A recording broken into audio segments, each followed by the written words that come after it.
Hello everyone, welcome to What If Belle Had Spirit Powers with Two Strongest Gods Families movie. Before we start, please go support Sparta 1617 for writing that awesome fanfic. This is the translated version I made. There will be some mistake in character's gender, but of course Belle is a male.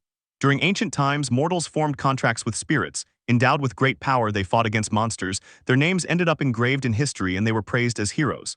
Unfortunately, the greatest hero of that era failed to defeat the king of monsters. The gods descended to the mortal world to succeed where the spirits had failed. For 1,000 years, they bestowed their blessing upon mortals, who eventually became adventurers. Adventurers who descended into the depths of hell to attain glory and power.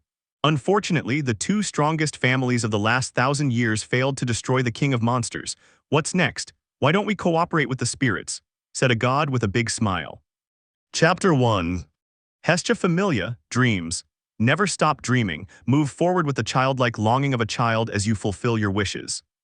Perhaps it was childlike innocence. Perhaps it was the eccentric teachings of my grandfather, but all my life I have been a dreamer.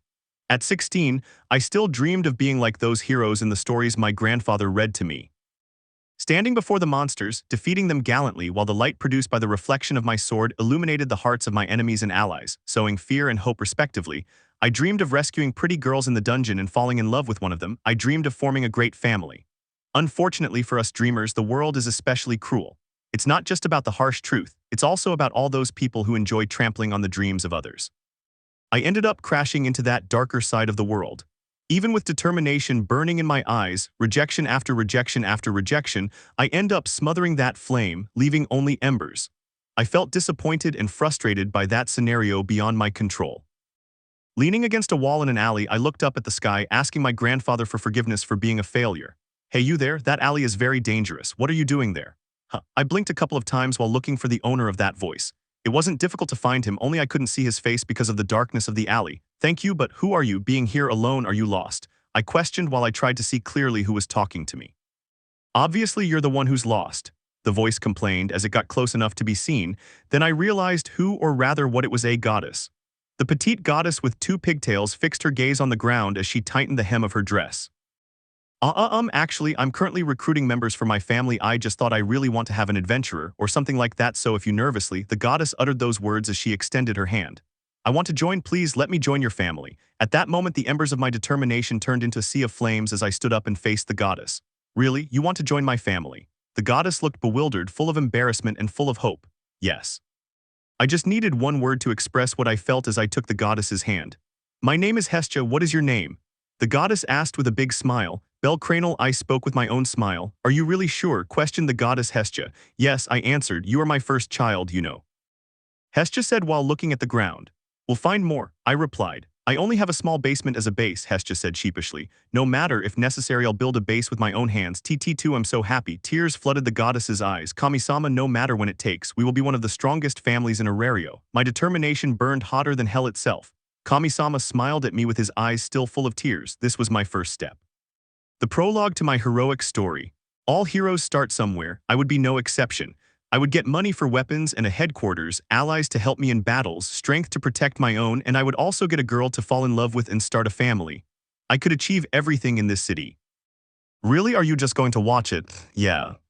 Phew, that's funny. As the all-powerful great spirit that you are, I thought you'd run as soon as you saw him to form the contract and start the legend of the new great hero.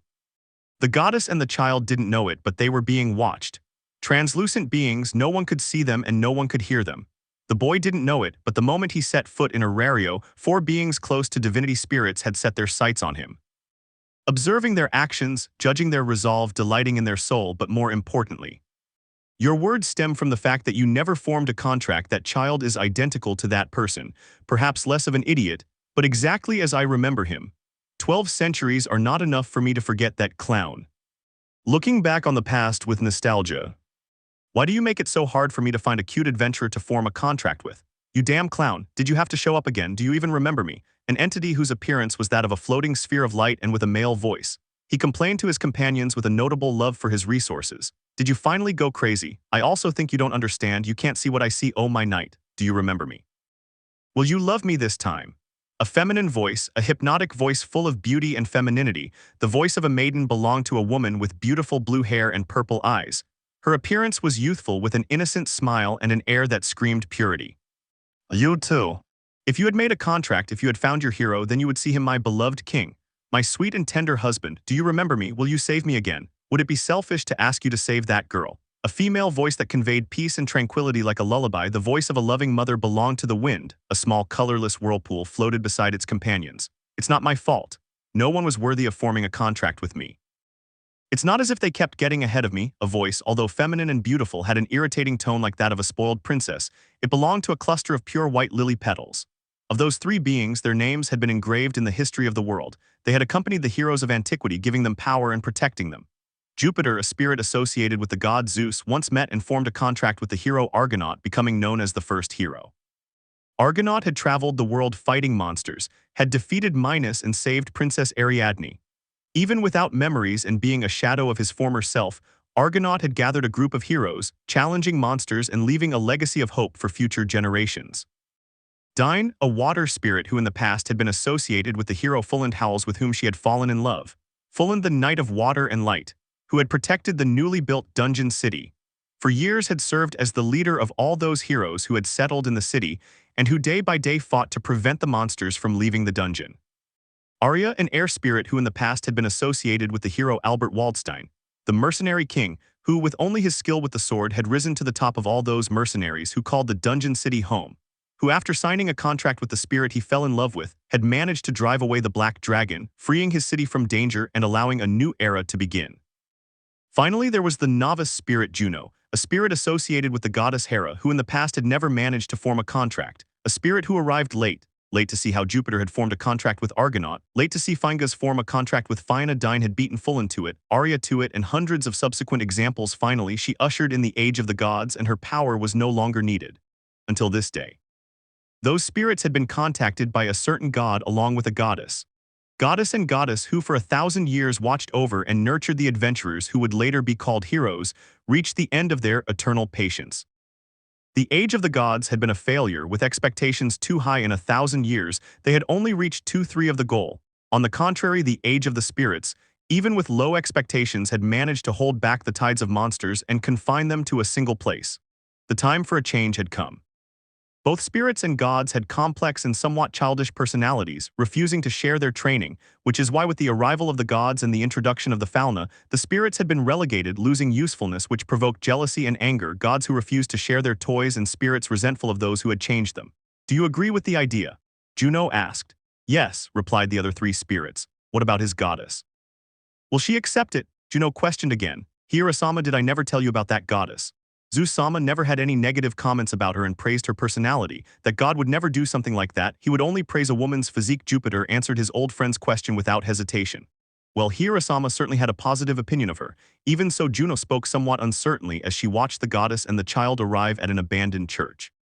I believe her words. It's time for us to join forces and finally defeat that monster. Arya spoke with noticeable determination. In my case, Poseidon Sama was the one who convinced me. He broke the rules a bit and used his arcanum to contact me in the Tenkai. I also believe in the idea. I wish to see a world where monsters stop tormenting the land. And Dine spoke in her maidenly voice as if praying to the heavens. Normally, I wouldn't be able to abandon my mission, but Zeus Sama and Hera Sama have taken my place. Their divinity will keep that monster asleep while our hero grows strong enough to take on the last great mission. Arya spoke with a hopeful voice. Arya-senpai is impressive. For 1,000 years you managed to keep that monster under control. Without a doubt you surpassed the power of a great spirit. You're probably one step away from becoming a divinity. Dine spoke like an excited child. Ara, you flatter me too much. I consider myself a failure.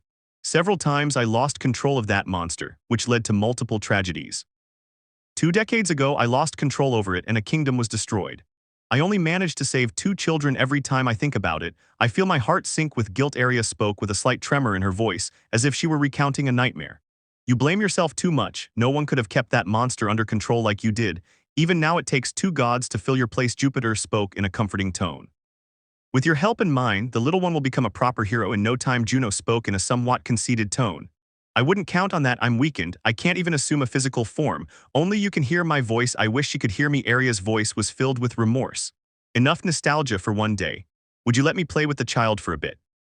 Jupiter questioned as he fixed his gaze on the child about to receive a fauna for the first time in his life. What do you mean? Juno asked, I won't form the contract yet. That child must prove himself worthy of that clown, but I will give him a little power, enough for him to react with the fauna of his goddess and be able to defend himself. Jupiter spoke as he floated in circles around the goddess and the child. I have no problem, I would do the same, but I'm still getting used to the underworld. Dine spoke in a sigh. In my case, I lack the power to help. I need a couple more days. Arya spoke with noticeable guilt in her voice. I'll allow it only if I can do it too, though it's not like I'm excited about forming a contract. I'm just doing the same because it would be unfair for you to do it. Juno spoke in an evasive tone. Ha ha ha, Tsundir. Okay, junior clown, this is your first act. Show me how far you can go. Jupiter laughed before approaching the child. Bellcranel. Level 1. Strength I0. Stamina I0. Agility I0. Dexterity I0. Magic I0. Magic. Jupiter. Lightning element magic, enchantment magic, quickcast magic skills. Aliris freeze. Accelerates growth. The effects last as long as your feelings remain unchanged. The effects are determined by the strength of your feelings. My first statement, this was the second step in my story. Congratulations, Bellcun. Kami-sama shouted as he hugged me with a big smile. I had received God's blessing for the first time in my life, and not only had I gained a skill, I had even awakened magic. I laughed so hard that I started crying with happiness. I felt so happy, rather ecstatic. I had such a strong desire to run and show my record to all those gods who called me useless, brat, burden, and talentless. Gradually my emotions calmed down. Kami-sama spoke with a smile. Is something wrong? Kami-sama looked puzzled. Do you know any families of artisans? Ask how like Hephaestus. Kami-sama looked noticeably curious. No, someday I'll have weapons made by your blacksmiths, but I meant more of a bricklayer type, someone who can repair this place, I said, still smiling. Well, I think the children of Goibniu could do that. I'd have to ask, Kami-sama said as he crossed his arms and tilted his head. Please do it. Find out how much it costs to repair this place. I'll get the money. Then we'll recruit more people. I clenched my fist as my determination tried to contain the resolve, excitement, and anticipation that filled my body. Bellcun, okay. I'll do my best as your goddess. Kami-sama jumped to her feet, looking quite motivated. Just wait, soon we will be at the level of the Freya Familia, the Loki Familia, and the Ganesha Familia. I needed to earn money. I had spent most of my savings on inns and food since my arrival in Arario. I needed Kami-sama to give me most of his savings to buy equipment, a knife and a metal breastplate that covered my chest. It was basic equipment provided by the guild. I was somewhere between excited and scared as I went down the stairs that connected to the first floor. I breathed, calming my nerves. Fear is good, it helps you survive, you just need to control it. Recalling a line from a story about heroes, I firmly gripped the knife handle. Goblins and kobolds appear on the first floor, I murmured, remembering the lessons my guild advisor had given me.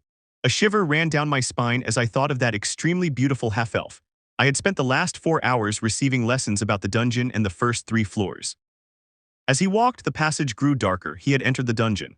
The passage became similar to a cave. The comparison was redundant since he had literally entered a kind of cave. As I looked at the walls and the rocky ceiling, a sound similar to a creaking reached my ears. I watched half in awe as a goblin was born from the walls of the dungeon. I tightened my grip on my knife as I ran towards the monster. The goblin leaped towards me, but by tilting my body, I dodged its attack. The monster fell to the ground, and before it could recover, I had kicked it. The goblin wasn't thrown far, and before it could stand up, I had plunged my knife into its head. Huff heya, I breathed heavily as I felt my heart pounding with excitement. I felt excited. If my grandfather were still alive, I would have run to him to tell him what I had won against my first monster.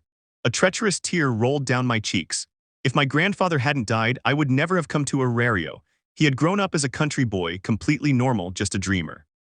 My life wasn't bad, working in the fields alongside my uncle and grandfather, returning home to receive lessons from my stepmother, and my grandmother would occasionally come to tell me about her travels. But my grandfather, he would read me stories about heroes. He had always supported my dream of being a hero. My grandmother and uncle looked at me with a certain pity, as if they doubted my abilities. My stepmother would get angry every time I talked about becoming a hero and traveling to Arario to become an adventurer. Grandpa smiled and encouraged me to do it. You'll surely be a sensational hero, the kind of hero who rescues cute girls and forms a harem, gahahaha. I smiled as I gripped the handle of my knife. I would achieve it, I would build a great family, I would become a strong and reliable captain. When I did, I would return to my village to see my grandmother, my uncle, and my stepmother. I would prove that they shouldn't doubt me. I might run away on a whim, but I would make sure to return to show them what I had accomplished. When my emotions calmed down, I looked at the goblin's corpse. Aina-san explained what to do. Now I have to carry it out, I murmured as I knelt on the ground and plunged my knife into the monster's chest. Perhaps I made many unnecessary, irrelevant cuts. The only important thing was the small, fingernail-sized magic stone in the palm of my hand. The goblin turned to ash immediately, and to my surprise there was a tooth among that ash. My first drop item. I shouted excitedly as I picked up that tooth. He was just a goblin, but I felt accomplished. In the past, my grandfather, my first hero, had saved me from a goblin, and today I was able to defeat one, obtain my first magic stone and my first drop item. Will I be able to frame them? I asked aloud as I put the two objects in my pocket. Lost in my thoughts, I suddenly felt a blow that almost knocked me to the ground. Damn it. I growled as I felt the monster's claws and teeth. Thanks to my thick jacket, the monster's attack hadn't reached my skin. With both hands, I grabbed the goblin's neck and started squeezing it. The damn thing was persistent and wouldn't let go no matter how much I tried to throw him off. At one point, I heard a creaking sound and felt my hands gripping something soft. Suddenly, the goblin let go of me. I released his neck and quickly grabbed my knife from the ground before turning to look at the monster. The goblin was inherent in the ground. That was close. I murmured. I scolded myself for my carelessness. Lost in my dreams, I had forgotten where I was. I had let my guard down and the goblin took advantage of that. If I weren't alone, I murmured, gripping the handle of my knife. Wishing I had comrades who would have my back, I strengthened my resolve. While exploring the first 2 floors of the dungeon, I ended up losing track of time. Between all the turns I've taken, I felt like I'd walked several kilometers. The constant fighting against the goblins and kobolds was starting to wear me down.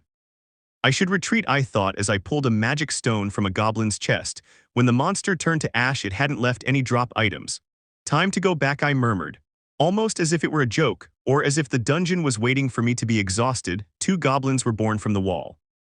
I gripped the handle of my knife tightly as I watched the goblins. Grrrrrrrrrr. Grrrrrrrrrs. Grrrrrrrrs. As if it were the punchline of a bad joke, 3 kobolds emerged from one of the corridors. I was in trouble. I was at a clear numerical disadvantage. Could I win a 5 versus 1? What a silly question. Of course I could. This seems like the perfect time to use my magic, I thought as I looked at the group of monsters. Jupiter, concentrating on activating my magic, I pronounced his name. I wasn't sure how to describe the feeling. If I had to name it, it would be omnipotence. My body felt very light and everything around me moved very slowly. I ran towards one of the goblins with my knife in hand and cut his throat. The 4 remaining monsters reacted very slowly. I didn't stop to observe his reactions. He kicks one kobold in the chest while plunging my knife into another kobold's eye. I threw a punch at the 3rd kobold before using my knife to stab the other goblin in the chest. I turned my gaze towards the kobold I had punched, used my knife to cut open its stomach, before leaping and landing on the head of the kobold I had kicked. I felt it had all happened too fast. The monsters had died too easily. I breathed heavily as I concentrated on deactivating my magic. When I deactivated my magic, I felt my body go numb. I had to lean against one of the stone walls to prevent my knees from buckling. My eyelids felt heavy as if I hadn't slept for several days. 15 goblins, 9 kobolds, a total of 24 monsters. I obtained 7 goblin fangs and 5 kobold claws. Apparently the drop rate is approximately 1 out of every 2 monsters. I should consult with my advisor. I don't remember her mentioning anything about this. The employee examined each of the magic stones and drop items. I had never traded magic stones before, but I felt the employee was taking longer than usual. I had checked and weighed each magic stone a total of 3 times and had even taken a small magnifying glass to examine them. Is this the usual procedure? I questioned myself mentally. The employee in front of me sighed before stepping back from behind the counter. Hey, I stood before the empty counter, dumbfounded. Where was my money? I stood still in the same place. The adventurers behind me were starting to get impatient. I felt embarrassed and nervous. Had I done something wrong? A few minutes later, the employee returned, followed by another employee, this one a male cheenthrope with brown hair. What's the problem? Cheenthrope uttered those words as he stood behind the counter and took one of the magic stones he had obtained. Oh, I see, murmured Cheenthrope with a slight smile. We have a lucky boy. Any skill in collecting drops? The smiling Cheenthrope said those words while counting some coins. I was quite confused. You don't have to answer. Your skills are yours and yours alone. Your drops are of a higher quality than usual. Cheenthrope didn't stop smiling.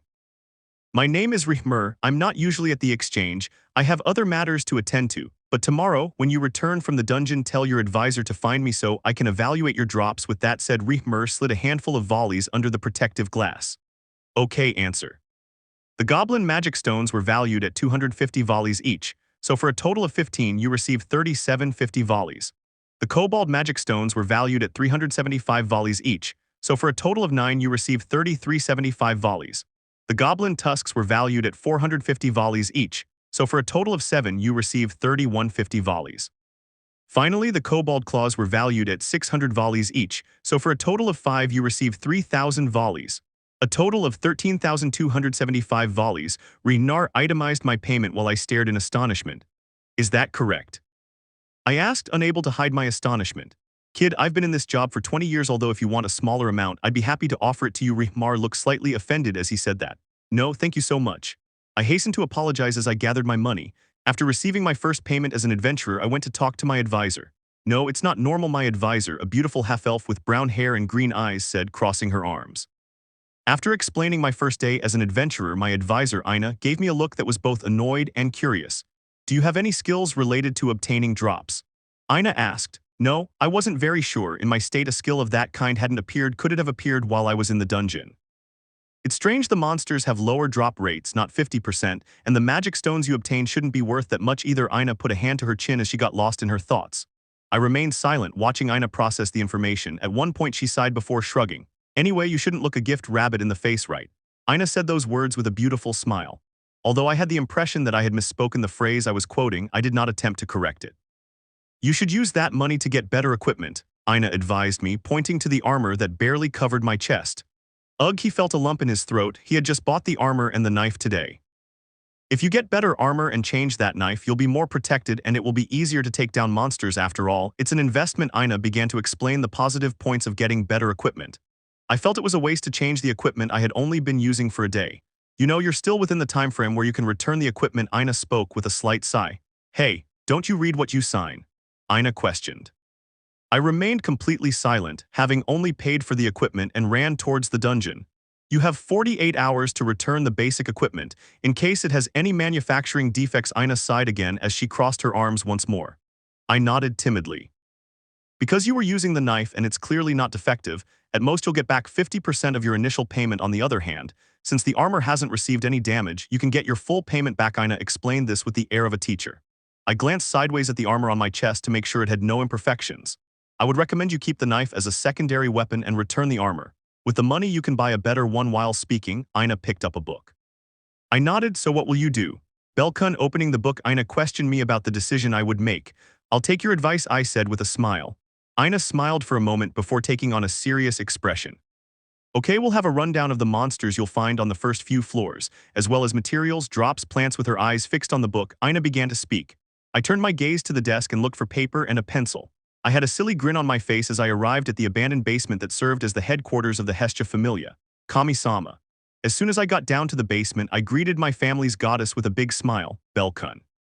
Kami-sama put aside the book he was reading and ran to hug me. My silly grin only got bigger. How did it go?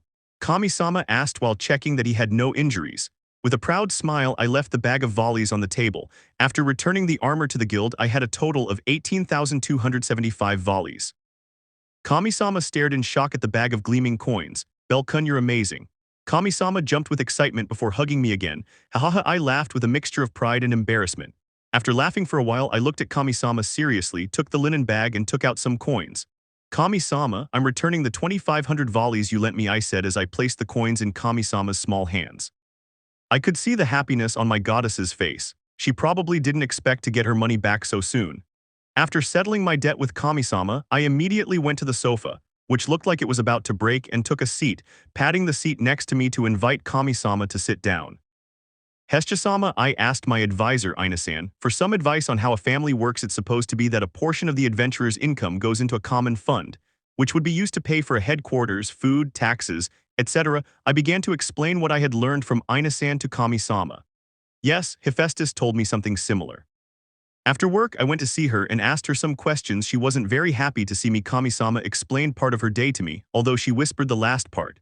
We should start setting up all that kind of stuff. How much money should I give to the family? I questioned while looking at Kami-sama with a kind expression. Kami-sama remained thoughtful for a while.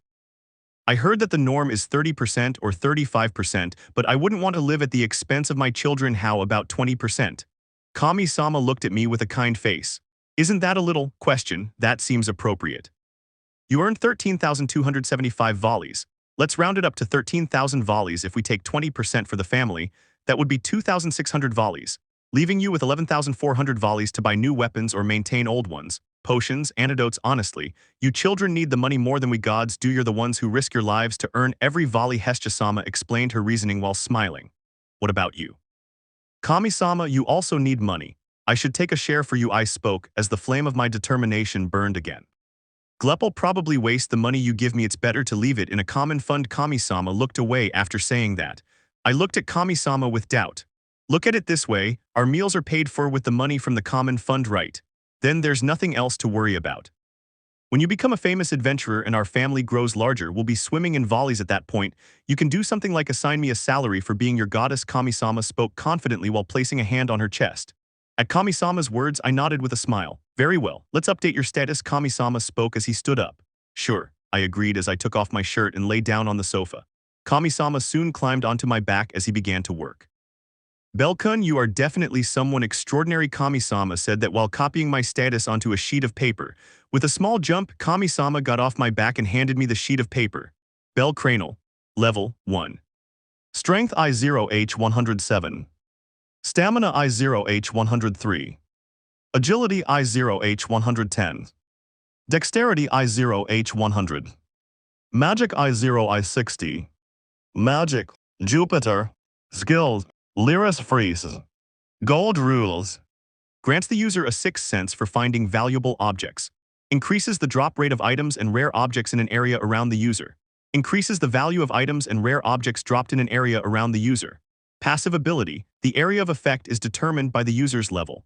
Reading my status, I was in shock. More than 400 points in my basic skills and a second skill. It was only my first day.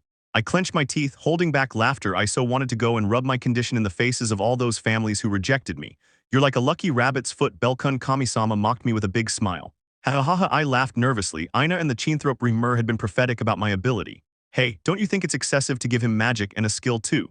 The spirit Juno questioned as she looked at the status recorded on Belle's back. I just gave her a little of my lightning magic with the fauna of her goddess, and she was able to develop magic. Ha ha ha ha, she has the name of a heartthrob. Jupiter replied with a smile. So the skill? Juno questioned. Yes, it's his own determination, little clown. You're still a stubborn idiot with a nostalgic voice. Jupiter watched Belle put on the shirt. If you had told me you were going to give him your lightning power, I would have done the same. I only gave him an increase in his luck, although he already possessed quite a lot. Juno spoke in a sigh. It seems he's going straight to the dungeon. It seems he's in a hurry. Dine spoke, seeing an excited Belle leaving the abandoned church. Without exchanging words, the four followed Belle. You're not doing too badly, little clown. Her status went up quite a bit. Jupiter floated around Belle in a cheerful voice, watching Hestia update her status. He turned my small luck boost into a skill. What is this kid? Juno questioned, seeing Belle's new ability. Ha ha ha, he's the heir of a clown. Jupiter laughed as the three female spirits ignored him. Do you also specialize in healing and support? Arya asked, addressing Dine, who was staring in awe at Belle. Yes, when I worked with Fulland, I used my power to heal his wounds. I can also make his body develop faster. This helped Fulland become stronger. Dine spoke, directing her attention from Belle to Arya. Would you lend me your power? I want to help him, but I can't do it alone. With that growth rate, his body won't be able to keep up, even with a god's blessing. While he sleeps, we'll heal his wounds and help his body develop, Arya said with a determined tone. That sounds good to me. I'll help you. Dine shared Arya's determination. It was my second day. I had said goodbye to my goddess and headed towards the Tower of Babel, although not to enter the dungeon yet. Aina had explained to me about the Hephaestus family, a family of artisans. In the Hephaestus Familia, its lower-ranking members were allowed to display and sell their work.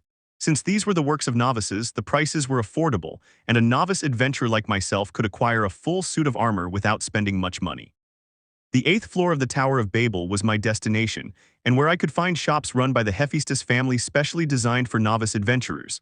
Once on the 8th floor, I headed to a shop that had a sign for armor and shields. Upon entering the shop, I was filled with hundreds of suits of armor and shields adorned the walls, a sight I had never seen in my hometown. If I had to describe the place, it would be a forest of armor. I wandered through the corridors, observing the different sets of armor, all shapes and colors for men and women, for dwarves and pallums. I felt really lost, not knowing where to start looking. Suddenly I felt a tingling sensation on my back. Almost instinctively I started walking as if something was calling me. In the corner of the store there was something that wasn't eye-catching. It was a set of wooden boxes, stacked one on top of the other. Inside the boxes were sets of armor. Although the other armors were displayed on shelves or mannequins, these were piled up like a mountain of garbage. Apparently these sets had been catalogued as low value. For some reason I felt drawn to this place. Look between the boxes, each one had its value written in red at the bottom. 5,700, 6,400, 3,900, really affordable prices. I felt strange. I had the feeling that something must be hidden in this place, but I couldn't find it. Is it my skill? I asked myself. Gold rule granted me a sixth sense for searching for treasures. If that's what I was feeling, I closed my eyes as I concentrated on my ability. When I opened my eyes, something had changed. I could see the outlines of the boxes in white, and a golden light was behind several of them. I began removing the boxes one by one until I found what my ability had detected. A set of silvery white armor was hidden behind many other boxes. I knelt down to examine it carefully. Although the knee and breastplate protection was small, it felt like it was my size. Aside from that, the elbow, forearm, and waist had minimal protection. It looked like a very haphazard piece of armor. I picked up one of the pieces and immediately noticed that it was very light. Before I knew it, I was deeply fascinated by that set of armor. While examining the piece of armor, I finally found the blacksmith's signature Welf Krazo. Apparently, he wasn't allowed to have the mark Ophiastos on his work, but that didn't stop him from engraving the armor's name Piankichi Mki. I smiled nervously at that name.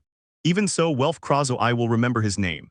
After seeing the price, I took the box and headed to the counter. Do you really want that? The receptionist questioned. I nodded in response to his question. It's already been returned twice, no returns accepted. Do you agree?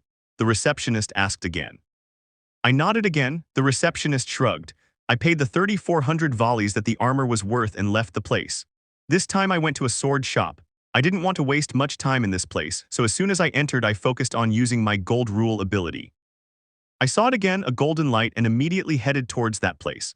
Again in a corner, this time it was a barrel full of swords. I moved all the swords aside and took the one that my skill was indicating. Inside a white leather sheath was a sword with a silver handle and guard. There was a red crystal in its pommel. When I unsheathed the sword, I could see a white edge which was slightly reflective. Welf Kraza was the second time I'd seen that signature, and the name of this sword was Uzegitan. Hahaha, I laughed nervously. I put the sword back in its sheath before going to pay the 5,100 volleys it was worth. It was only my second day as an adventurer. My adventure had only just begun, and I already felt like a true adventurer, with a gleaming suit of armor and a cool sword. He had spent nearly 6 hours fighting goblins, kobolds, and dungeon lizards. Due to the update in my status today, I felt stronger, faster, and more accurate than yesterday. I had no difficulty cutting off the limbs of goblins or kobolds. Even when I cut a dungeon lizard in half, I felt no resistance. My new sword Uzegitan no. Yukiheim was fabulous, its edge was exceptional, it could cut through monsters with terrifying ease, and I only paid 5,100 volleys for it. But that wasn't what made me so happy. It happened when I was returning to the surface. In one of the alleys on the first floor, I felt a tingling sensation knowing that it was my ability. I quickly concentrated. Again I saw a golden light, but this time the light was moving, and it was moving very fast, coming in my direction. I didn't think about it, it was instinct that made me activate my magic and jump, trying to grab something. When I actually grabbed something, my eyes opened wide. It was a monster that looked like a rooster with yellowish-green feathers. Again, instinctively, I held it tightly against my chest. The monster desperately tried to escape, but I didn't allow it, and using my hands, I broke its neck. Seeing the monster's corpse, I felt my hands tremble as I brought my dagger towards the monster's chest. Make a few incisions and take out the magic stone. Then I saw it among the monster's ashes, a golden egg. Haha. I had just obtained a jackbird egg, a rare drop item with a market value exceeding 1 million volleys. My laughter was uncontrollable as I rolled on the floor holding the rare drop item. As I rolled around on the floor, all I could think about was how happy Kami-sama would be and how much I wanted to brag to the gods that they had rejected me. I'm amazing. I thought, still smiling. That's the end of chapter 2, a first step. It was my second day as an adventurer. A day on which I had run into the guild hall with a big smile while shouting my advisor's name. As I approached the reception desk, I could see Aida with a look that was somewhere between confused and worried. Belle kun? Aida questioned with a puzzled look. Today was a great day. I said with a big smile. Aida raised an eyebrow, confused. You can call Remersan. He told me yesterday to look for him to exchange my drops and magic stones, I said, unable to stop smiling. Aida nodded without losing her questioning gaze. I've never seen a newbie bring more drops than magic stones. Instead of taking me to the usual gold exchange counter, he had moved me, along with Aida and the Chinthrope Rihmer, to a private room. Rihmer analyzed each magic stone with a small magnifying glass. Yes, hahaha, yesterday they were talking too much about a skill for drops. Apparently I developed one, I said with a big smile, still ecstatic with happiness. Aida and Rihmer had blank stares as if they were trying to see if she was lying. Well, these are even more valuable than yesterday's. They don't even look like magic stones from the lower floors. If it weren't for their size, I'd think they were from the middle floors, Rihmer said, examining the magic stones. Aida and I remained silent while we let Rihmer do his job. I have valued the price of the goblin magic stones at 400 volleys each. So a total of 25 equals 10,000 volleys, Rihmer spoke as he set the goblin magic stones aside and wrote the amount down on a piece of paper. I nodded with a big smile. They were 150 more valuable than yesterday. My gold rule ability was working. Are you sure? Aina shouted, quite surprised. Doubts about my work. If you like, you can take care of it. Just like yesterday, Rihmer looked annoyed when his valuation was questioned. I apologize. Aina quickly bowed her head. Rihmer sighed before turning his gaze to the kobold's magic stones. I have valued each of these magic stones at 600 volleys. For 16 of them you get 9,600 valist. Rihmer spoke again, setting aside the magic stones that he had already valued before moving on to the next ones. Dungeon Lizard, they normally have a value of 350 volleys per magic stone, but these are worth 800 volleys. A total of 11 magic stones equals 8,800 volleys. Just in magic stones you have 28,400 volleys. Let's move on to your drops, Rihmer spoke as he finished noting the amounts and looked at the drops. Yesterday I obtained 1 goblin fang for every 2 goblins I killed. Today, thanks to gold rule, I obtained at least 1 fang per goblin. 9 of them gave me 2 fangs and 2 gave me 3 fangs. I thought the rating I gave you yesterday was high, but it's even higher. I've never seen a goblin fang of this quality. 750 per unit, that's the price. Rihmer spoke after having spent several minutes looking at a goblin fang as if it were a rare gem. I smiled seeing the increase of 300 volleys compared to the previous day. You got 38 fangs by killing 25 goblins. Your drop rate is insane. Anyway, for goblin fangs you get 26,250 volleys, 3 more fangs, and you would have earned more money just from this type of drop than with all your magic stones. Rihmer said those words with a half smile. Next to me, Aina had a look that screamed impossible. Rihmer dropped the goblin fangs and took one of the kobold claws. The day before I had gotten 1 nail for every 2 kobolds I defeated. This time I got at least 1 nail per kobold, with 4 of them giving me 2 nails, 2 gave me 3 nails, and incredibly one of them dropped 4 nails. Your skill will make you rich in no time. The kobold nails you brought yesterday cost 600 volleys, which is already high. This time the ones you brought are worth 950 volleys. For a total of 27 you get 25,650 volleys. The smiling Rihmer set the kobold nails aside before noting their value and continuing to examine. I saw Rihmer open a small linen bag which was filled with dungeon lizard scales. In Aina's classes, I had learned that dungeon lizards dropped between 3 and 5 scales. The dungeon lizards I had defeated dropped at least 6 scales, 3 of them dropped 8 scales, and 1 of them dropped a whopping 11 scales. Thanks to my skill, I had obtained a total of 77 scales.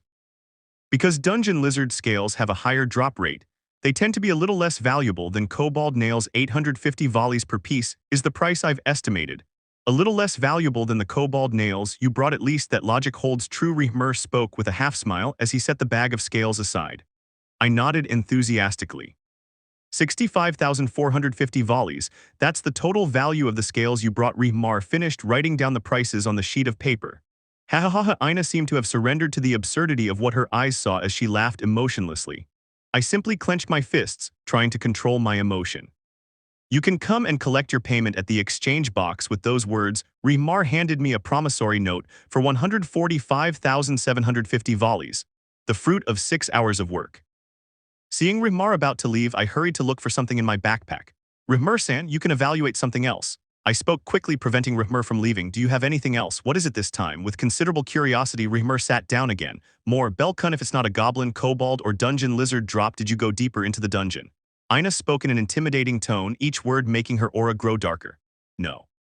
I only made it to the 3rd floor like you told me, I said hurriedly as I placed the strange drop, which I had wrapped in some rags, on the table. Both Rihmer and Aina looked curiously at the object I had left on the table. Quite carefully I began to remove the rags until it was visible. Ha ha ha ha. Rihmer started laughing while Aina had a stone face. I could only smile. Aina-san, let me take your adventurer to a casino. Rihmer spoke with a smile. Of course not. Aina immediately shouted at her superior's words. But seriously, getting this on your 2nd day as an adventurer, what kind of cheating ability do you have in your state? Rihmer said those words as he took Jackbird's golden egg and began to examine it. I laughed nervously at the Chinthrope's words. Every year I see between 8 and 11 of these. I've never seen one of this quality. After saying that, Rihmer took a magnifying glass and looked more closely. 1,700,000 volleys, that price seems fair to me. Rihmer spoke with a big smile. I felt like I could hear my heart beating like drums. At this point, Aina was massaging her temple. Incredible, amazing, spectacular. My 2nd day as an adventurer had ended shortly before 2 p.m. Even after spending an hour at the guild while Rihmer assessed the drops I had obtained, I managed to return before Kami-sama left his job. I felt quite uncomfortable walking around with over 1,000,000 volleys in my backpack. Luckily, the entire evaluation of my drops had been done in a private room, and Remer had brought the money to me there, so I didn't have to worry about being robbed. Even so, I walked around constantly looking over my shoulder. 145,750 volleys was my reward for 6 hours of work. Between yesterday and today, I had an exponential increase in my earnings, all thanks to Gold Rule. As if that wasn't enough, I had also won over 1,000,000 thanks to Jackbird's golden egg. Kami-sama jumped for joy at what his eyes saw, a huge mountain of gleaming golden coins. 8 million volleys in a single day. That skill of yours is the definition of a cheat skill, Kami-sama said each of his words while jumping with excitement. She smiled proudly at my goddess's words. Kami-sama took a few deep breaths, calming her emotions, then looked again at the mountain of money. 360,000 volleys for our common fund were closer to a proper base. Kami-sama jumped for joy again. Kami-sama, I've been thinking about that. I began to speak seriously. Kami-sama abruptly stopped his celebration. I think we should speed things up. I'm a lone adventurer. The mortality rate for lone adventurers is too high. I began to speak, remembering the things Aina taught me. Kami-sama gave me a curious look. The point is, Kami-sama, I got 1,000,000 volleys. Let's build a great base immediately, I said with a big smile as my determination burned. Kami-sama remained silent before smiling. I'll talk to Goibniu tomorrow after work, Kami-sama said with a slight smile. About that, I would like you to quit your job, I said, looking at Kami-sama with a serious face. Hey, Kami-sama, I want our family to be strong and respected. We need a proper foundation and more members, but we also need a worthy god. I spoke somewhat uncomfortably while looking at Kami-sama. I am a worthy goddess. Kami-sama said, slightly offended. Kami-sama, how many gods from strong and prestigious families do you see working at a fried food stand? I said, regaining my seriousness. Ugh, Takei also works at a Jayagamrakan shop. Kami-sama spoke while looking away. Is he a god from a strong and respected family? Question. Kami-sama's silence was the answer I needed. Let's update your status. Kami-sama spoke with a nervous look, trying to change the subject about his friends the poor gods. I nodded with a sigh as I took off my shirt and lay down on the bed. Kami-sama soon climbed onto my back and began to work. With a knife, he made a small wound on his finger and dropped a drop of his ichor on my back. After a few movements of his finger, my status had been updated. Bellcranel. Level 1. Strength H107 G211. Stamina H103 G205. Agility H110 G230. Dexterity H100 H198. Magic I60 H190. Magic Jupiter. Skills Lyris Freeze. Gold Rules. I don't know what I would have done if a third ability appeared. It would be extremely rare. Kami-sama said those words after getting off my back and handing me the sheet of paper. I gave Kami-sama a small smile before returning my gaze to my status sheet. My third day as an adventurer began like the previous days. Waking up on an old sofa, doing some neck stretches to relieve the tension in my shoulders, changing from my sleepwear to my battle gear, saying goodbye to my goddess who was still sleeping, and finally leaving the abandoned church. I walked along with a certain cheerfulness as I began to whistle a tune I had heard around town. My advisor had authorized me to explore up to the 4th floor, so I planned to stay a little longer in the dungeon. According to Kami-sama, this must be the place. I murmured as I turned a corner. Located in the outer area of West Main Street in an alley was an old battered store. Engraved on an old wooden board was an emblem which imitated a human body. The Blue Pharmacy, home of the Myich family. One of the poor gods that Kami-sama is friends with, I thought as I looked at the small shop which must have seen better days. Considering that he lived in an abandoned basement, he was no one to judge other people's housing. With a somewhat hesitant step because of what I would find inside, I approached the old wooden door and knocked a couple of times. Noticing that the door was ajar, I opened it slightly. Inside there were 2 people, a god with long blue hair and a chinthrope with brown hair and purple eyes. Good morning, is it open? I peeked out the door and said those words. Sure, go ahead, the god Myich said with a smile. It's a pleasure to meet you, Myich-sama. My goddess speaks highly of you, I said with a smile as I walked around the place. The inside of the store looked older and more neglected than the outside, but again I was no one to judge. Oh, are you by any chance Hestia's child? Myich asked. I nodded with a smile. I'm glad. Yesterday Hestia kept talking about her new child with a smile befitting a charming nobleman. Myich uttered those words. I laughed nervously as I approached the counter. As I was planning to spend more time in the dungeon, I think I might need some potions. I stood behind the shop counter, and at my words I could see a gleam of joy in Myich-sama's eyes. I had received some cuts and bruises on my first and second day in the dungeon. If I spent any more time there, sooner or later I would end up with some kind of injury, so I preferred to be prepared. The beautiful half-elf who was my advisor had burned the words, "You must be careful," into my head. I had only been an adventurer for 2 days and I was sure I had already gone through 10 hours of advising, but it was still useful. If it weren't for her teachings, I would have no idea about the equipment for novices sold by the Hephaestus family or about the potions that some families sold. Since you're Hestia's child, we could give you a de-ack. Mayach, who had been speaking with a cheerful face, suddenly began to writhe in pain. What do you need? Chinthrope asked as she pushed the god Mayach. I turned my gaze towards the Chinthrope with brown hair and purple eyes which gave the impression of being sleepy. She had been standing next to her god before she began to push him. Minor potions and magic potions, I spoke with an expectant look. I had never seen a potion in my life, and since the shop counter was made of wood, there was no way I could see their products. Chinthrope nodded as she pulled a wooden box from under the counter. Inside were several rows of glass vials filled with a blue liquid. Then she pulled out another wooden box identical to the previous one, the only difference being that the contents of the vials were greenish in color. 500 volleys for minor potions, and 9,000 volleys for magic potions, spoke the Chinthrope, whose expression had not changed at any time. According to Aina's explanations, the minor potions were meant to heal superficial cuts and bruises, the kind of injuries she received on the upper floors. Magic potions restored the mind and prevented a mind down caused by excessive use of magic. How many do you want? Asked Chinthrope. I would like to have at least 6 minor potions and 2 magic potions, I murmured as I began to talk to myself. As I said, I would like to have 6 minor potions and 2 magic potions, because every time I go to the dungeon, you never know what might happen. Unfortunately, the blue pharmacy was on the opposite path to the dungeon, so every time I wanted potions, I would have to go out of my way to buy them. I let out a small sigh as I scratched the back of my neck. The day before, I had earned quite a bit of money, even without counting the rare drop I had obtained. Following my advisor's advice, it was better to invest in my safety. Would you give me 3 dozen minor potions and 1 dozen magic potions? I said as I took my backpack off my back and started looking for my pouch of volleys. When I took my bag of volleys out of my backpack, I looked at the Chinthrope, which was motionless in its place. Are you okay? I asked. Can you repeat your order? Chinthrope spoke lightly. For the first time, I saw her sleepy eyes open a little. 3 dozen minor potions and 1 dozen magic potions. I repeated my order. Chinthrope blinked a couple of times before nodding. That would be 18,000 volleys for the minor potions and 108,000 for the magic potions. Is that okay? Chinthrope spoke as she took out 2 more wooden boxes. I nodded as I began counting the money. While counting the amount to pay, I couldn't help but think that there was quite a big price difference between a minor potion and a magic potion. With the price of 1 magic potion, I could buy 18 minor healing potions. The wizards have it tough, I thought as I left a total of 126,000 volleys on the counter. For a moment I could see a slight movement in the ears and tail of the Chinthrope. While Chinthrope was counting the money, Soma put the potions in a paper bag and handed them to me. I added 2 extra minor potions. Thank you for your purchase. The god Mayach spoke while winking at me. Thank you very much. I bowed in gratitude before taking the paper bag from the god's hands. See you. Mayach said goodbye with a half smile. Come back soon. Although her sleepy expression hadn't changed, I could make out slight movements of her ears and tail. I nodded before leaving the small shop. Hestia, the word garbage dump doesn't even begin to describe this place. Huh, is that how you talk to your customers? Only to friends. I passed by early in the morning, after the only employee of the Hestia Familia has left. The little goddess of the hearth had hurried to Jayagamrakan's stall where she worked, apologized to the owner while informing her of her resignation and paying off the debt she had incurred by setting fire to a magic stone stove. You're starting to look like a more dignified goddess. Those words from her former boss annoyed the busty, lowly goddess a little.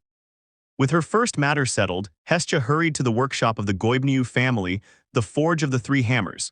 Which brings us to the current situation, with the god of blacksmithing and architecture looking critically at the abandoned church that the Hestia family called home. Goibniu, a somewhat short male god, had long, straight white hair and a silver beard that reached his bare chest, revealing a muscular body. Those walls and the roof are beyond saving, although the foundations are in good condition. That will save you money, Goibniu spoke while making a couple of notes in a notebook. Hestia nodded as she crossed her arms. I've done some calculations based on your design specifications. We're talking about 700,000 to 800,000 volleys. We'll have to demolish this garbage dump and build new foundations to fit everything you asked for. Do you agree? Goibniu asked seriously. Hestia nodded. Perfect. About your payment plan. We can give you a fixed interest rate. How many months do you want to skip the payment? Goibniu spoke while doing some calculations in his notebook. No, I'll pay in advance, Hestia said with a smile. Goibniu remained silent as he watched the little goddess head towards a corner of the abandoned church. There were several backpacks and some linen bags there. Hestia took one of them before returning to Goibniu. Here's 900,000 volleys. You and your children, can you furnish the place? If you need more money, just let me know, Hestia said with a smile as she placed the bag of money in the hands of the god of architecture. Goibniu remained silent, staring at the bag of money in his hands. How long do you think it will take to be ready? Hestia asked, still smiling. Goibniu blinked a couple of times before starting to laugh. Ha ha ha ha, give us 5 days. We'll have it ready by then. Goibniu laughed happily as he wiped a tear from one of his eyes. In the same way that the Falna of a god could provide mortals with skills, development abilities, and magic to create magic swords, unbreakable weapons, and imbue an object with magic, it could also be used to make construction work easier and faster. Here, when you can, go to my family's headquarters to complete the formal paperwork. Goibniu said those words as he handed Hestia a signed sheet with his family's emblem. Hestia nodded as she put the sheet of paper away. If you'll excuse me, I have to go, Hestia said before bowing. Dungeon floor 6. Celia. I clenched my teeth as I took a couple of steps back. In front of me were 3 war shadows, their black bodies as if the fog had condensed. For a brief moment, I glanced down at my right side of my abdomen. A war shadow had attacked me, causing a scratch. I felt the wound burning and the blood loss was starting to worry me. Aina-sana, the adventurer in your charge, is an irresponsible idiot, I thought with a sigh. Yesterday, my advisor, somewhat reluctantly, had given me permission to go to the 4th floor of the dungeon. But being an idiot with my head full of heroic stories, I had disobeyed my advisor's order and gone deeper. I defeated the monsters on the 5th floor with relative ease and finally reached the 6th floor with confidence. Standing 160 cm tall with typically long arms and extremely sharp fingers, war shadows were considered a monster that a novice adventurer could not defeat. And exactly what one would expect happened. When I encountered this monster, I came away injured. Outnumbered 3-1, and I wasn't up against just any monster. In front of me was what was considered the strongest monster on this floor. I had to retreat and go on the defensive, narrowly avoiding the monster's sharp claws. Jupiter, I pronounced the name of my magic and immediately felt a boost in my stats. The speed difference between me and the shadow monsters had disappeared, but I was still at a disadvantage. He retreated, dodging 2 attacks at the same time. It was probably a survival instinct, but I managed to jump to the side before the 3rd war shadow, whom I had lost sight of, stabbed me in the back. I gripped my sword as an electric current enveloped it. I swung my sword, leaving a beam of white light in the direction of one of the war shadow. It was a clean downward cut from his shoulder to his waist. With the first one having fallen, I turned towards the next one. The war shadow charged forward, which gave me an advantage because my sword had a greater reach than its arms. I aimed for its chest but missed, ending up cutting one of its arms. When I wanted to finish off the 2nd war shadow, my senses tensed again. I ducked, dodging the sharp claws of the 3rd monster. In the awkward position I was in, I only managed to stab its stomach. Using my body weight and jumping like a hare, I managed to knock the monster to the ground. My brain processed the information and reprimanded my idiocy in a fraction of a second. My position was disadvantageous. The war shadow was lying on the ground with me on top of him, one knee pressing down on his waist and both hands on the hilt of my sword. My position left me vulnerable to many of the monster's counterattacks. I quickly drew the dagger from my waist and thrust downward, piercing his chest. The war shadow turned to ash in an instant. He had broken his magic stone. I took my sword and began searching for the last of the war shadow. I found him lying against a wall. Apparently, the loss of blood had weakened him. I sighed a couple of times before heading off to end the monster's suffering. I hate adventurers. Yes, I hated those beings full of greed who satisfied their personal desires at the expense of others. I hate monsters. I hated those beings who were the embodiment of fear. I hated that they were much stronger than I could ever be. I hate the gods. He hated all those idiots who saw mortals as mere toys, as disposable pieces. For those immortal beings, the life of a mortal had little or no value. I hate being so weak. I hated my small body. I hated having so little strength. I hated being at the bottom of the barrel. I hated that everyone walked all over me. I hate myself. I hated the repulsive being I had become. I tried to justify my actions, but in the end karma had caught up with me. I had done horrible things to innocents, justifying the means with the end, my selfish desire to be free. I just wanted to be free. Were they really that bad? I wanted a life far from the family I had been forced to belong to. I wanted peace and quiet. I wanted a good life, far from so much pain and suffering, from so much abuse and mistreatment. Hearing the horrible squeaking sound, I clenched my fists and tears streamed from my eyes. I don't want to die. I screamed from the bottom of my heart. The adventurers were such idiots. I was such an idiot. Adventurers from my family had set a trap for another group of adventurers. We both wanted the same thing, to rob that group.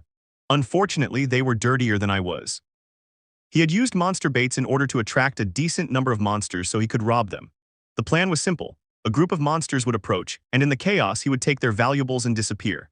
The monsters wouldn't be numerous or strong enough to threaten their lives, but he would have enough time to escape with his belongings. My harmless plan ended up getting mixed up with the plan of my family's adventurers to attract a colony of killer ants. The number of monsters gathered ended up being terrifying. Among all the adventurers, I had the worst stats and ended up becoming the perfect bait. The adventurers of my family wouldn't worry about me, much less the adventurers I had tried to rob. I don't blame them. Karma had finally caught up with me. Looking over my shoulder, I could see the very definition of hell, more killer ants than I could count, along with the occasional war shadow. Help someone please. My pleas were empty. The words didn't come out of my lips, just muffled air was all that came out of my throat. As I stood at the gates of hell, a white light approached my direction. Was this the light at the end of the road? Jupiter. Something ran past me, an adventurer. He swung his sword and a blast of lightning magic was unleashed. A magic sword, several monsters fell dead. Before I knew it, that person had turned around and picked me up, carrying me over their shoulder. Hey, why are there so many monsters on this floor? Hearing the adventurer's voice, I came out of my astonishment, managed to raise my gaze, seeing white hair. His body was covered by a white light. Small rays came out of his body. Who are you? He questioned. Bellcranel replied. Why did you help me? I asked again. Do you need a reason to help someone in trouble? She answered my question with another. Idiot, putting yourself in danger for someone you don't know. Are you playing at being a hero? I yelled. I didn't know why I had done it. Maybe it was the frustration of years of abuse. Maybe it was the disbelief that someone was helping me. Yes, I came to this city to be a hero, to gather a damn harem. The adventurer named Belle answered with the greatest honesty I had ever heard. Are you an idiot?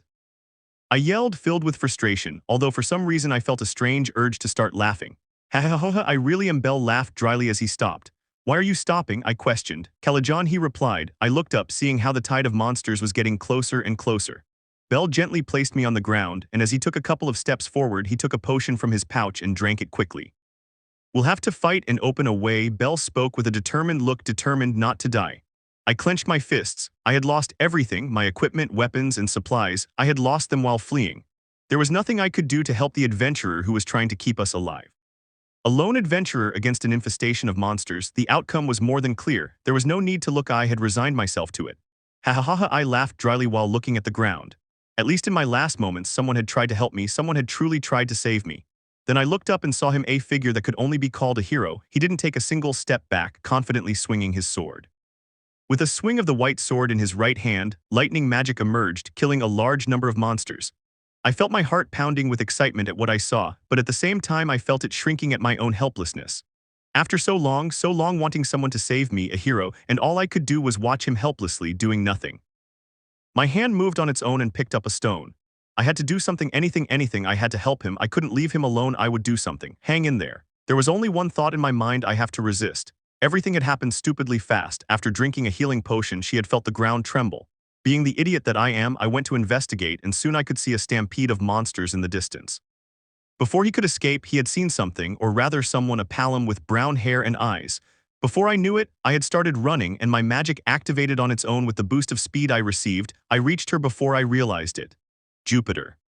I swung my sword while shouting the name of my magic at the top of my lungs. Lightning strike had managed to wipe out a multitude of monsters, but it wasn't enough. More monsters than he could count had taken their place. In an instant, I turned around and made a strategic retreat while grabbing that palom girl, carrying her like a sack of potatoes over my left shoulder. Hey, why are there so many monsters on this floor? I questioned no one in particular as I continued running. Who are you? The palom spoke for the first time. Bellcranel, I replied. Why did you help me? Palom questioned my reason for helping. Did I have to have a reason? I'm sorry to disappoint you, I don't have a reason. Why would I need a reason to help someone? All my principles are related to helping and interfering when nobody has asked me to. That was the kind of path my grandfather had taught me. Do you need a reason to help someone in trouble? I questioned, my breath ragged and my heart pounding like drums. Idiot, putting yourself in danger for someone you don't know. Are you playing at being a hero? The girl shouted angrily. Probably Aida and Kami-sama will also be upset when they find out. Ha ha ha ha, no, damn it, no, I'm not playing at being a hero. I'm going to become a damn hero in this city. Yes. I came to this city to be a hero, to gather a damn harem. I spoke with complete honesty and transparency. My whole life, probably even in the womb of the mother whom I only know from photos. For 16 years I have listened to and read stories about heroes. Can you blame me? Are you going to blame me for wanting to be a hero? It's everything I've ever wanted to be. Don't ask me not to try to be one because I will ignore it. Are you an idiot? Palom shouted in a voice full of frustration. For a moment I heard a small laugh. A smile formed on my face, but as quickly as it appeared, it vanished. Before my eyes I could glimpse the word perdition. Ha ha ha, I laughed drily. Ina was so right, I shouldn't have gone to another floor without studying it in depth. If I had done so, I wouldn't have made such a mistake. Why are you stopping? Palom asked. Ali, I replied with a guilty voice. I didn't regret coming to this apartment. If I hadn't, I would never have helped her. I regretted not studying the dungeon more thoroughly. Gently placed the girl Palom on the floor. I walked towards the alley exit while taking a potion from my pouch. Fortunately, I had brought more than one magic potion. I had used my magic for quite some time and was beginning to feel fatigued, but I had no choice. If I hadn't used it, we would have become food for some monster.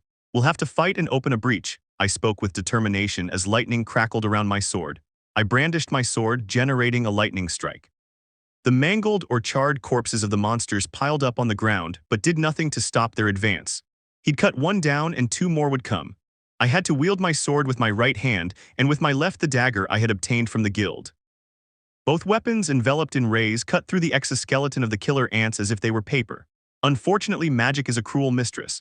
I felt my arms tense up, my muscles screamed in pain as I felt them tearing apart. My head ached and my vision blurred. I had stopped seeing where the monsters were coming from. I only saw spots, predominantly red spots with some black and green ones. I waved my sword and knife towards the nearest stain. He had to clench his teeth against the pain caused by the occasional blow or scratch from the monsters. Crack. As if the situation couldn't get any worse, my knife broke. I groaned as I brought my free hand to the hilt of my sword and swung it harder.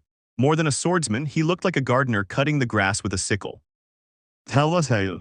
I was reaching my limit and all I could think about was resisting. Hold on. I told myself, because of the girl behind me, to make my grandfather proud, for the family I still had left, for my goddess, for Ina, for the future of my family, I had to resist. Jupitrrrrr. I screamed from the depths of my heart. My magic exploded, generating something like a pillar of light that enveloped the monsters. Breathe with difficulty. Tap, tap, tap, tap. Just when I thought it was all over, the sound of countless footsteps reached my ears. I could barely raise my sword. I felt my eyes closing from sleep and exhaustion. It was taking all my willpower to keep my knees from buckling. I was really screwed, but I refused to give up. I wouldn't die. I had to live.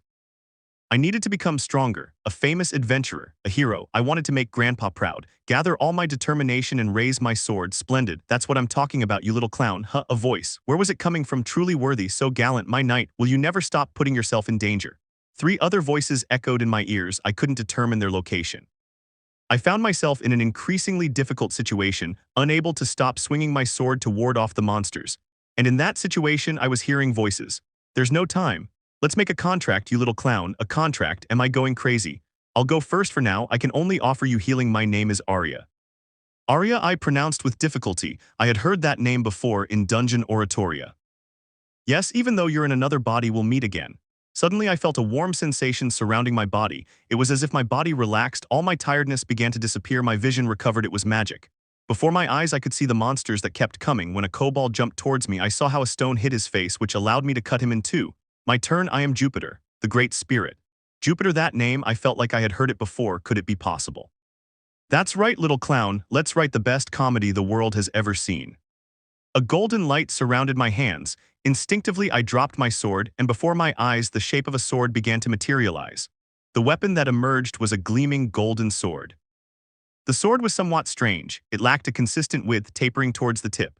While its shape wasn't triangular, as its edges were circular, it also featured 2 holes in the center, surrounded by reliefs of a duller tone. The hole near the hilt was wide and short, while the other was long but thinner. The hilt was caramel-colored and adorned with a circular golden pommel. I didn't have time to marvel at the sword because I had to wield it, cutting a war shadow in 2. The moment of my grand debut. I am the Great Spirit Juno. Unlike the previous 2, his name was not familiar to me. I felt an electric shock in my body for an instant. Use your magic. It'll be easier to use it with me, Jupiter. I shouted, and with a flick of my sword, an almost obscene amount of lightning was unleashed.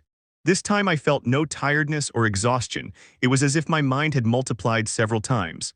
I am the last one, the Spirit Dine. I will help your body grow. Another familiar name was the one I heard. It was the name of the spirit that accompanied the hero Fulland. I felt a warm sensation surrounding my body, but not much more. I couldn't help but smile as I brandished the golden sword. The fight that once seemed impossible to win, I could see my victory getting closer and closer. Resist. The only thought on my mind. He sliced several monsters to pieces before unleashing a large amount of magic again. Goblins, kobold, frog shooter, lizard, dungeon, war shadow, killer ant, no matter what monster came, they all ended up dead. There were more and more corpses on the ground.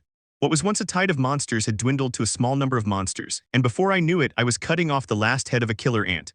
Breathe heavily. Not bad, little clown. You're more impressive than I thought. Oh, my knight so gallant, your figure remains that of a hero. Ha ha ha ha, I'm amazing, right? I couldn't stop smiling, getting closer to my goal. Grandpa, wherever you are, tell me, are you proud? I smiled nostalgically as I stared into space. That's the end of Chapter 3.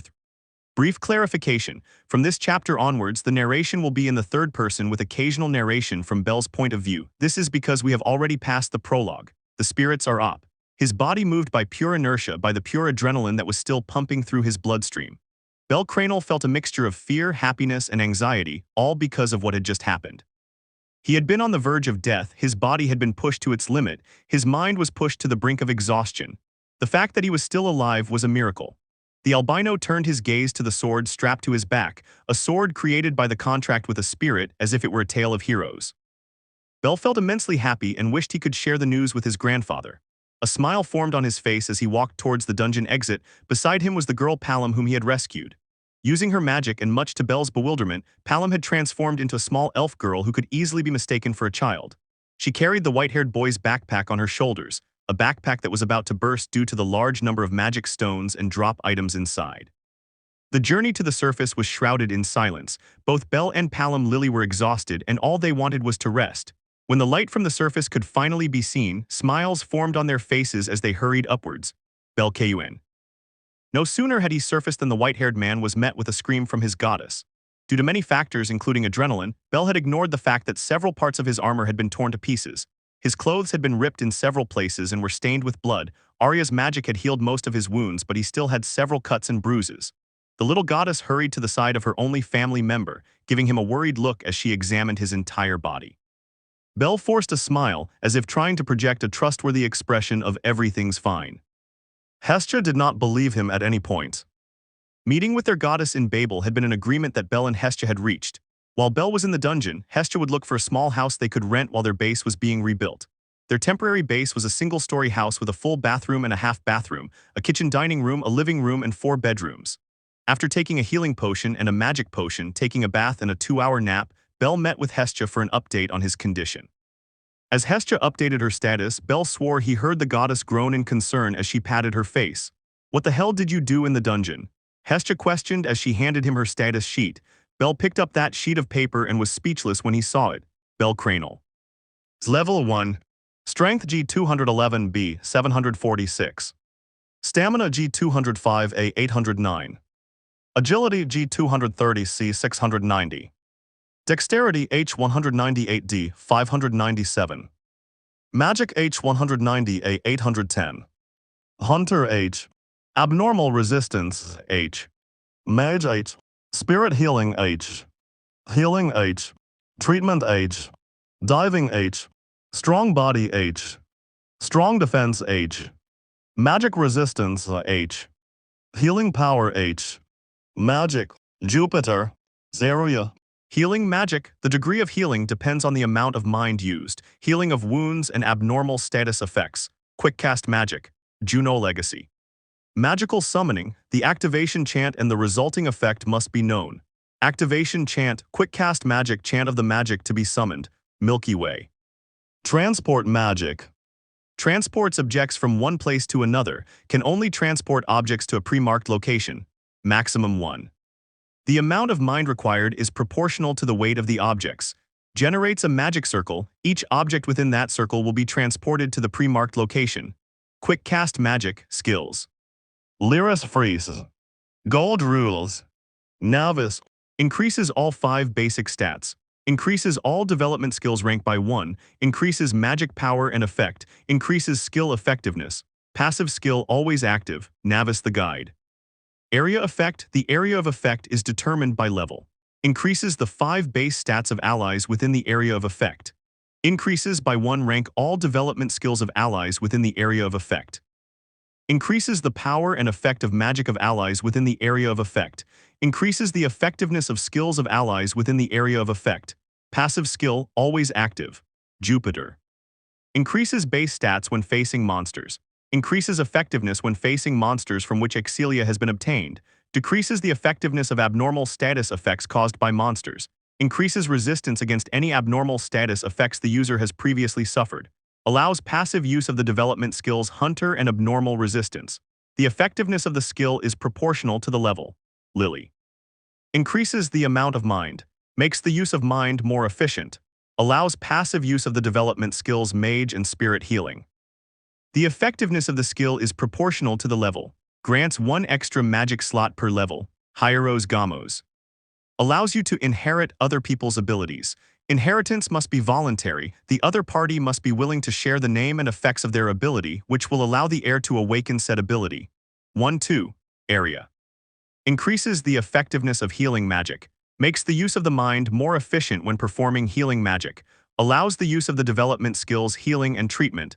The effectiveness of the skill is proportional to the level. Dine. Area effect. The area of effect is proportional to the level, passively increases allies' Excelia gathering, allies will grow faster. Ondine. Spiritual protection.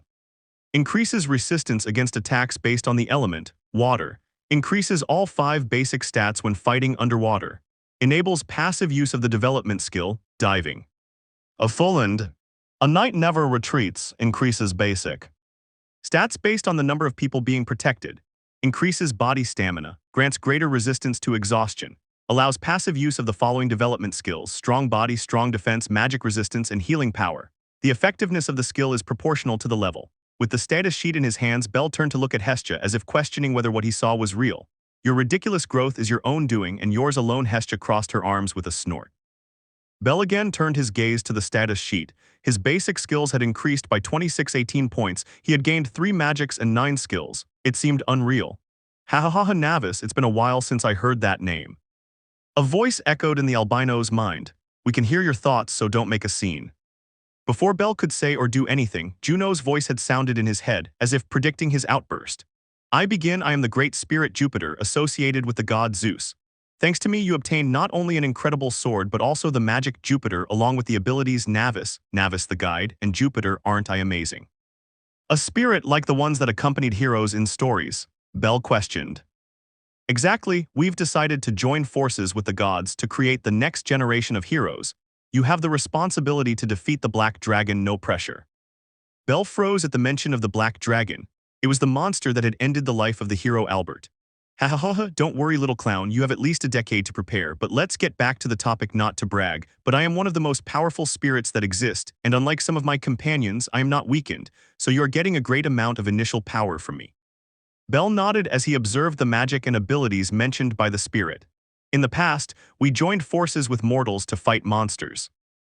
Now, thanks to your goddess's blessing, I can maintain my consciousness, even if only in your mind. When I was by Argonaut's side, he gained power similar to that of a first-class adventurer. In your case, it's not quite like that.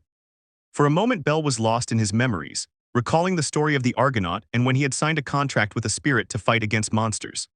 Clearly, at this moment, you are much stronger than any adventurer of your same level, and if you used all your skills, you could defeat an adventurer of a higher level. But you are still nowhere near the power that Argonaut had. Belle remained silent, listening to the spirit speak of his former companion. As a fan of the Argonaut, Belle was pleased to hear about him, even if only a little. Our contracts are different. With Argonaut, I sacrificed my consciousness to grant him power.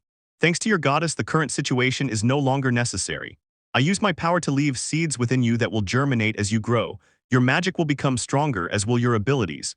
Strive, make the power we gave you your own, and become the hero this world needs. The spirit's words were engraved in the albino's mind and soul. Belle glanced at his hand as he opened and closed it several times. I understand, I will do my best, I will not betray your trust. Belle uttered those words in his mind while clenching his fist with determination. Ha ha ha, I hope to see it. Write an even better story than the one Argonaut wrote. Belle nodded with a big smile. My turn. I am the great spirit Juno. Through me you obtain the Juno Legacy magic and the Milky Way magic, as well as the Lili and Hieros Gamos abilities, not counting that idiot Jupiter, who is a special case. Since I never formed a contract with him, I can grant you a little more power than the others. Belle nodded slightly before turning his gaze back to the status sheet. What are these parts? In my magic and skill, the ones that are numbered seem to be erased. Belle questioned the spirit in his thoughts. The correct word is blocked. Juno Legacy magic allows you to learn any magic. What are those blocked parts? You could say it's inherited magic. One of my aspects as a spirit associated with the goddess Hera is heritage, and your goddess's fauna amplifies this.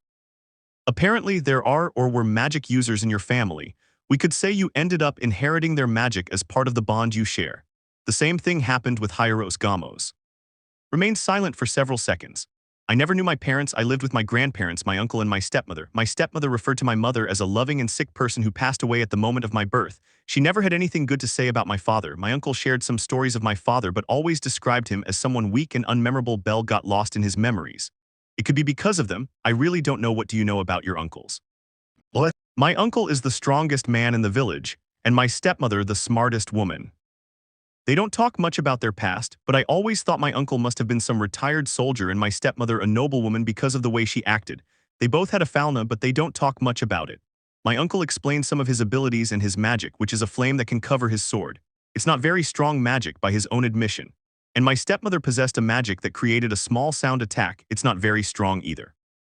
Belle explained that for a moment, getting lost in his memories and happier times. That explains things a bit. And what do you know about your grandparents? My grandfather was an eccentric old man, and my grandmother, a strict woman who was always fighting with my grandfather. Fortunately for my grandfather, my grandmother traveled a lot. Belle again got lost in his memories without realizing that he had strayed a little from the topic. Since you speak of them in the present tense, I assume they are still alive. A half-smile forms on Belle's face.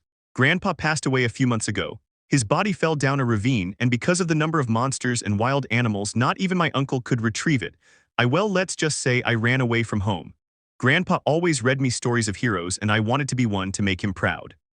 I knew my uncle and stepmother would never let me leave, so I took advantage of the fact that they were traveling to another village, left a note, and left. With a small, nervous laugh, Belle recounted how she arrived in Arario. The four spirits chuckled softly in the albino's mind. Belle again glanced at his status sheet. Why are they blocked? The white-haired man asked, turning the spirits' attention back to their abilities. He who grasps at too much holds nothing, not counting Juno Legacy, which we could say is unused. You have 2 new spells. Learn to use them before anything else. It's easier to learn to use 2 than to use 6. The same goes for the skills. You have good skills. First get used to their effects and then unlock the others. Belle sighed before nodding. Although he wanted to contradict the spirit, he also saw the reason in its words. Regarding the other magic you obtained from our contract, it allows you to transport objects from one place to another. Depending on the distance or weight, it will require a greater amount of mind. You will need to practice a lot with it. Belle nodded again as he read about his magic on his status sheet. Well, it's my turn. I'm Dine. I'm a water spirit. Although you didn't get any water-related magic from me, you did get my second nature, which is support. Dine will make your allies stronger, and Ondine is my spiritual protection.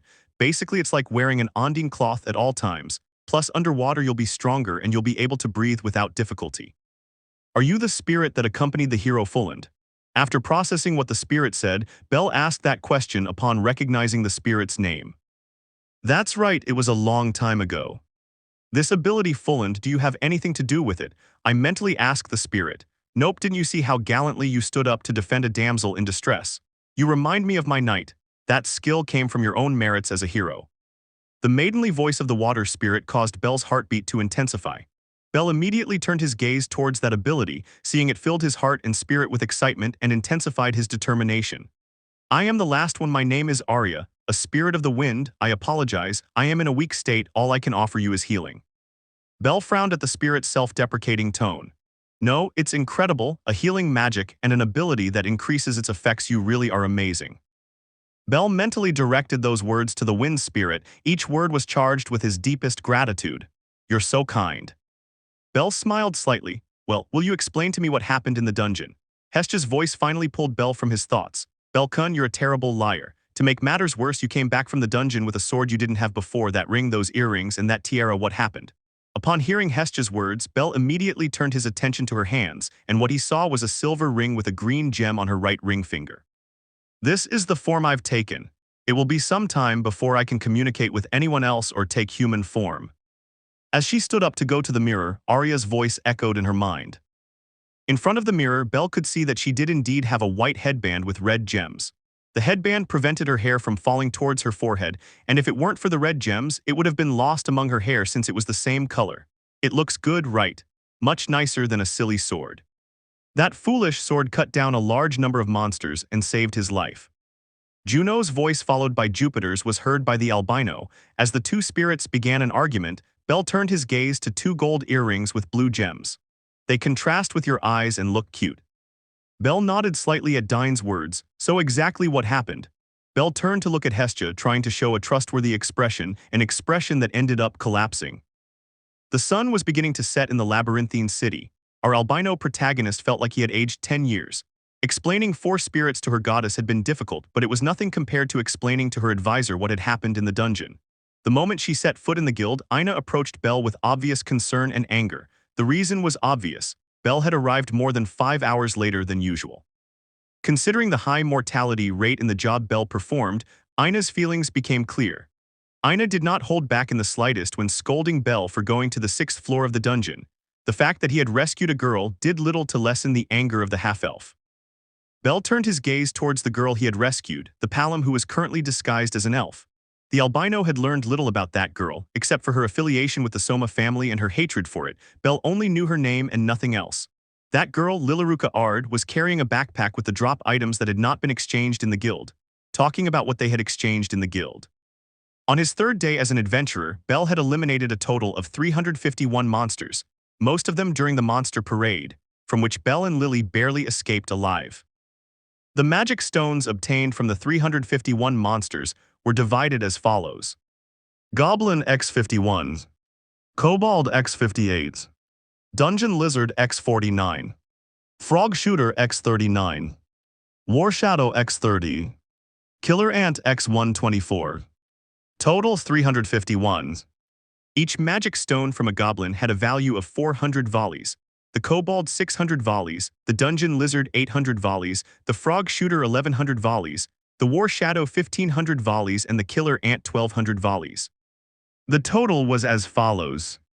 Goblin 20,400, kobold 34,800, dungeon lizard 39,200, frog shooter 42,900, war shadow 45,000, killer ant 148,800. Total 331,100. The number of drop items I had obtained was as follows. Goblin Fang X83, Kobold Claw X96, Dungeon Lizard Scale X340, Frog Shooter Eye X39, War Shadow Finger X85, Killer Ant Carapace X124.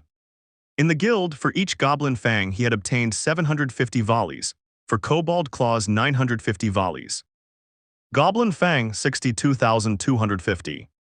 Kobold Claw 91,200. Total 153,450. His total for the third day as an adventurer had been 484,550 volleys. Belle had been tempted to trade the other drop items, but Lili had told him he could get more money elsewhere. Lili had also only brought one item drop from Dungeon Lizard, Frog Shooter, War Shadow, and Killer Ant, intending to sell them to the guild and gain a starting point for trading elsewhere. To Lili's delight, Rehmer had valued these drop items for free and without them having to sell them to the guild. The rating they had obtained was the following. Dungeon Lizard Scale, 850 volleys. Frog Shooter's Eye, 1,400 volleys. War Shadow's Finger, 1,800 volleys. Killer Ant's Breastplate, 2,000 volleys. Do they really buy the drop items in other places? I mean, aren't they monsters from the first levels? Belle asked that question somewhat casually, although Lili heard it. The drop items from goblins, kobolds, or dungeon lizards are bought by artisan families in large quantities. We're talking over 200 pieces.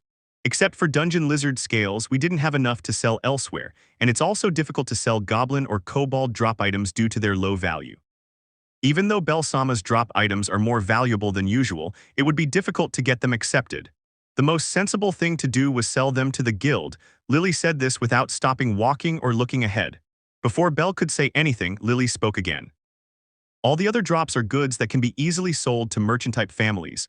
Pharmaceutical families buy Frog Shooter Eyes quite frequently, and blacksmith families tend to buy War Shadow Fingers and Killer Ant Armor to make equipment for novice adventurers.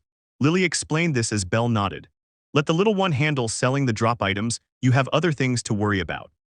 Belle's attention was immediately drawn to the spirit Jupiter. You're going to have an appointment with your advisor, right? You have an appointment to plan. Belle smiled foolishly as he imagined going on a date with Aida. Idiot, they're just going to buy equipment, don't give him strange ideas. Juno's voice was filled with annoyance with every word she said. Honestly, he should be more concerned with finding a teacher than planning a date. His swordsmanship is poor at best. Belle felt as if a ton of bricks had fallen on him. He was aware of his lack of skill with a sword. He had learned basic concepts from his uncle in his native village, but both he and his stepmother were reluctant to let him learn to fight. Even if I wanted a teacher, there was little or nothing I could do. He was the only member of his family, he had no superior who could train him, and he didn't know anyone who could act as a teacher. It wasn't like a teacher was going to fall from the sky. True, Elise, you idiot. With that cry, a beautiful elf had fallen into the arms of our albino protagonist, the Astrea family, the family that had reached rank S the fastest. A family made up entirely of women who, during the Dark Ages, had fought day and night to protect civilians. In their last expedition, they had not only registered floor 58 as their record, but also 3 of their members had gone up to level 6 and another 2 to level 5.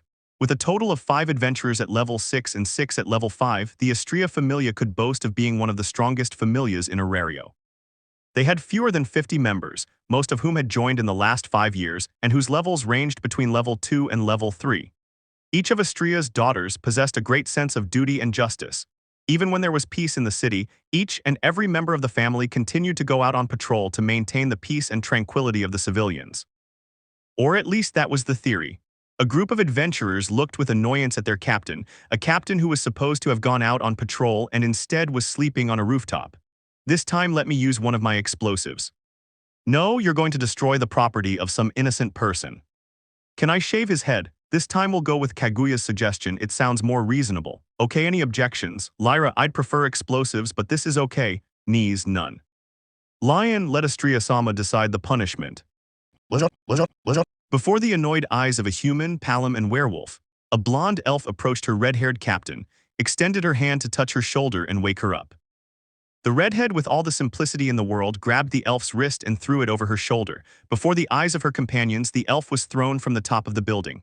Elise, you idiot. The elf's scream finally woke the redhead, who looked around in bewilderment. Crawling to the edge of the building, the redhead received an incredulous look. Am I dreaming? The redhead murmured those words. What are you talking about? Captain Idiot, a woman dressed in a kimono, questioned her captain as she approached the edge of the building, a Palom and a werewolf following behind her. Oh. Are you kidding me? I never thought something like this was possible. Are you all right? Briefly recovering from the shock of a stranger falling directly into his arms, Belle managed to formulate a question. And I am fine. The elf, her face completely red, stuttered each word of her answer. Belle, who managed to understand the elf, smiled, forgetting that he was carrying a stranger as if she were a princess. I'm glad you fell from a great height. It's lucky I caught you giving a smile. Belle said those words. Why yes, she stammered again, her face still flushed with red. My name is bellcranel. Belle introduced himself as he helped the elf to her feet. Are you lion? For the third time, the elf stumbled over her words as she took a couple of steps back. A pleasure, Ryusen. Belle extended his right hand while maintaining a smile. The elf peered shyly between Belle's hand and his smiling face, repeating the action a couple of times before extending her own hand and giving a rather awkward greeting. How did you fall? Belle asked that question as soon as they finished their greeting. Before Ryu could even open his mouth, a red blur passed by him. Belle felt his back bend as he felt an extra weight climb on top of him. A red-haired woman had jumped on top of Belle. Her legs had wrapped around the albino's waist while her hands gripped his shoulders, her face just inches from Belle's. What's your name? How old are you? Which family do you belong to? What are your intentions with Lion? Are you an adventurer? What level are you? Is your hair natural? Belle was overwhelmed by the endless questions from the redhead, who didn't seem to stop even to breathe. Be quiet. Before Belle could process the redhead's questions, a black-haired woman appeared, hit the redhead on the head and pulled her away from the albino. I'm bellcranel. Belle repeated her name as she watched a group of 4 women appear out of nowhere. Elise Lovell, the beautiful and pure captain of the Astrea family, the redhead introduced herself while placing a hand on her chest. If by pure you mean never having had a boyfriend, then yes, pure. Hahaha, I'm Lyra, from the same family as this idiot, and your little girlfriend. A pink-haired Palom introduced herself with a mocking smile, as did her words, while she put both hands behind her neck. Elise and Ryu's faces turned redder than Elise's hair. You can call me Kaguya, brother-in-law. I'll keep an eye on you. I don't let just anyone near my little lion. The dark-haired oriental woman introduced herself with a smile. Brother-in-law. Belle looked confused as he blushed slightly. You see, no man has ever touched or tried to touch Lion and ended up with all his bones in the same place. Not even many members of our family can touch her no matter how hard they try. That's why it was such a surprise to see you carrying her like a princess. Is this what the gods call a fatherland encounter? I'm Knees. The werewolf spoke as her ears and tail twitched animatedly. Belle maintained a bewildered expression. The named elf kept to herself, her face red, still processing what had happened. So you're an adventurer. What level are you? Which family do you belong to? Elise invaded Belle's personal space again. With the exception of a certain elven maiden, all those present, including Lili, looked at the redhead with annoyance. Yes, I'm only level 1. I started 3 days ago. I belong to the Hestia Familia. We're a new Familia, and I'm just the first member, but will grow soon. The shyness with which Belle spoke did nothing to hide the determination that burned in his eyes. Lili was captivated as she watched Belle. She saw the hero who had saved her life. Ha ha ha ha, I like that motivation. I'll give you a point. Elise spoke with a big smile while raising a thumbs up. Belle smiled at the lively redhead. Her joy was contagious. Since you're a newbie, how about Lion and I train you? We have a few days off and it'll be fun. Elise quickly pulled Rue into a hug while smiling and speaking animatedly. Belle remained silent as he stared at the redhead in amazement. Rue could barely make a sound as she looked at her captain. Ha ha ha. Lion, as a teacher, I want to see that. How long do you think the boy will last? 15,000 volleys. I bet he runs away in the first 2 minutes. While the Oriental woman giggled under her breath, the werewolf woman chuckled and looked at her elf companion with amusement. The Palom smiled as she threw some coins into the air. POV, Lili. To go unnoticed, gather enough money, escape from the city. That was my plan. For years I had clung to that ideal. What had changed? I became a childish idiot. A virus that I call the hero's epidemic had infected me. In one of my many moments of weakness, a light had appeared, a figure I could only describe as a hero. He had come between my useless self and a sea of monsters. How could she abandon him? Was it possible not to feel inspired? Was it possible not to want to walk beside him? My desires had changed a little. I still wanted to leave the Soma family, but not to run away. I wanted to walk the same path as my hero. That was my new wish. Bellcranel, I could bet my life that his name would be etched in the history books, that he would have his own legend written in a book. That's how badly he had been affected by the hero epidemic. His goddess Hestia had been very understanding upon learning of my situation, and had even allowed me to sleep in one of the rooms of her residence. I didn't understand why they were so kind, Belle Sama and Hestia Sama. They were too kind, so kind that they could be called idiots. One risked his life to protect me, the other gave me a place to live even knowing that misfortune was following me. I wanted to become strong, to become useful to both of them. I wanted to repay their kindness. If you want strength, you just have to ask for it. I sighed as I looked over my shoulder at a figure I could only describe as a ghost horse. The day before, after Belle Sama took me to his residence, in the room that had been lent to me, this being had appeared. Fingas, a spirit who, in his own words, had worked in the past with the Palom heroes Fiona and Dim. The courage you showed, I decided you are worthy. I will help you become the next heroine of the Palom. He had said those words to me yesterday. Thinking it was a hallucination, I ignored it and went to sleep. When I woke up, it was still there. He had been following me ever since. I had my reasons for not accepting a contract. I didn't consider myself worthy of being a hero, maybe one's assistant, but not a hero. He had committed many reprehensible acts. I didn't consider myself worthy of being saved either, yet Belle Sama had saved me. While Belle Sama met with the Dystria Familia for training, I was in charge of selling their drop items. The Diane Sect family had bought the frog shooter eyes for 1650 volleys each. For 39 pieces, I got a total of 64,350 volleys.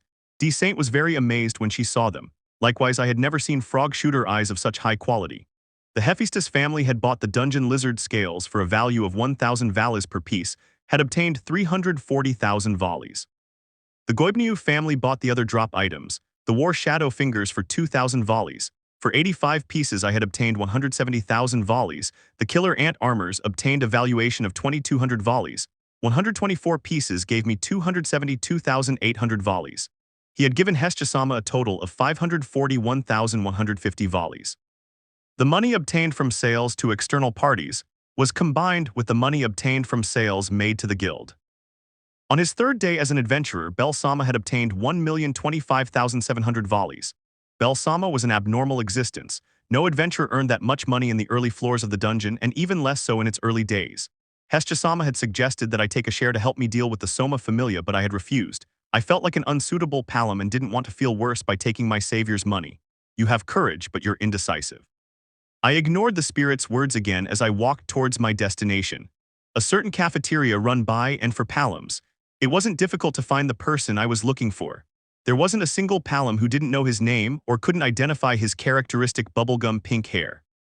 Slyle, a level 5 adventure, probably the second most famous Palom, only behind Braver. Although Bringer had reached level 5 earlier, they were not liked by many due to the bad reputation of his family and his own actions. I see you came, I'll listen to what you have to say. Slyle spoke in a bored tone while his gaze was fixed on me. I removed my hood and deactivated my magic. Slyle's gaze intensified. The day before, while Belle Sama was talking to the captain of the Dystria Familia, he had somehow managed to talk to Slyle. I sighed as I prepared to speak. In the past, the Ganesha and Astrea families were too busy dealing with Evelys. They would never stop to look at the problems of a worthless palom. Even after the Dark Ages, the idea of asking for help for those families never crossed my mind. By that time, I had already become an unsuitable palom. We are all worthy of receiving help. Even the most horrendous criminal deserves help, otherwise they would not understand the horror of their past actions. The words of the spirit made my heart clench. So, why did you want to meet with me? An autograph.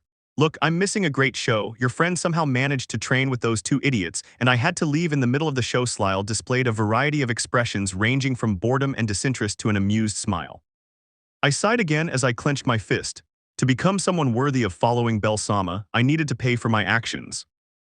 I would like to ask for your help. I bowed my head as I said those words. When I looked up, Slyle's expression had become a little more serious. I clenched my fist as I began to speak. This was my first step. I don't know if I'll become a hero, but I will become a person worthy of following a hero. That's the end of this chapter. Chapter 4. A day of rest. In the vast majority of cases, a family was the direct reflection of the god they served. The good or bad customs of a god were usually adopted by his followers. There were very few exceptions where the family did not share some trait with their god. The members of the Hera family were once obsessed with the idea of marriage, wearing elaborate battle bride dresses. Their captain had taken her obsession with finding a suitable suitor to such a level that she began to categorize all the men of Arario on a scale of who were the best husband suitors. The children of Zeus had inherited his depravity and alcoholism. The parties of the Zeus family had achieved legendary status among veteran adventurers. Likewise, many of Zeus's children had their own harems. Freya's children were out of their minds. Ganesha's children were the heart and soul of any party, with some exceptions.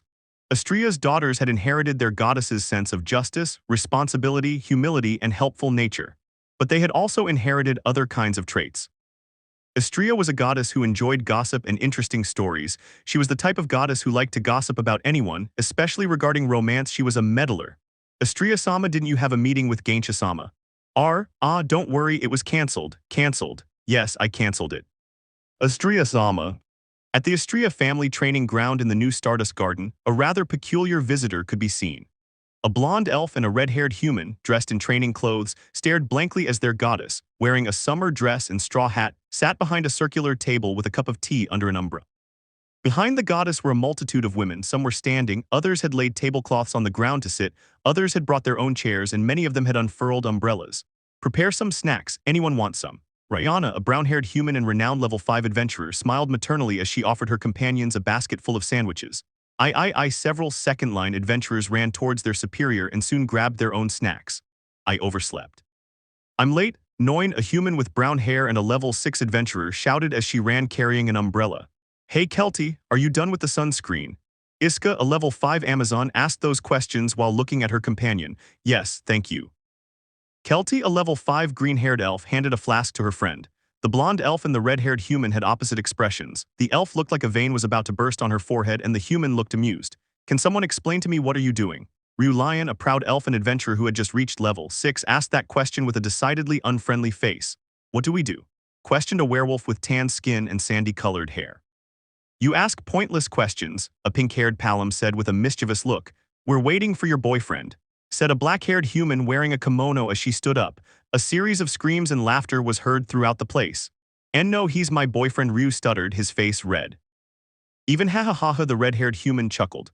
Elise, the elf shouted, her face red again, but this time with anger. Ha-ha-ha, the person named just laughed happily.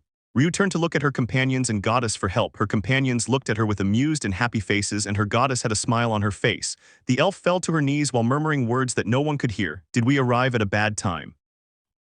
Arrive? He's Lion-senpai's boyfriend. It's very cute. Hey, back off, don't interfere with true love. I always thought of Lion-senpai as a traditional elf. I never imagined she'd like a human. True, it can't be, it's true. How could this have happened? How did Lion get ahead of us? Girls. The arrival of a certain white-haired human marked the beginning of chaos. Ryu and Elise were quickly pushed aside by a crowd of their companions who had surrounded the white-haired man. With her face and entire body red with embarrassment, Ryu tried to stop her companions. At a certain point in the commotion, the crowd parted to let a goddess pass. Astrea walked with a gentle smile on her face. Bellcranel, correct. The goddess questioned. Yeah.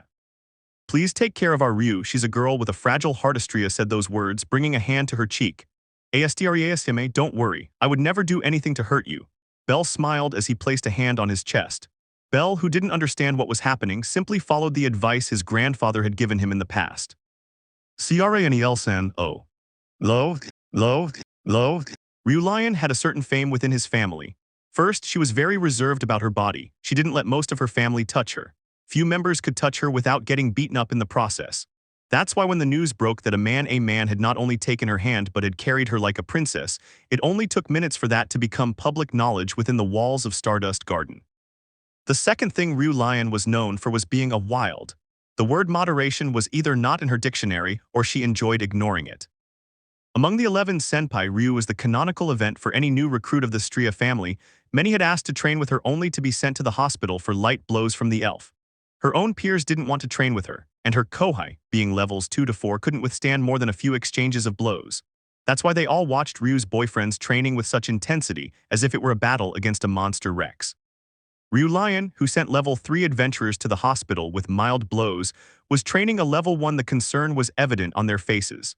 The healers of the family had their staffs ready to spring at any moment. Elise had one hand on the hilt of a wooden sword as she looked seriously at her companion. Astria kept a look on Hestia, who seemed quite calm.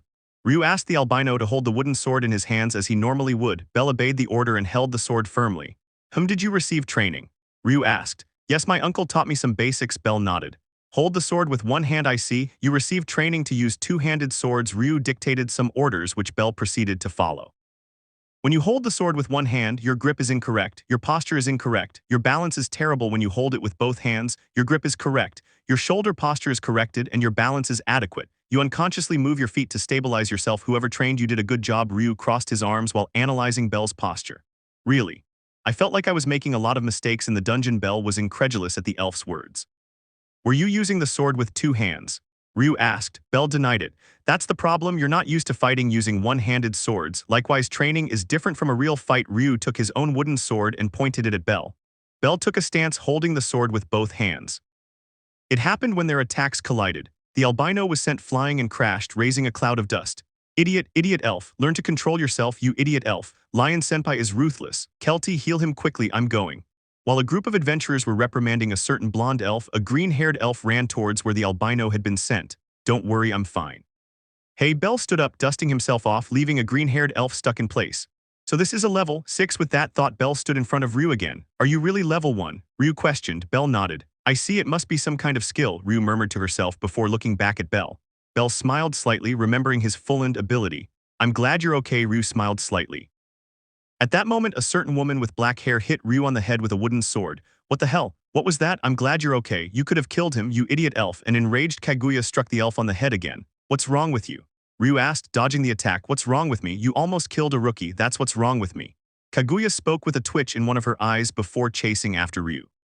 While the elf and the human from the Far East argued, Belle watched everything with a nervous laugh.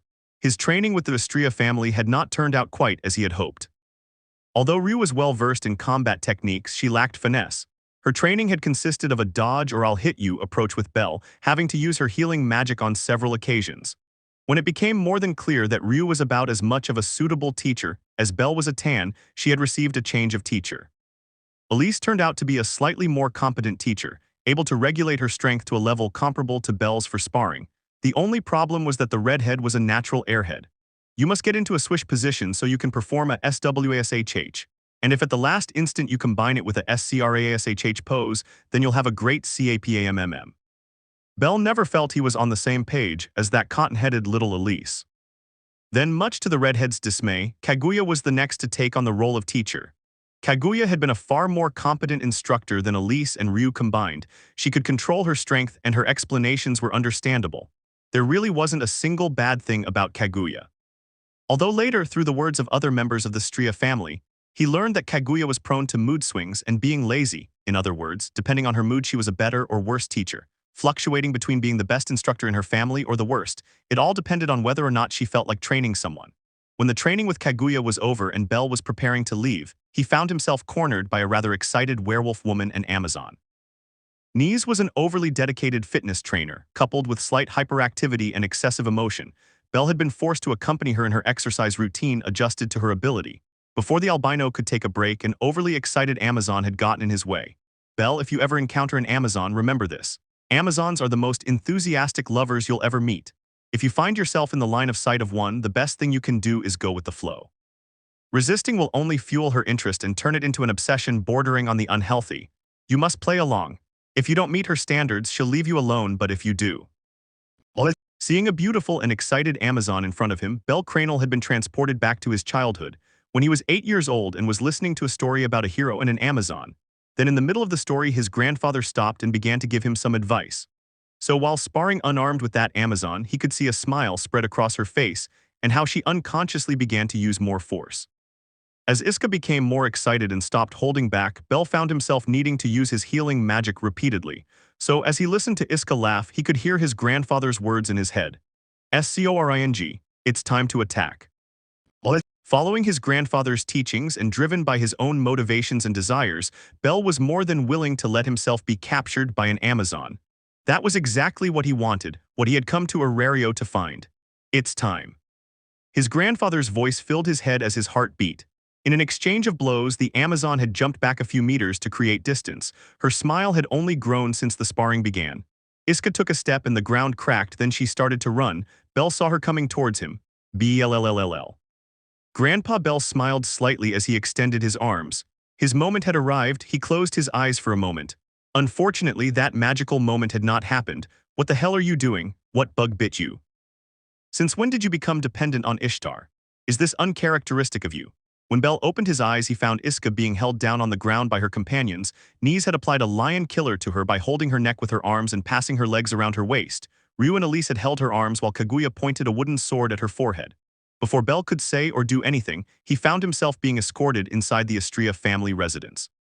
Through their continuous training in the library, Rayana and Noin had become more than capable teachers in the field of magic, and both were more than happy to share their knowledge and give advice to a novice, especially considering that their goddesses were friends. Kelty had been painfully shy. Her explanations had been given in a voice that was too low and with slight stuttering. On some occasions, Rayana had intervened as a translator.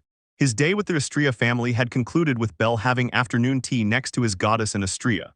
With Hestia staying to chat with Astria, Belle had run towards the small house his familia rented to take a quick bath. All the way home, he had been invaded by the taunts and comments of the spirits in his head, spirits that had remained silent so as not to distract him, or those that had silently cut their mental link during training. The elf isn't bad, but you should go for the Amazon. Brown skin is justice. The hormonal crazy one, are you an idiot? I just wanted a piece of our clown JR. I've seen those symptoms many times on my travels. What are you talking about, savings? Are you blind or deaf? It's clear she wants our guy and she has a lot to offer. Exotic skin, a body that screams to be touched and adored, her face is among the most beautiful I've ever seen, her eyes and hair aren't bad either. 10/10 go Belle. The albino listened to Jupiter and Juno's argument with a certain nostalgia. It reminded him of his grandparents' fights. Arya and Dine laughed quietly. Without realizing it, Belle had arrived at his destination, the northern area of Arario Square, and that person entered Belle's field of vision very quickly. Hey, Belle-kun. When Belle arrived at the place, a lovely voice spoke to him. Good morning, you're very early. Are you really excited about buying a new suit of armor? Belle gave a small smile to the person in front of him, a half-elf named Aida. Buying equipment really excites me, Belle said with a smile. I was actually looking forward to it too. Even though it's just to shop with you, I was still really excited, Aida said, smiling back at Belle. Belle took a moment to appreciate the appearance of Aida, the half-elf. She was wearing a cute white blouse with laces and a miniskirt. Belle remained silent as he watched, completely captivated by Aida. Also a 10/10, her hair is ordinary but it doesn't matter, her eyes are striking. Elves are usually sensitive in their ears, those thighs be. Belle consciously ignored Jupiter's voice and concentrated on Aida. At these times, his grandfather's advice was always useful to him. She had used some of her savings to buy decent clothes, black trousers and a short-sleeved white shirt, a simple bracelet on her right hand and black dress shoes. Listen, Belle, there's nothing more unpleasant than a man who doesn't take care of his appearance or his hygiene as a man. You should always take care of your appearance in front of the ladies, never be the type of man who shows up to a date in shorts and sandals. Don't disappoint your old man that way. Her hair had always been unruly, yet she had taken care to comb it to make sure it wasn't tangled. She had made sure to brush her teeth and that her breath smelled good. She didn't overlook deodorant and had applied some of the cologne she inherited from her grandfather. Just as Belle was captivated by how cute Aida looked, the half-elf looked at the albino with a blush. Do you have something you want to say, Belle-kun? Aida asked, looking at Belle with mischievous eyes. Belle smiled slightly. Well, I'd start by saying that the word beautiful doesn't do you justice. You're usually a working beauty, but seeing you free from the pressure of your job, and with that air of happiness, I don't know, you become an ethereal beauty. Belle smiled calmly as she spoke. Aina blinked a couple of times before her face turned scarlet. I brought you a small gift, sorry if it's cliché. I'm a bit old-fashioned. Belle kept his smile as he showed Aina a small bouquet. A bouquet which he had kept held with his left hand behind his back all this time. Aina cast a curious glance at the small floral arrangement, a rosa centifolia, a whitish rose with a pinkish hue in the center accompanied by two white peonies on either side and surrounded by polyanthus, a flower with a yellow center and red tips. The half-elf remained silent for a moment before giving Belle a rather tender look. We may have only known each other for a few days, but you have been a great help to me. It would be difficult to express all the gratitude I feel for you. Along with my goddess, you are one of the people who have helped me the most in this city. Belle kept smiling the whole time. Out of embarrassment, Aina had to turn away so that the albino wouldn't see her flushed face and teary eyes. That bouquet had a special meaning, one that the half-elf understood, having received an advanced education in the school district. Rosa centifolia, gratitude. White peony, I am lucky to have you. Polyanthus, trust. It was a short, unwritten poem, although if it had to be written it would say something more or less like this. I would like to express my gratitude for having you in my life. You are the most trustworthy person I know, and I am truly fortunate to have you. More or less with a bit of smooth talk, that's basically what the bouquet Belle had delivered was trying to convey. Belle was no stranger to its meaning. It wasn't as if he had chosen it at random. His grandfather and uncle, strange as it may sound, were very knowledgeable about the different meanings of flowers and floral arrangements. His stepmother also knew a lot about the subject, but she wasn't very open to sharing her knowledge. When he asked her, she would give him a beautiful smile while saying, "Why do you want to know something like that?" Thanks to the knowledge he inherited from his grandfather, Belle knew when it was best to back away, and when his stepmother smiled like that, it was best to back away. Because of her embarrassment, Aina had started walking away from the albino. Belle kept a smile on his face as he followed the half-elf, not at any point making fun of her, but rather feeling happy to see her acting that way. I never thought you were the romantic type. Now I'm so jealous. It was a very nice gesture, although it makes me feel a pressure in my chest. The approving voices of Juno, Dine, and Arya reached his mind, and Belle's smile widened. Ha ha ha ha.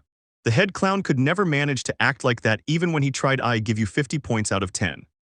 Since we're heading to the shops of the first-class blacksmith family in Arario, I'll explain more about those blacksmiths. Bellcun, do you know about the development skill? After a few minutes, Aina's embarrassment subsided enough for her to walk beside Belle. After a few more minutes, she had begun to speak, taking advantage of the situation to give Belle a little lesson. Her inner teacher was stronger than her embarrassment. The development skill is a skill that appears randomly after the status level increases. These skills are more specialized than the basic skills. Belle replied simply, though with a small ironic laugh at the end, remembering his own skills. Aina turned to look at Belle and blinked a couple of times. It seems someone has been doing their homework, Aina said with a smile. Belle shrugged, still smiling. Well, to add to what you said. When the time comes, it will automatically use the individual's experience points to decide which skills to improve. Among those skills is blacksmithing, Aina said. Belle nodded. Blacksmithing was a fundamental skill for any blacksmith who wanted to be respected, and for that, level 2 at least was necessary. Okay, we're here, Aina said with a smile. Belle simply nodded as he glanced at everything this new apartment had to offer. Swords, spears, axes, hammers, daggers, bows, shields, armor, and other defensive equipment all were analyzed by Belle's eyes. Although I had been in this place just a few days ago, the products were all different. There seems to be a constant rotation, Belle murmured. Yes, many adventurers shop here, Aina smiled slightly. Although there were many different shops, Belle had only one shop in mind. He wanted armor and a sword just like the ones he had bought. I hadn't bought them for very long, but they had withstood the punishment caused by a monster infestation. His armor had been dented in several places and had superficial and deep cuts, but it had successfully protected his vital points and prevented him from dying due to any carelessness. His sword was frankly ruined. It was designed for novices. It wasn't expected to cut down more than 100 monsters in its entire lifespan. But that sword had successfully slain more monsters than Belle could count. It had lost its edge during combat, it had splintered, and ironically the fact that it splintered combined with its weight had helped him continue killing monsters. Finally, when he returned to his small house, he discovered that the sword was cracked in several places. I have in mind the name of a blacksmith I wish to contact. Belle smiled, surprising Aina a little. Oh, I thought we were just going to watch. Aina looked at Belle with a degree of astonishment. Yes, but well, you know what I went through yesterday. Not many rookie armors would have withstood that. Belle smiled shyly as she entered a shop, followed by Aina. That certainly proves it was good quality. It's a great idea to get work from the same blacksmith in that case. Aina smiled as Belle nodded. Upon entering the store, Belle was met with an angry shout. Why is it like this? Walking towards the counter, Belle and Aina could see and hear an argument between an employee and what appeared to be a customer. Why is it always in that kind of corner? Do you have some grudge against me? Belle got a better look at the man who was arguing in an indignant voice. He was wearing a casual black kimono and his bright red hair told a lot to the eye. I did it desperately. Shouldn't I have better treatment? The redhead continued, his voice filled with anger and indignation. That's the decision from above, at least when you're able to sell it, the employee said, looking rather uncomfortable. I had 2 sales this week, on the same day. The redhead growled as he slammed his fist on the counter, his angry words cut off by the employee's voice. The only ones in 8 months. The employee glared at the redhead before ignoring him and turning his attention to Belle and Aina. Welcome, do you need anything? The employee asked kindly, very different from the tone of voice he used with the redhead. Yes, are you currently selling Welf Kraso's work? Belle asked calmly. Belle's words left both the employee and the redhead speechless. So are you planning to buy Welf Kraso's work? The employee asked nervously. Yes, I would like to request one of your armors, Belle said in a calm but determined tone. Faced with Belle's response, the employee remained silent once again. Ha ha ha ha ha ha ha, you deserve it. Even if it's me, I still have 1 or 2 customers. With a thunderous laugh, he hit the counter again. Belle looked in the direction of the redhead with some curiosity. Welf Kraso's armor is here, the redhead said as he dragged a wooden box towards Belle. Belle looked at the armor in the box. The shiny white armor was similar to the armor that was damaged in his last dungeon raid. How's it going? Do you want to use it? The redhead asked with a bright smile. Belle smiled slightly as he looked at the redhead. Since this is a rare opportunity, let me tell you my name, customer number 1. I am Welf Kraso. Currently a very low-ranking blacksmith in the Hephaestus family. Would you like an autograph? The redhead spoke with a radiant smile, a smile similar to that of an older brother when he teases his younger brother, or that of a child when he receives a gift.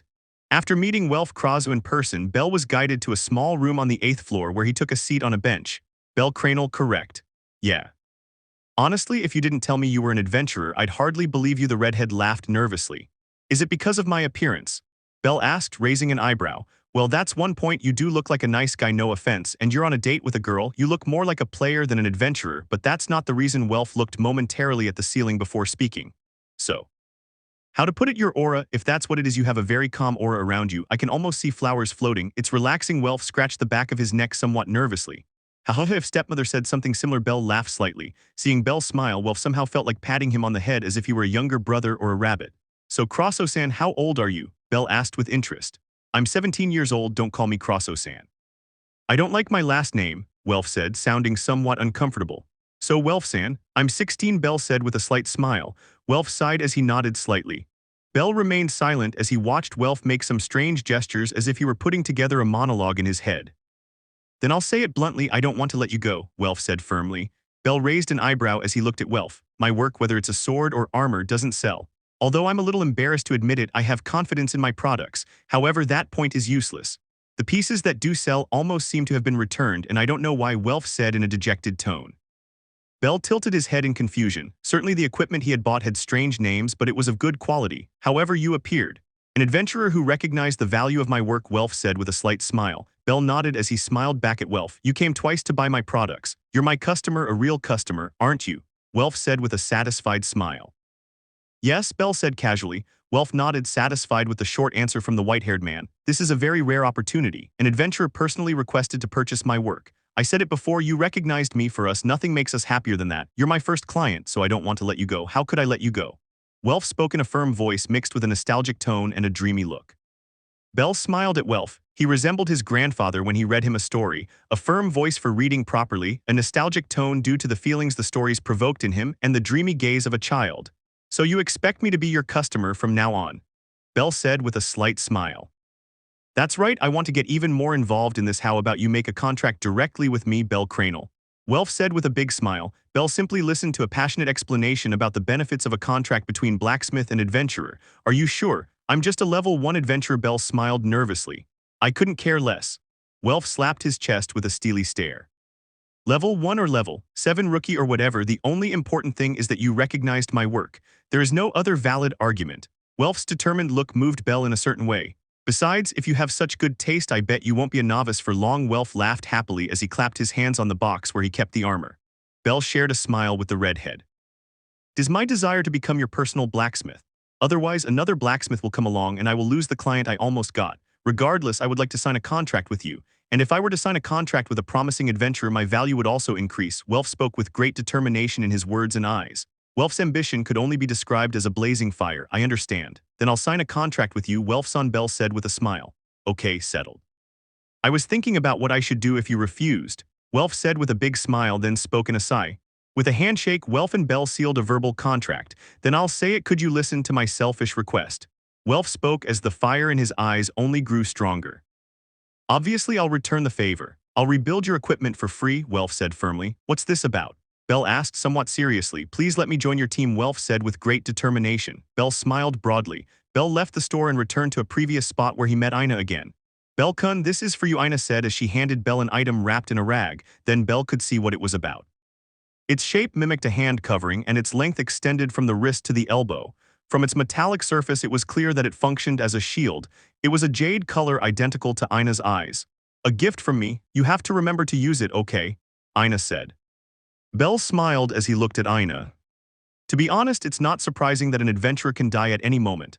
No matter how powerful a person is, a small mistake can easily cost them their life. I've seen many adventurers never return, Aida said, lowering her gaze. Belle remained silent and decided to wait for Aida to finish saying everything she had to say. I hope you don't suddenly disappear, Belle-kun, Aida said timidly. Belle took the object while wearing a smile on his face. Disappear. I would never do anything to make your beautiful face sad, Belle said with a smile.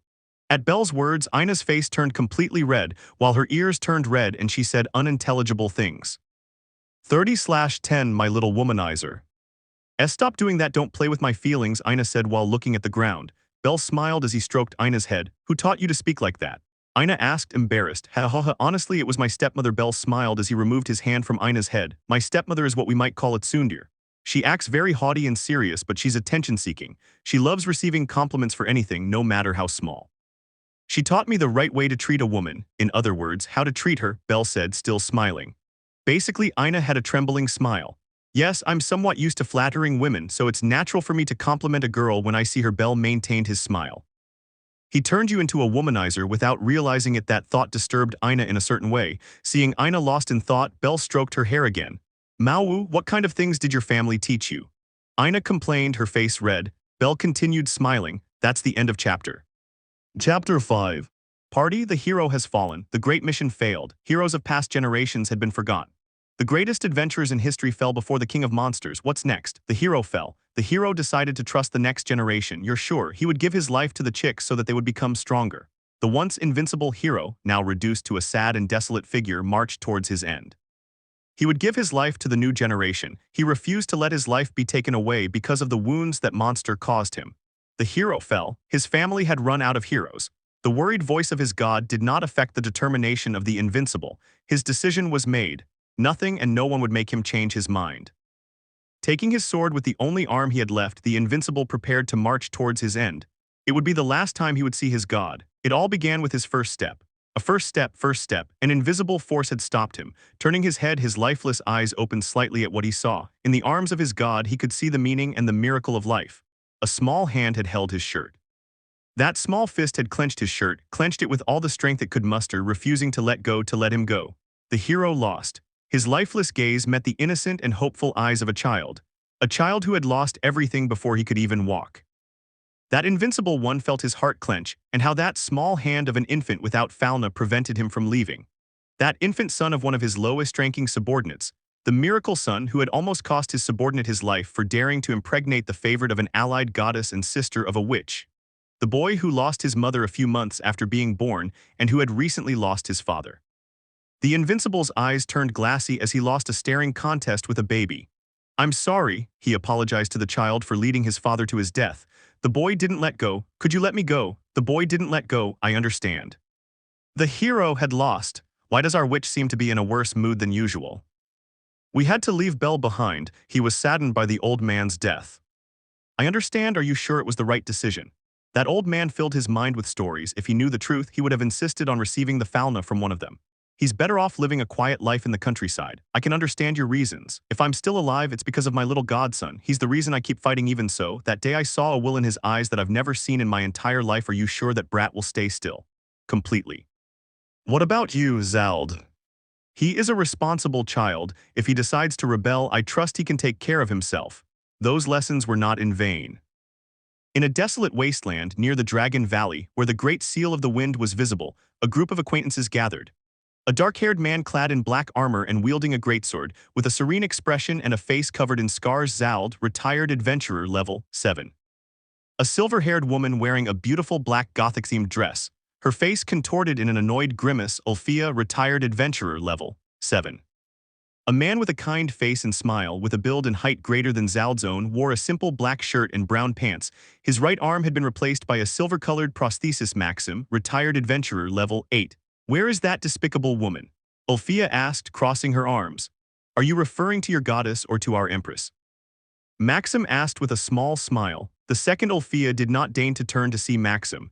It's on the other side of the Dragon Valley. Each of us will defend a cardinal point. We must stop any monster that manages to cross the barrier, Maxim explained as he stood up. Will it just be us? Zald questioned.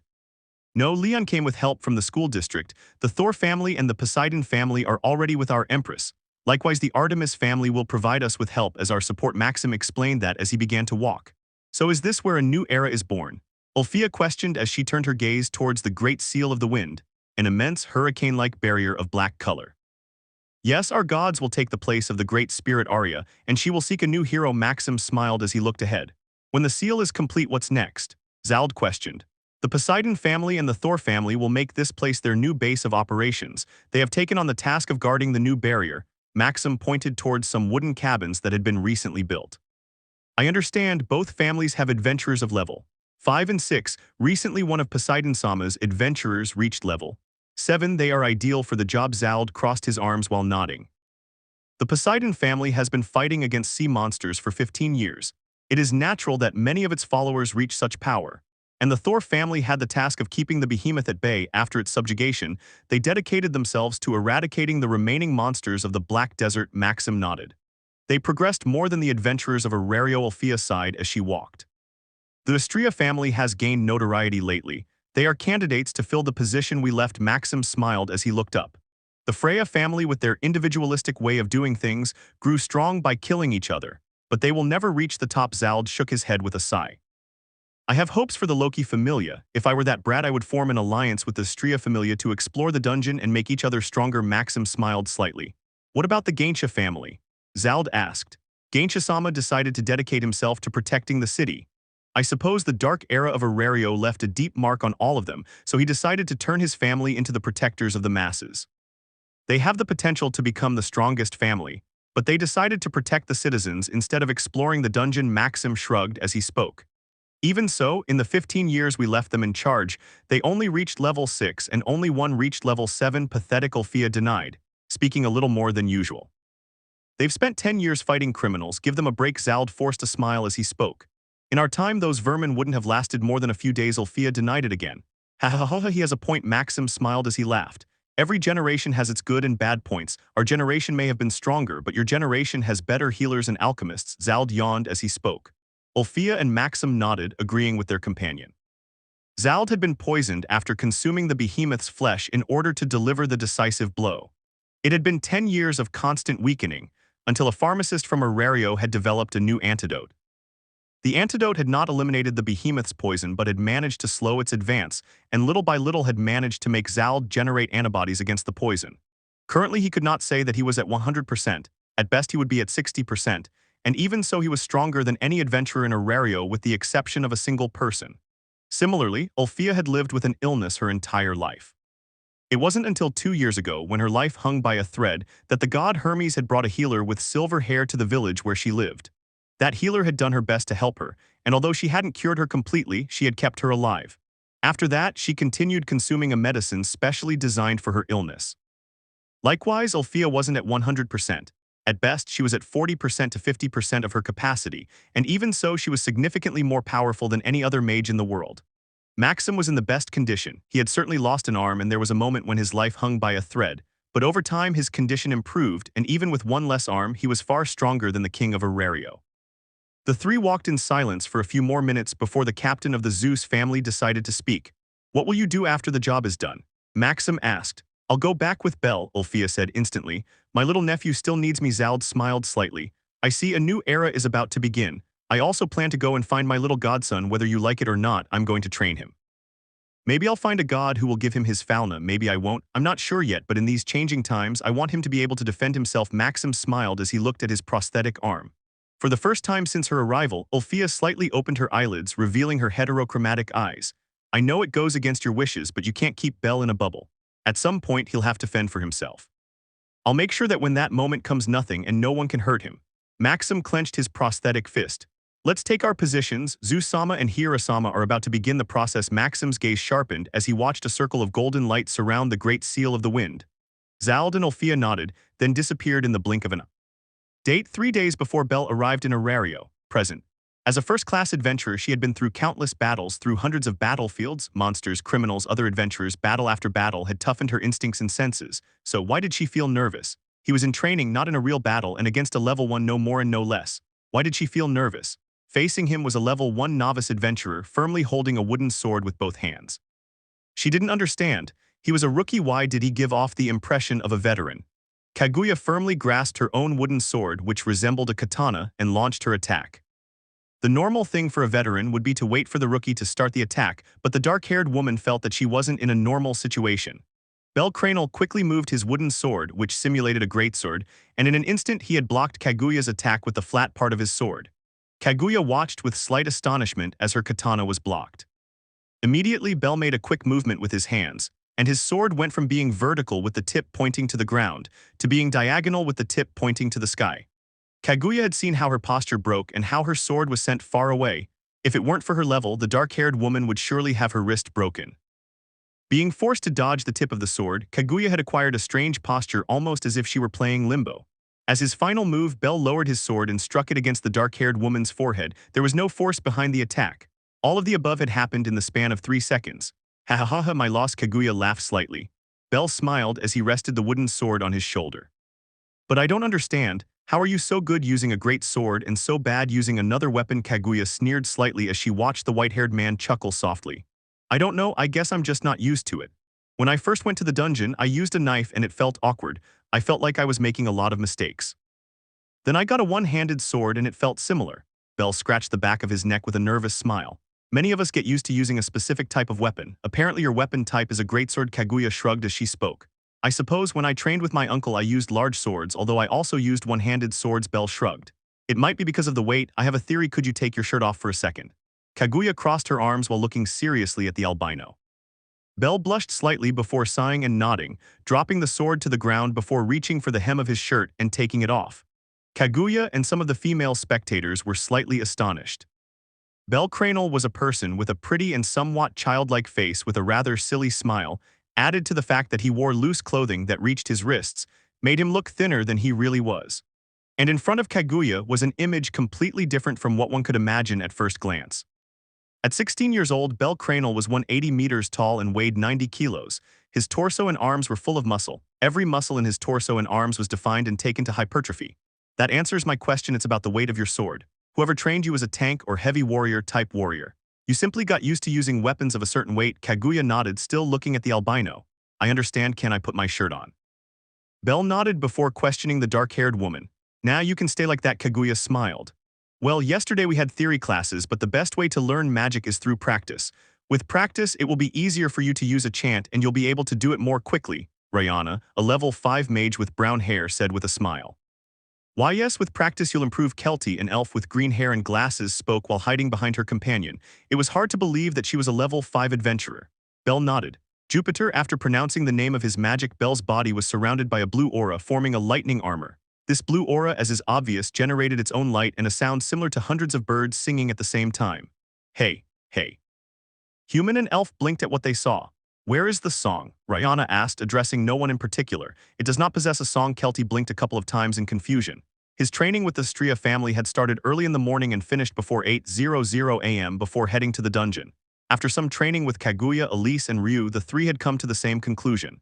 Unless you want to change weapons, I have nothing to teach you. You just need more confidence in your abilities. Cranel-san, your swordsmanship is impressive. If it weren't for the level difference, I'm sure you would defeat me. Belle encountered a scenario he did not understand. He thought he was a novice adventurer with 0 experience, but 3 level 6 adventurers had told him otherwise.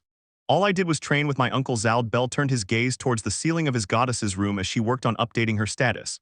Belle briefly recalled his past training in his village. His uncle constantly trained him at the albino's request, and his stepmother had agreed, albeit reluctantly, to give him lessons on magic and the correct way to use it. Although they always said that my skills were nothing special, and that anyone could handle their training, Belle crossed his arms thinking about that. Belle's memories took him back to Rihanna and Kelty, their faces a mixture of dejectedness and disappointment after witnessing his magic. Their magic lessons had ended shortly after, with both of them heading to their family's library while murmuring about irregularities. Okay, this is your new status. Hestia's voice pulled Belle from his thoughts. The albino took the sheet of paper offered by his goddess and turned his gaze to his condition. Bellcranel. Level 1. Strength B 746, A 806. Stamina A 809, A 870. Agility C 690, B 730. Dexterity D 597, C 689. Magics A 810, A 880. Hunter H. Abnormal Resistance H. Mage H. Spirit Healing H. Healing H. Treatment H. Diving H. Strong Body H. Strong Defense H. Magic Resistance H. Healing Power H. Magic Jupiter Zeruia. A Juno Legacy. Milky Way. Skills. Aliris Freeze. Gold Rules. A Fulland. Navis. Navis the Guide. Jupiter. Zlirio. Hyros Gamos. Zeruia. Dine. Ondine. Despite not going to the dungeon, your training with the girls of Astria paid off. Looking away from his status sheet, Belle nodded with a small smile. Are you sure you have to go to the dungeon? You and Assistant Kun had a rough time a few days ago, shouldn't you rest? Hestia sighed softly before looking at Belle with concern. I'll take it easy, today is the first time I'm going to the dungeon with a team. Lili agreed to be my support and Welfson also wanted to team up with me. I plan for us to work on our compatibility and teamwork. Belle smiled broadly. Seeing Belle smile, Hestia could only sigh again before nodding. Be careful, Hestia said those words in a low tone. I'll make sure to come back, Belle said those words as he straightened his shirt. Hestia smiled slightly as she watched Belle leave. Leaving behind the house that her family was renting while the old abandoned church was being remodeled, Belle and Lili headed to their first destination of the day. Absolutely not. The first task of the day was to convince Aida to let him go up to the 10th floor of the dungeon. Please, Belle begged, clasping his hands together in supplication as he leaned forward. You haven't even been an adventurer for a week, and to make matters worse, it's your 4th day in the dungeon. Aida crossed her arms. Lili and Welfson have already been to those floors before. Belle pleaded once more, trying to appeal to his companion's experience. Although I'm grateful that you found experienced colleagues, that doesn't change the fact of your lack of experience. Aida sighed with some annoyance at Belle's insistence. Please, my lowest stat is C. Belle pleaded again. Belle Kun, lying so blatantly won't do you any good. Aida took on an annoyed expression with her brow furrowed. That's true, Belle defended himself with a smile. Belle Soma, are you an idiot? I have to agree with the little one. Clown JR, you're even dumber than the head clown. Faced with the reprimands from Lili, Juno, and Jupiter, Belle felt dejected. Showing your status to another person, even if it's your advisor, it's a pretty stupid move. Lili crossed her arms as she looked at Belle with a frown. Just as Palom had said, Belle had had the brilliant idea of showing Aida his condition so that she would allow him to go to the 10th floor of the dungeon. Belle Soma, your status contains personal information that may be sensitive. Lili sighed again, as she adjusted the straps of her large backpack. Belle turned his gaze towards Palom, who, using her magic, had disguised herself as a blonde elf. Honestly, aside from the fact that he's an exceptional person, Lili spoke with a small smile as she remembered how Belle had saved her. The fact that there are no consequences for someone seeing your status is solely because Belle Soma belongs to an unknown family, since he himself is an irrelevant adventurer. After saying that, Lili looked up at the sky for a moment. What do you mean? Belle asked. The world of adventurers is cruel at the best of times. Every adventurer has their own problems, but to take an example, adventurers from the Gaintia Familia or the Astria Familia constantly fight against criminals. They have many enemies. If the status of any of their adventurers were leaked, their enemies would take advantage of it to find their weaknesses and hunt them down. With a somber look and a somewhat subdued tone, Lili said those words. Belle swallowed slightly upon hearing his assistant's words. Lili is also in a delicate situation. If the adventurers of the Soma Familia knew about her magic, Lili thought that before shaking her head. You must be more careful. It is also negligent of Hestia Sama not to seal Belle Sama's state. Lili massages her temple with a certain degree of annoyance. Seal? Belle questioned. I'll talk to Hestia-sama later. Lili felt like she was going to get a headache. Belle nodded slightly. Even so, Belle-sama is too kind and obedient. It's the first time I've ever heard an adventurer ask permission to go to the dungeon. Lili laughed slightly at the foolish face Belle was making. Isn't that normal? Belle questioned. No, the guild advisors only give advice and only when requested. Adventurers usually explore the dungeon at their own pace. They decide when to delve deeper. Lili, who had spent her entire life as an assistant, spoke with a voice full of experience. But don't they receive information about the dungeon floors and the monsters? Belle questioned. Lili laughed slightly. Lili, who had accompanied Belle, had had to wait for more than an hour for Belle to finish receiving an emergency lesson about the dungeon. No, usually more experienced adventurers teach the novices, or the novices from small families learn through trial and error or by borrowing books. Guild advisors are at best disinterested. They don't usually get very involved with the adventurers. Your advisor is a special case. Lili explained this before stopping at a specific spot. Is this it? Lili asked, looking at an old sign. Belle's next destination was none other than the Blue Pharmacy, the home of the Mayach family. Yes, their god is a friend of Kami-sama. Belle smiled slightly. Belle-sama, are you sure? I know more appropriate places. I can take you if you wish. Lili looked nervously towards the dilapidated shack. Ha ha ha ha, unless it's necessary. No thanks, I prefer to negotiate with a friendly family. Belle smiled before turning his gaze towards the wooden door and pushing it open. Welcome, oh. You're back. The sleepy voice of the receptionist was the first thing Belle encountered upon entering the place, that and an old smell. Oh, Naza-san, the fact that the receptionist is so cute only motivates me more to shop here. Belle smiled somewhat foolishly as she headed towards the counter. Naza opened her eyes slightly at Belle's comment before returning to her usual stoicism, while Lili huffed in annoyance behind Belle. What can we offer you today? Naza asked. I need some antidotes for the purple moth poison. Belle looked in Lili's direction as if questioning if they needed anything else. Lili shook her head.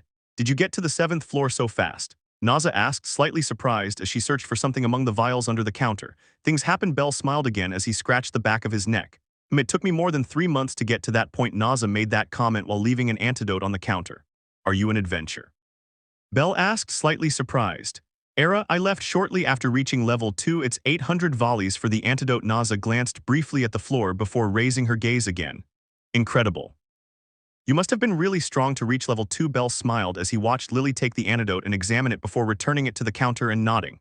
No, I consider myself quite weak. Naza shook her head. Even so, you've reached level 2. If you're ever free, could you accompany me to the dungeon and give me some advice? Belle asked with a big smile. Me. Naza's eyes opened slightly again as her body trembled slightly, although Belle didn't notice. Lili did. Yes, that would be amazing. If you ever decide to come out of retirement, we could explore the dungeon as allied families. Belle continued smiling. Naza looked nervously at the counter. Belle-sama, Naza-sama is probably very busy making potions. Lili tugged Belle's sleeve a couple of times to get his attention. Really? That's a shame. Belle sighed in defeat. An awkward silence ensued as the conversation came to an end. Belle looked nervously at Naza, who kept staring at the counter. Naza-sama, about the antidote. Lili spoke up, noticing that neither Belle nor Naza knew how to get out of that awkward moment. Oh yes, how many do you want? Naza asked. I'll take a dozen, and I'm sorry if it inconveniences you. Belle gave a brief bow before leaving 10,000 volleys on the table. Don't worry, it'll be 9,600 volleys. Naza shook her head before starting to place several vials on the counter. Keep the change. I'm sorry again. Belle apologized again as he watched Lili put the antidotes in her backpack. Central Square. Is this where we should see the newest member of the team? Belle nodded before pointing to a young redhead sitting by a nearby fountain. It's right there. Belle smiled as he waved to the blacksmith. Lili looked intently at the redhead who was returning Belle's greeting. Lili, I'd like you to meet Welf Krazo. He asked to join our team. Belle smiled as she introduced them both. Welf, who was going to greet Lili, was left with the greeting stuck in his throat because Lili spoke first. Krazo, like the cursed blacksmith family, that Krazo. Lili questioned in astonishment. At Lili's words, Welf sighed and Belle looked at her curiously. What do you mean? Belle asked. Don't you know? Lili questioned. Belle shook his head. The Krazo family were blacksmiths who served the kingdom of Rakia by making thousands of magic swords. Lili crossed her arms while looking at the redhead with slight suspicion. Miles. Belle, who knew about magic swords from stories and as objects of high value, couldn't grasp the idea of thousands of them. Yes, but one day they lost the ability to make magic swords and were repudiated. Lili spoke seriously. Welf sighed. At that moment he was questioning whether it would be wise to leave the place.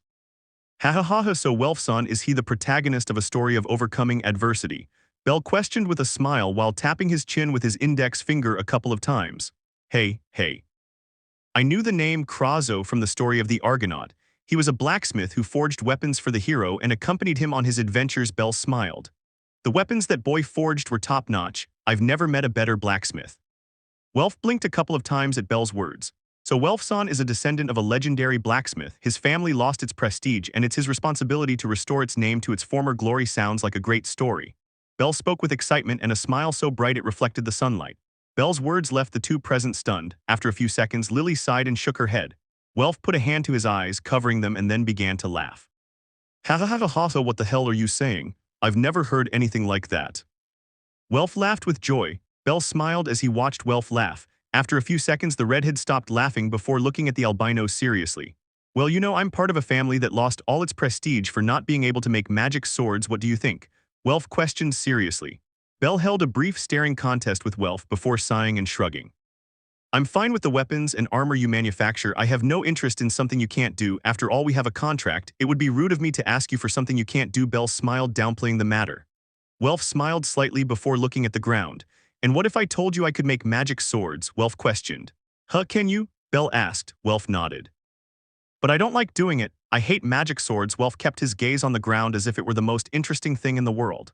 My opinion doesn't change. If you don't want to do something, then don't do it. As I said, we have a mutually beneficial contract. It would be rude to ask you to do something you don't want to do. Belle again downplayed the issue. Welf smiled slightly. You are someone different. Welf said those words as he raised his gaze.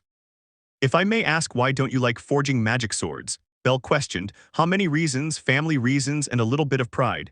There was a time when I had many clients. None of them saw my work. They only wanted magic swords.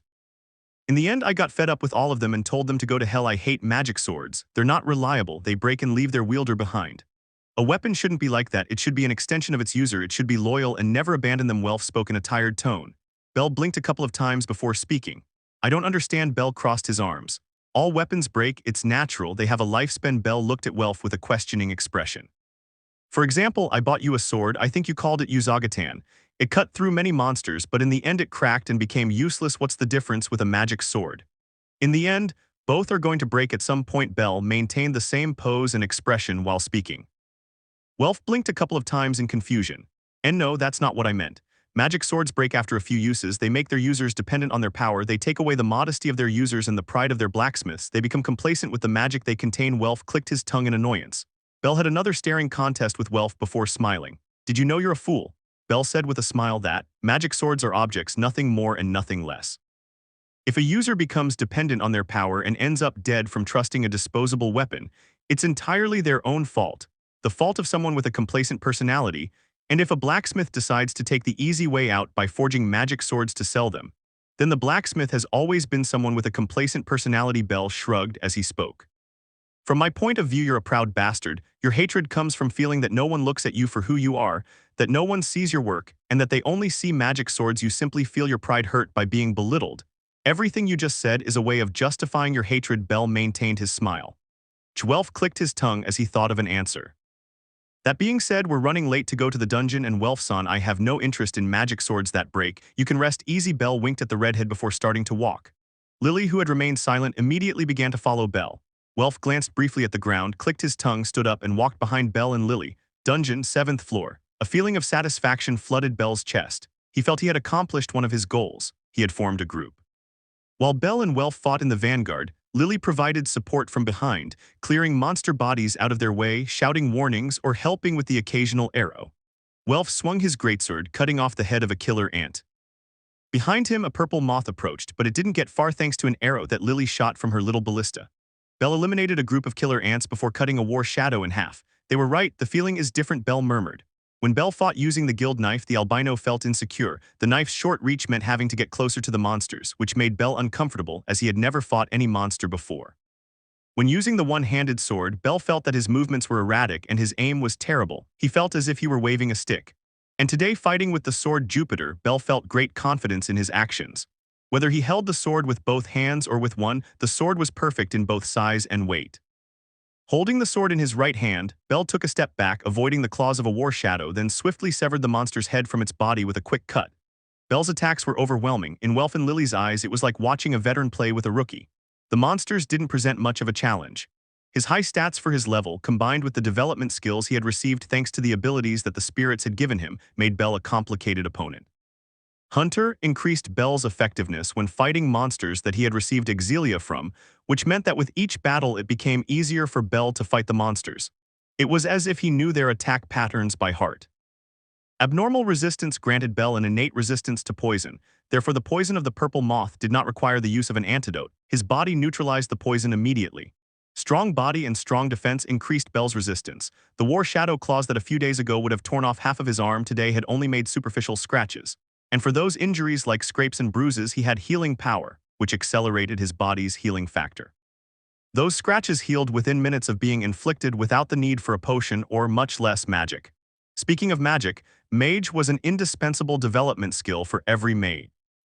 This skill granted its user a magic stat one level higher than their own, which meant that Belle had a magic stat of level 2. Spirit healing passively restored the mind that Belle used, increasing the number of times he could use his magic. Treatment was a skill that increased the effectiveness and power of healing magic while decreasing the use of mind when performing healing magic. Healing was a 2-in-1 skill. It had the same effects as treatment and healing power, but both effects were 50% less than the previous development skills. Of the 11 development skills he had obtained thanks to his abilities and the spirits, only 2 were not being used. Diving, which was focused on aquatic fights. Magic resistance ability that increased the user's resistance against magic.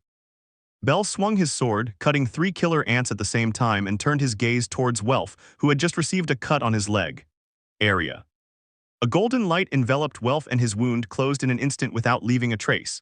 At this time, Belle was a deceitful character. His defense was impenetrable, his attack was overwhelming, he possessed resistance to poison, he had a large amount of mind which was constantly recovering, his magic was powerful and he could heal his allies. The dungeon floors had become too small for the albino. Do you need a break? Belle asked, looking at his teammates. Lili nodded slightly. Friend, how are you so strong? Aren't you only supposed to have been an adventurer for a few days? Welf forced a smile as he looked at the albino who had proven to be stronger than him by a wide margin. Belle smiled and chuckled slightly before ignoring the question. He was bad at lying, so it was best to ignore the subject rather than condemn himself. What's even more incredible is your skill with the drops. I've never seen so many fall in a row. Welf turned his gaze to Lili, who was still putting the drop items into her backpack. Belle smiled again. The adventurer's day ended at the guild to exchange the magic stones. Belle, Welf, and Lili had reached the 8th floor. Although they could have continued going down, they had decided to stay on the 8th floor to practice their teamwork. When they arrived at the guild, Belle explained to Welf how he should speak to a specific person in charge to have his magic stones evaluated. The redhead shrugged and didn't care. After Rihmer arrived and evaluated the magic stones they had obtained, they were given their reward for the day. 280,950 volleys. With a calm voice, Rihmer told them his earnings for the day. Gah, how much? Welf's eyes widened at the amount. Could you divide it into 3 equal parts? Belle smiled, ignoring that Welf had almost choked on his tongue. Rihmer nodded before handing them 3 bags, each containing 93,650 volleys. Belle took a bag and handed it to the redhead, while Lili put the other 2 in her backpack. I could get used to this. Welf tossed the linen bag into the air a couple of times, marveling at the sound of the coins clinking together. I appreciate your work, Belle smiled at Rihmer before stepping away from the gearbox that Rihmer had serviced specifically for him. The 3 walked out of the guild in comfortable silence, a silence that was broken by Welf. Hey Belle, what are you going to do with the drops you got? The redhead questioned. Sell them, isn't it obvious? Belle tilted his head as he looked at Welf. Can I buy some from you? It would be cheaper to buy them directly than to get them elsewhere. Would you give your friend a discount? Welf smiled broadly. I don't understand. Why would I sell them to you? Aren't we going to divide them equally? Belle questioned again, tilting his head. Welf and Lili saw each other. Belle, you're a great guy, but you lack a little common sense. Welf placed his right hand on Belle's shoulder and shook his head. Belle, Soma is an easy target for con artists. Lili must keep a close eye on him. Lili slapped her face with one of her hands and sighed. Belle looked dismayed at his colleague's words. Belle, the drops are expensive and scarce for a reason. They're hard to obtain. If we have so many, it's because of your skill. Otherwise, we'd be lucky to get a couple of them. Welf crossed his arms as he spoke. Lili nodded in agreement. Even so, they helped me defeat the monsters. Belle smiled shyly. Welf and Lili looked at each other again as if saying telepathically, have I forgotten that he defeated most of them? What? Anyway, if you want to divide them, fine by me, but I won't accept equal shares. That seems excessive to me. Welf said that with a slight smile. 25%, Belle questioned. Belle, Soma let Lili handle the negotiations. 5%. Lili looked at Welf defiantly. 15%. 6%. 14%. 7%. 13%. 10%. No more. I'll accept that deal. Belle watched as Lili and Welf shook hands and nodded. I prefer to take the drops as such. They will be very useful for practicing some ideas. Welf smiled as he imagined the new weapons and armor he could create. That sounds good to me. Lili knows the price, so I'll make sure Welf Sama gets his share. Lili took her backpack off her shoulders and put it on the floor before opening it. Let's see, I want some fingers from War Shadow and armor from Killer Ant as well as scales from Dungeon Lizard. I could take a handful of those goblin and kobold fangs and claws. They would make good arrowheads. Welf was taking several drops. He looked at Lili several times as if questioning if he could still take more, and every time Lili nodded he took another drop item. After Welf took his share, Lili closed her backpack and put it back on. Okay, let's get some money. What's the first stop? Belle spoke with a lively smile. Hephaestus family, then Goibniu family, and finally Diane's sect family. The last time D-Saint asked me to come back if I had more frog shooter eyes to sell her. Lili smiled, looking at Belle. Belle nodded. Then I'll accompany you. Your first stop is where I'm headed. Welf shared a smile with his group. After selling their drop items to the blacksmithing families, only the pharmaceutical family led by the god Diane sect remained. Belle stood aside as he watched Lili and the god haggle for more than 10 minutes until they reached an agreement. Belle Sama, this is your share. Lili calculated that the total cost of the drops would be 475,500 volleys, less Welf Sama's 10% and Lili's 10%, which was 47,550. Belle Sama is entitled to 380,400 volleys. Lili said those words after showing Belle a linen bag of considerable size. I feel like it's too much. Belle gave a nervous smile. Belle Sama, we already talked about this. Lili and Welf Sama appreciate your kindness, but you have to understand that we only get these drop items thanks to Belle Sama. Lili frowned slightly before putting the bag of volleys in her backpack and then carrying the backpack. Belle sighed before following Lili. The two went out into the lobby where the healers of the Diane sect family were attending to the clients. It was at that moment that Belle's eyes met something, or rather someone. Belle froze as he stared at a silver-haired girl. Belle's memories took him back a few years to when his stepmother was in poor health and a saint had saved her. That's the end of chapter. Chapter 6. Making progress. You're quite silly. Did you know that? I'm sorry. Why are you apologizing? Located in the Tower of Babel, in one of the many shops of the Hephaestus family in a small office, a certain goddess of short stature and abundant personality was sitting with her head down as a result of the shame she was experiencing. On the other side of an oak desk was a red-haired goddess with one of her eyes covered by a black leather patch. Honestly, I don't know what to think. I feel a little envious. I had a difficult time the first time I came down here, you know. Hephaestus sighed as he raised his gaze to the ceiling as if searching through his memories. I've had a hard time too. Hestia puffed out her cheeks as she crossed her arms. The goddess whose firstborn child earned over 2 million volleys in his first few days as an adventurer. Hephaestus gave a wry smile as he looked at his friend. Belkun is talented, but his money is his and no one else's. I won't touch a single volley. Hestia crossed her arms while grumbling. Foolish. Hephaestus sighed. Hey, Hestia complained. Let me explain something. I'll use Freya as an example. Her adventurers earn money. A portion of their income is given to a family fund that is used for basic needs such as shelter and food. Likewise, with that money they can provide basic equipment to new recruits. Another portion of the money that the adventurers earn is destined for their god, in this case Freya, who rents an entire floor of Babel with the money she gets from her children. The rest is kept by the adventurer for personal use. Hephaestus drummed his fingers a couple of times on his desk as he spoke. I know that, but it feels strange to live at someone else's expense. Hestia kept her arms crossed. Oh, big words coming from the goddess who lived off me for months. Hephaestus smiled sweetly as a vein popped out on his temple. That's not what I meant, and I'll pay you the money I owe you. Hestia immediately stepped back while waving her hand in despair. What had led to that conversation? The answer was simple: the renovations that the Goibniu family was doing to the old, abandoned church. It turned out that the church wasn't really abandoned. It had an owner who was standing in front of Hestia. During the Dark Age, the abandoned district had been destroyed by the factions of the Evolus. Much of the district was now owned by the guild. But there were small areas like the abandoned church that belonged to third parties, such as Hephaestus. Before the Dark Age began, Hephaestus had purchased several plots of land in that area with the intention of turning them into workshops for his blacksmiths. Unfortunately, the Dark Age began and that district was abandoned. Currently, Hephaestus no longer needed those plots of land because his blacksmiths were located in another area and he still had enough space for future expansions. And Hestia, as a goddess with no knowledge of the underworld, did not know concepts such as title deed, rent, mortgage, etc. Therefore, Hephaestus had decided to force some common sense into Hestia's head, even if it meant doing it by force. If you don't want to live off your children's money, start getting a job. You had a job. What happened? Hephaestus spoke with annoyance. Belkun asked me to resign. He said he planned to recruit more members when the renovations were finished and that I needed to look like a worthy goddess. He also said that worthy goddesses don't work at fried food stands. Hestia explained Belle's reasoning while looking at the ground. He has a point. Hephaestus rolled his eyes. Hey, then think of something like the worthy goddess you are. Hephaestus, still frustrated, spoke in a condescending tone towards Hestia. What am I supposed to do? I don't have your blacksmithing skills or Maia's medical skills. Hestia puffed out her cheeks like a little girl throwing a tantrum. Hephaestus sighed. I'm just the goddess of the hearth. What do you suggest? That I open an inn? Hestia grumbled as she crossed her arms. We've made progress. Hephaestus smiled slightly. Or what do you mean? Hestia questioned, and 2 steps back. Hephaestus grunted in annoyance as he slapped his face. I blink a couple of times, mesmerized. In front of him stood a person who could only be categorized as beautiful. Her body was small and slender, conveying a sense of fragility. Her features were delicate, accompanied by a serene expression, conveying an air of dignity. Her hair was silver, like the purest silver. The faint rays of sunlight entering through the window made her hair reflect the light, making it appear as if it were made of silver threads. Although the woman was certainly beautiful, that wasn't what had captivated Belle. Belle wasn't looking at a beautiful woman, he was looking at a hero. A hero who had arrived in his moment of greatest need and had given him back the most valuable thing in his life. Walking almost in a trance, Belle stopped behind the counter in front of that girl. It wasn't until he was standing in front of that girl that Belle realized he didn't know what to say. The silver-haired girl raised her gaze, measuring only 149 meters. She had to crane her neck to see the boy in front of her. You are? Fortunately for Belle, that girl had spoken first.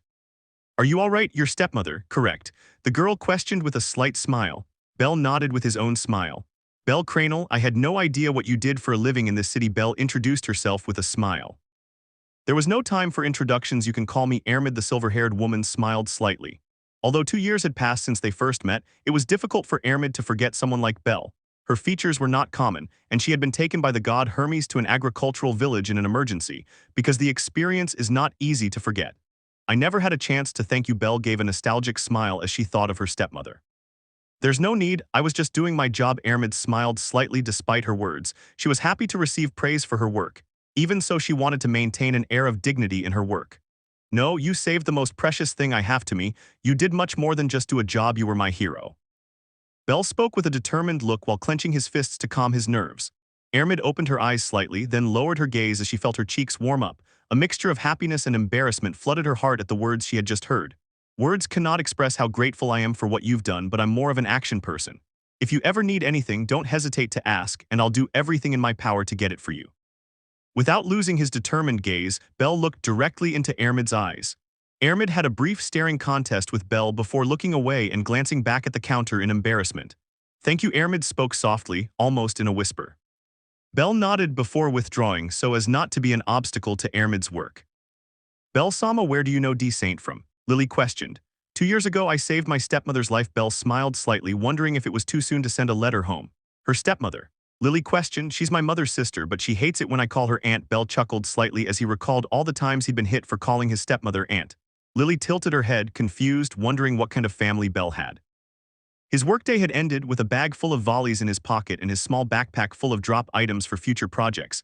The red-haired Welf Kraza walked with a cheerful expression while whistling a melody. He walked through the corridors of one of his family's offices. His good mood made him ignore the displeased looks he received on his way. When he arrived at the door of his goddess's office, it was opened. A short goddess with black hair came out of the room. Excuse me, the little goddess apologized, seeing the redhead's surprised face. No, you don't have to apologize. Welf dismissed the little goddess's apology as he stepped aside, allowing her to proceed. Thank you. With that word, the little goddess began to walk away. Welf turned his gaze towards the interior of the room where Hephaestus had a tired and dejected expression. Hephaestus, Soma, may I come in? Welf asked. Sure, come in. Hephaestus sighed before allowing Welf to enter his office. Welf nodded before entering the office, closing the doors behind him. What brings you here? Hephaestus asked without getting up from his desk. I wanted to see if I could update my status. Welf briefly looked at Hephaestus, captivated by his features, open to speaking. Hephaestus nodded before pushing his chair back and standing up. As usual, Welf took off his shirt and sat down in the chair next to him, resting his chin on the backrest and leaving his back exposed. Welf hadn't received a status update for 2 weeks. In those 2 weeks he had only been to the dungeon 3 times, and the rest of the time he had been working in his workshop. Even though his stats would only increase by a few points, Welf wanted to have his stats up to date now that he had acquired a team. Hephaestus removed one of his gloves and pricked his finger with a letter opener, then let a single drop of his blood, his ichor, fall onto the redhead's back. Welf's condition became apparent to Hephaestus, who began working on updating it. You've been working really hard these days, your condition says so. Hephaestus smiled slightly as he watched Welf's attributes grow. Welf raised an eyebrow strained. When had he ever done anything like that? You even displayed a skill. You'll become even more popular in our family. Hephaestus spoke with a slight mocking tone. What? A single question came out of Welf's mouth. Hephaestus did not answer. He went to his desk, took a sheet of paper and pressed it against his assistant's back. See for yourself. Hephaestus smiled as he handed the sheet to Welf. Welf took the sheet, his expression changing from uncertainty to astonishment. Then he contorted himself in a grimace of disgust for a few seconds, before returning to a serious expression. Welf Krause. Level 1. Strength C617, C640. Stamina D521, D546. Agility D509, D531. Dexterity C645, C670. Magic I 70. Blacksmith I. Mystery I. Weaver I. Magic. Will-o-wisp. Anti-magic magic. Activation chant burn blasphemous fire. Skills. Cross-o-blood. Ability to create magic swords. Strengthens the capabilities of magic swords in proportion to the crafting time. Volcanus. Improves the user's dexterity when wielding a hammer. Allows passive use of the development skills Blacksmith, Weaver, and Mystery. The skill's effectiveness is proportional to the user's level. Development skills can be improved through use. Your status went up 95 points. You had a great boost. You've worked hard. Hephaestus spoke as he put his glove back on and headed towards his desk. Although you are still a level 1, you have acquired the development skill Blacksmith. Officially, you are a high-class blacksmith. Congratulations. Hephaestus smiled as he took a seat. Hephaestus's smile faded when he saw his employee Welf, who did not look happy. His face was devoid of emotion and his gaze was distant. In a few days I will send some materials to your workshop. It is a gift for your promotion, and at the same time a task. Hephaestus looked directly at Welf, waiting to see some reaction. Welf, for his part, simply stood up, straightened his clothes, and bowed. Thank you, Welf said in a low tone. Before Hephaestus could say anything, Welf had already started walking, reached the door, opened it, and closed it gently once outside the office. I understand it less and less. Hephaestus sighed dejectedly. What did you do? As soon as he arrived at his workshop, his sanctuary, Welf uttered those words. In that workshop, lit only by the fire of the oven, there was no one else. What are you talking about? A voice whose tone was feminine filled the workshop. Welf squinted, looking directly into the oven. Sparks flew and danced in the air directly from the oven. As the temperature and lighting in the workshop increased, a female figure was formed from those sparks. I don't have time for your games or riddles. Did you have anything to do with my state? Welf questioned as he took that sheet of paper out of his pocket and held it out. The crimson figure made of sparks disintegrated in the air. The wind carried the sparks away, and its body reassembled itself 5 meters from its original position, now standing in front of Welf. Welf raised the sheet of paper to the height of what he assumed was the head of that figure. Let's see, Volcanus. Oh, now you're a high-class blacksmith. Congratulations. Bullshit? Welf shouted as he threw the sheet of paper towards that figure who, being composed of sparks and fire, ended up turning the sheet of paper to ash as soon as it came into contact with its body.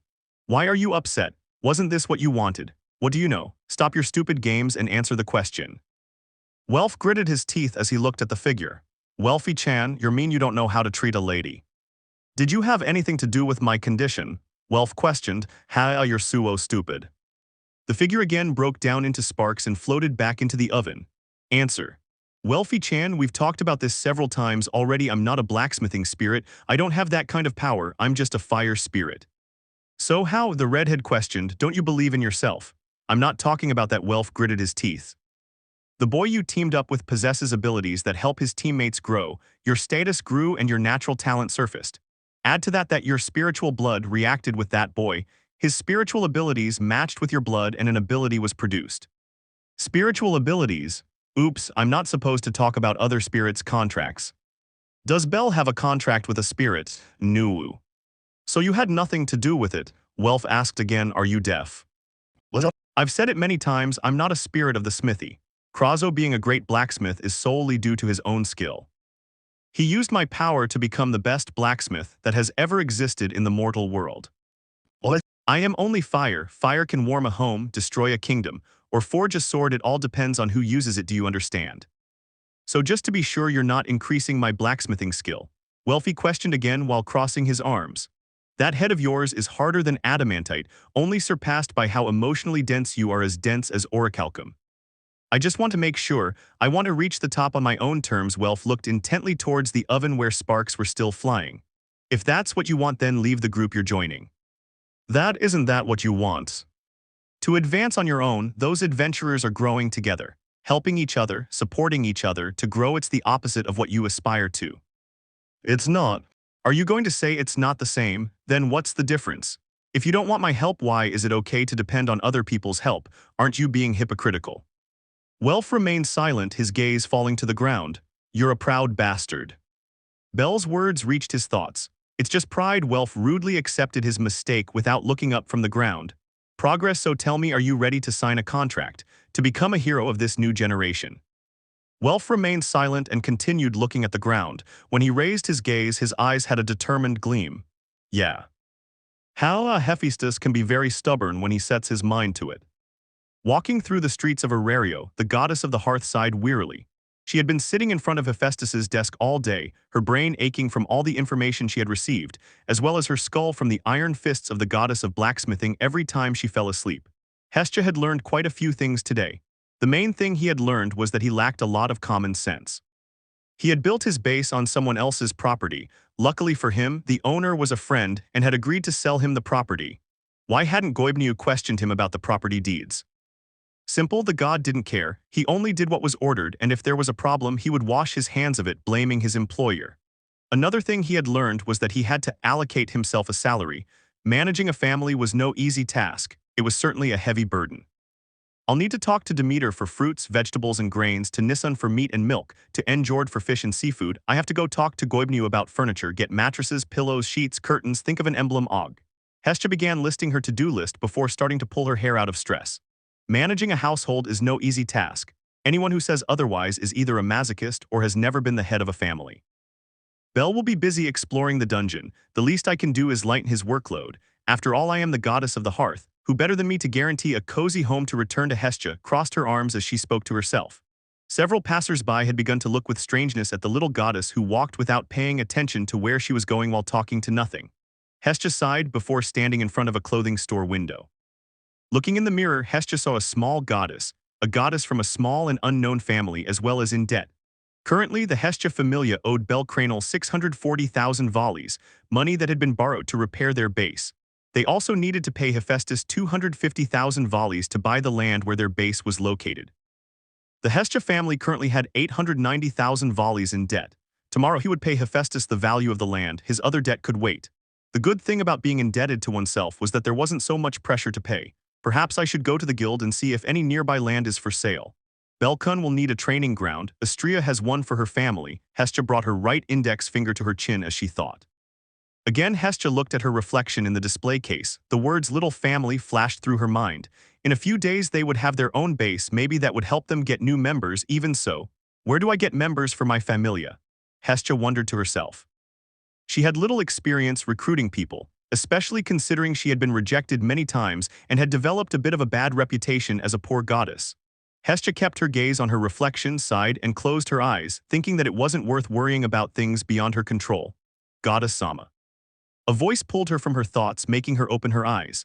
I heard her a moment ago. Is she recruiting adventurers? Or outside a cafe next to the street and under an awning there was a wooden table next to two equally wooden chairs. Its occupants were the goddess of the hearth Hestia and a woman with pale red hair and yellow eyes. Her hair was long and tied in a braid that reached her waist. She wore a long dress, mostly reddish in color with gold designs and edges as well as various red pieces. The two stared at each other, unsure how to start a conversation, each for their own reasons. Hestia because she was a goddess who had been rejected more times than she would like to admit. Before the conversation began, a waiter had brought 2 cups of coffee as well as a plate with various desserts such as cookies, brownies, slices of cake, etc. Well, I am Hestia, goddess of a newly created Familia. Hestia spoke lightly while looking everywhere except at the eyes of her companion. Hestia. HNMM, the redhead placed her coffee cup on a small porcelain saucer as she seemed to get lost in her thoughts for a moment. Hearing the girl's tone of voice, Hestia braced herself for the worst. Hestia, I don't know any goddess by that name. I don't have time to waste on a family with no future. He had heard those words so many times, though he couldn't really blame them. If it weren't for the adventure he happened upon, he would still be living in an abandoned church instead of the nice house they rented and or their base that was being repaired at the moment. Then I would be interested in joining your Familia. Hestia Sama. The girl smiled slightly. Let me introduce myself. My name is Belinda. I was part of the Poseidon Familia. My god recommended I come to Arario to meet the future generation of heroes and offer them my support. The redhead, identified as Belinda, gave a determined look as she placed a hand on her chest. Note, this is a character who appears in a new danmachi game, as do the spirit Dine and the hero Fulland. New generation of heroes. Why do you sound exactly like Belcun, Poseidon? Hestia looked at the girl with slight shock. Yes, Poseidon Sama has taken care of me since I was a child. He recommended that I come to Arario and improve my skills as a magician to become a hero of this generation. Belinda did not lose her determined gaze. It seems I'm talking to a female version of Belcun, Hestia thought to herself as she took a cookie. Poseidon Sama also gave me a list of the best gods for a conversion as well as gods I should avoid. His name appears at the top. Belinda rummaged through her travel backpack until she found what she was looking for, a sheet of paper which she handed to Hestia. Hestia glanced briefly at the sheet of paper, a small smile forming on her face. Oh. God ranking, good options. 1 Hestia. If she's in the underworld, she's the ideal choice. You won't find a better goddess. Note, she's a hikikomori, so you'll have to kick her ass to get her to work. 2 to put in. Although her family is not of the exploration type, she is a kind goddess who will support you on your adventure. 3 Astrea. She may be a childlike girl with idealized aspirations, but she is a competent goddess whose family is the current standard-bearer of this generation. 4 Ganesha. He is loud but deeply loves his children and mortals. If you join him, you'll have to be prepared to work twice as hard. Ganesha focuses on protecting the city more than exploring the dungeon, so you'll have to prepare to work as both a guard and an adventurer. Also, prepare yourself mentally to endure his personality. 5. Take Mikasuchi. He genuinely cared for his people. He's emotionally dense, so never see him as anything other than a god. 6 Mayach. He's too kind for his own good. If you join him, he's the kind of god who will do anything to support you on your path if there is no option. 7 Hephaestus. Although she comes from a family of blacksmiths, she is a good goddess. You will need to persuade her a lot, but in the end she will agree to help you. 8 Apollo. As an emergency option, you can join Apollo. He is too intense, but he is someone who takes care of his children. Get ready for his eccentric personality. Bad choices. 9 Hermes. You'd better go to the dungeon without a family before signing a contract with that bastard. Terrible options. 10 Loki. He's just playing an RPG where his children's lives are merely disposable pieces for the main character's use. Unless you want to be just another piece, look for other options. 11 Ishtar. A madwoman obsessed with her position, she will not only sell your body saying that she is granting you the pleasure of being a woman, but will use you as a sacrifice to achieve a goal. Horrid options. 12 Dionysus. Don't be fooled, this god is the biggest son of a bitch among sons of bitches. Stay away, under no circumstances. 13 Freya. A spoiled brat. Despite being the goddess of love, she loves no one, not even herself. She sees all mortals as dolls and has the horrendous habit of putting her children to test to see if they meet her awful expectations. All she manages to do is create a bunch of mentally childish and unstable adventurers whose psyches have been broken and pushed to the point of collapse. Stay as far away from her as possible. If you catch her eye, or if someone close to her does, seriously consider sending her to heaven. If you do, I will know, and when you die, I will return to protect your soul. Oh. After finishing reading that ranking, Hestia sighed before handing the sheet of paper back to the redhead. I never thought Poseidon of all people would think highly of me. Hestia rolled her eyes as she briefly thought about her time in heaven, while ignoring the fact that she had been called a hikikomori. Yes, I only arrived in the city yesterday. I asked at the guild about the base of your family, but nobody could tell me where it was. Belinda again took a light sip of her coffee, almost as if it were a kiss, before returning it to her porcelain saucer. Well, I'll be honest with you, my base is being rebuilt. Hestia sighed before beginning to explain. Hestia was not in favor of dishonesty unless it was a white lie for the good of others. At the same time, she found it difficult to lie and had a habit of giving in under pressure. The goddess of the hearth began to explain her family's situation. As its first member had joined only 5 days ago, as they lived in an abandoned church, and as their first son had turned out to be a talented adventurer who had earned enough money in a few days to repair the base, and as they currently lived in a rented house. It is certainly an incredible story. I will trust in the judgment of Poseidon Sama, as well as in my own personal perception. I will decide to believe him. Belinda gave Hestia a smile. Hestia felt a pressure in her chest being released. So, Hestia questioned. Yes, I would like to join your family. Belinda replied with a smile. The Hestia Familia's temporary base was located a few blocks from where Hestia and Belinda had stopped to have a snack. It wasn't necessary for you to pay for me. Hestia Sama. Belinda said those words as she followed a smiling goddess. Nonsense, you're a new member of my family. Hestia continued, walking with a smile from ear to ear. I am grateful. It's lucky to have found a family so quickly. I can use my savings on more important things than paying for a hotel. Belinda returned the smile to her new goddess. I understand the same thing happened to Belkun. He spent 5 days living in hotels. His savings quickly disappeared. Hestia smiled bitterly as she remembered an embarrassed Belle asking her to lend him money to buy basic equipment. Who would have thought that that boy who couldn't buy a knife had earned more than 1 million volleys in the dungeon on his second day? That was my concern. I don't have that many funds. Fortunately, I have my own staff. A gift from Poseidon Soma, so I don't need much equipment. Belinda smiled, remembering her former god. Say what you will about him, he cares a lot about children. It's not for nothing that he's been cleaning the seas. Hestia smiled genuinely as she thought about that sea god. Even though they didn't get along, she could recognize him. Yes, we embarked on many expeditions at sea. Belinda gave a tired sigh. Anyway, we're here. This is our temporary base while Goibniu finishes the renovations. Hestia smiled as she stood in front of a door. The facade of the house was not very remarkable, a wooden door and brick walls covered with gray cement. There was no decoration, paint, or anything. Hestia opened the door and let her new member in. The interior is certainly better than the exterior. Belinda looked around. The living room had a dark wood floor and walls covered with fir wood planks. There were a couple of sofas and a fireplace. I'll guide you to your room. Fortunately, we have a free room. You won't have to share with anyone. Hestia smiled as she closed the door before going ahead of Belinda. The redhead was guided through the small house. The living room and kitchen were connected. At the end of the kitchen was a hallway. The hallway was somewhat narrow. She only had to walk 2 meters before she came to an intersection with 5 doors. The door at the back is the bathroom. It has a bathtub and shower. On the left are Assistant Kun's and Belle Kun's rooms. On the right at the back is my room. Yours is this one. It's opposite Assistant Kun's. Hestia explained the room layout before opening the door in front of her. The room was simple: a bed, a dresser, a wardrobe, and a window. Forgive me if it's a bit austere, Hestia apologized as she looked at the simple-looking furniture. Don't worry, it's more than enough. When I traveled with the Poseidon family, we often had to sleep in rows of hammocks, one on top of the other. Belinda laughed slightly before placing her travel backpack on top of the dresser. Belinda only needed to take a walk around to explore her room. The room was 3x3 meters, enough for one person, but if they had to share, there would be some problems. The redhead quickly headed towards her window. She could see a simple garden, some flowers, and a young tree. She smiled slightly before closing the window in order to have a conversation. Very well, I'll give you my fauna and then we'll have a celebration. Hestia placed both hands on her waist while smiling. Belinda laughed slightly. The little goddess was comforting to her. Bellcranel and Lilaruka are growing adventurers belonging to a new family. They had finished their day in the dungeon and had successfully sold all the drop items. All that's left is to go home and rest. It was a great day. Our little team delivered results and I got to see Airmid again. Belle smiled brightly as she walked. Yes, we also won quite a few volleys. Lili smiled as she followed Belle. By the way, how are you doing with that issue? Belle asked. Lyra Sama is still investigating. It's only been a day, yet she sent me a letter this morning. She says she won't be long. Lili's smile disappeared briefly before she smiled again. Belle nodded. Although Belle and Hestia considered Lili part of their familia, the truth is that she belonged to the Soma Familia family where she was not well received. Recently, Lili had requested help from the Stria Familia, more specifically from Palom Lyra. After having reported about the irregularities of the Soma Familia, Lyra had started to work. A silence was produced by Belle's question. The family to which Lili belonged was not a pleasant subject, and Lili certainly tended to become dejected when the topic was brought up. We're here, Belle exclaimed in a low shout, jumping up and posing in front of his base door with a silly grin.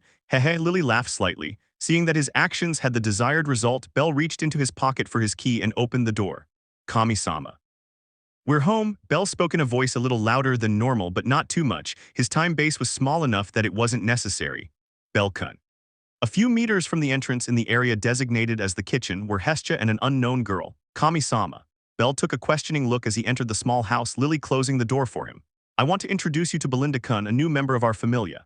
Hestia gave a bright, proud smile as she introduced a redhead who waved slightly. Belle was briefly silent, then his face lit up and a smile brighter than ever before appeared on his face. Welcome to the Hestia familia. Belle smiled with great joy. For some reason, Belinda felt her heart race when she saw that smile. Hea, even after 1,000 years, you still pursue my knight. I think it's wonderful that they've reunited. You have my approval, Clown Jr. As if I needed your approval. The voices of Dine, Arya, Jupiter, and Juno resonated deep within Belle's table. Belle-kun, Helper-kun, go take a bath. We'll have a celebration for our new member. Hestia smiled as she placed a pot on the fire produced by a magic stone. But shouldn't we be preparing the food for their celebration? Belle questioned as he watched Belinda cut some vegetables to prepare a salad. Hehe, I really like to cook. When I traveled the sea with Poseidon Sama, we were always short of fresh food. We had to use our ingenuity to prepare delicious dishes with few ingredients. Belinda laughed slightly as she passed the vegetables into a bowl. I told him he didn't have to do it. He was too insistent. Hestia sighed as she searched for something in another magic stone device brought by the gods to the lower world, a refrigerator. Hehe. Hestia Sama, separate the taxes for Lili and Belle Sama's day, 122,000 volleys. Lili hurriedly searched in her backpack and took out a linen bag which she left on a nearby countertop. Oh, I'll keep them. They bring more money home every day. Hestia smiled as she took Volley's bag.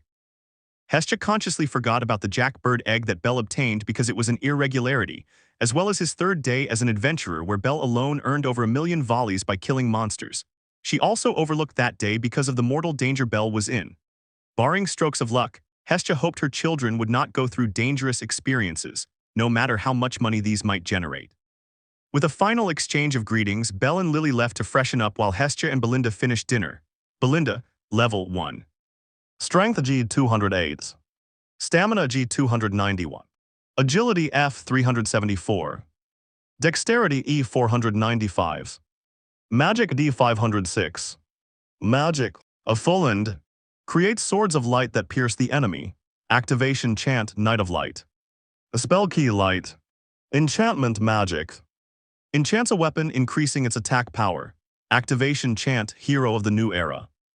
Widaria Annihilation Attack of the Light Element. Activation chant Holy Light. Adine's Mercy. Generates a rain cloud above the target, healing magic capable of curing wounds and abnormal status effects. Activation chant Tear of the Lonely Spirit. Magic that restores stamina and mind. Performance chant Hero's Rebirth.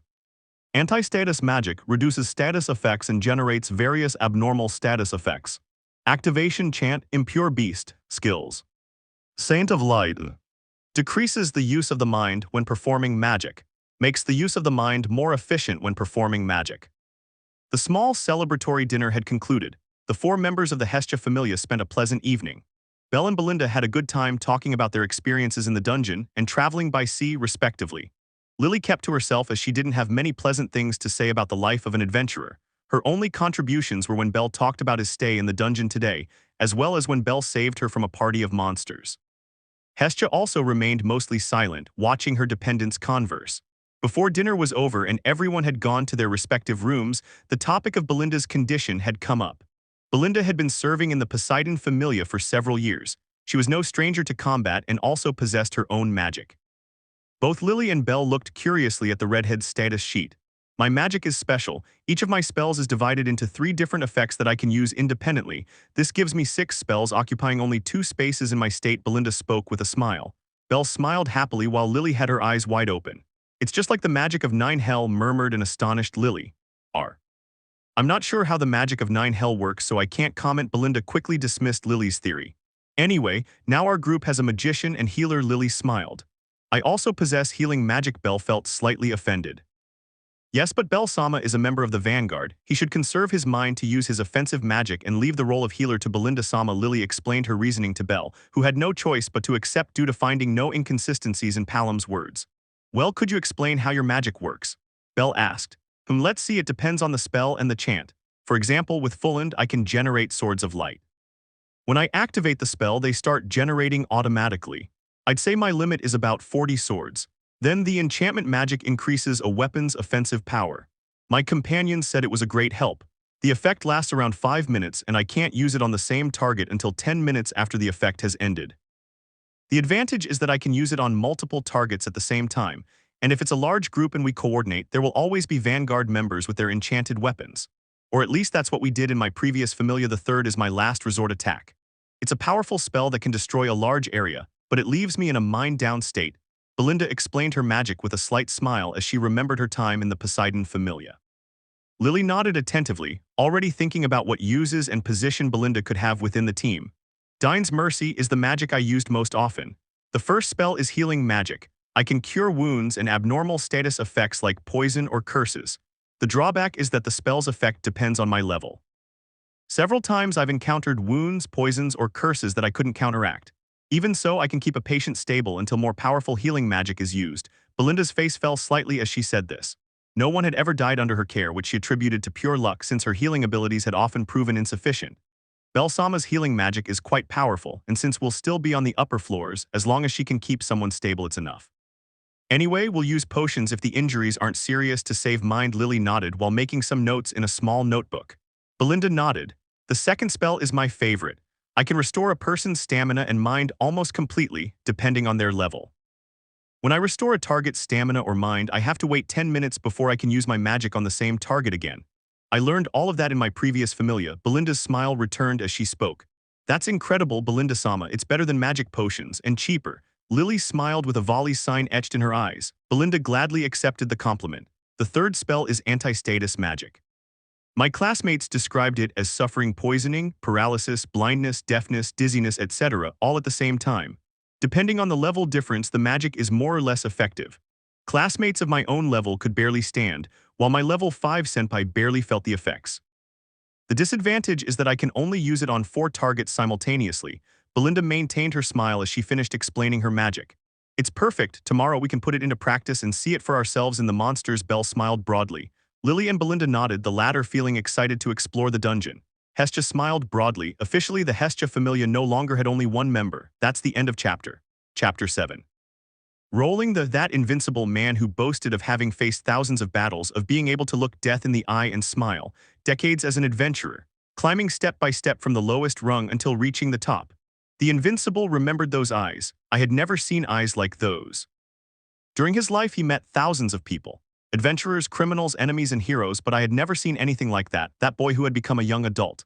The invincible had it clear he would be the one to become the true hero. Date, Belle's 5th day as an adventurer. Maxim sighed heavily. It was the morning of the 13th on his mission, days before the Great Spirit had been released from his confinement and had set out in search of the great hero. Zeus, Hera, and Poseidon had contacted various spirits. At this time, the promised generation should be being born. Maxim looked at the new barrier in front of him. His gods were still struggling to keep it stable. The black dragon was still sleeping. The Great Spirit had left him sealed. His henchmen were the problem, dragons as strong as or stronger than a first-class adventurer. Maxim felt a wave of nostalgia as he fought those level 6 and 7 monsters he hadn't faced since his days in the dungeon. Another 3 or 4 weeks would be needed for the barrier to become stable. Maxim-san. Hearing a scream, Maxim looked for the culprit, a blonde-haired man with a handsome face. The reason. Behind the former captain of the Zeus family were 6 dragons who had escaped from the still fragile barrier. Maxim turned his gaze towards that group of dragons, species that appeared after the 65th floor of the dungeon and whose strength had been categorized as level 7. Unfortunately, these specimens were weaker than those found in the dungeon. They barely surpassed level 6.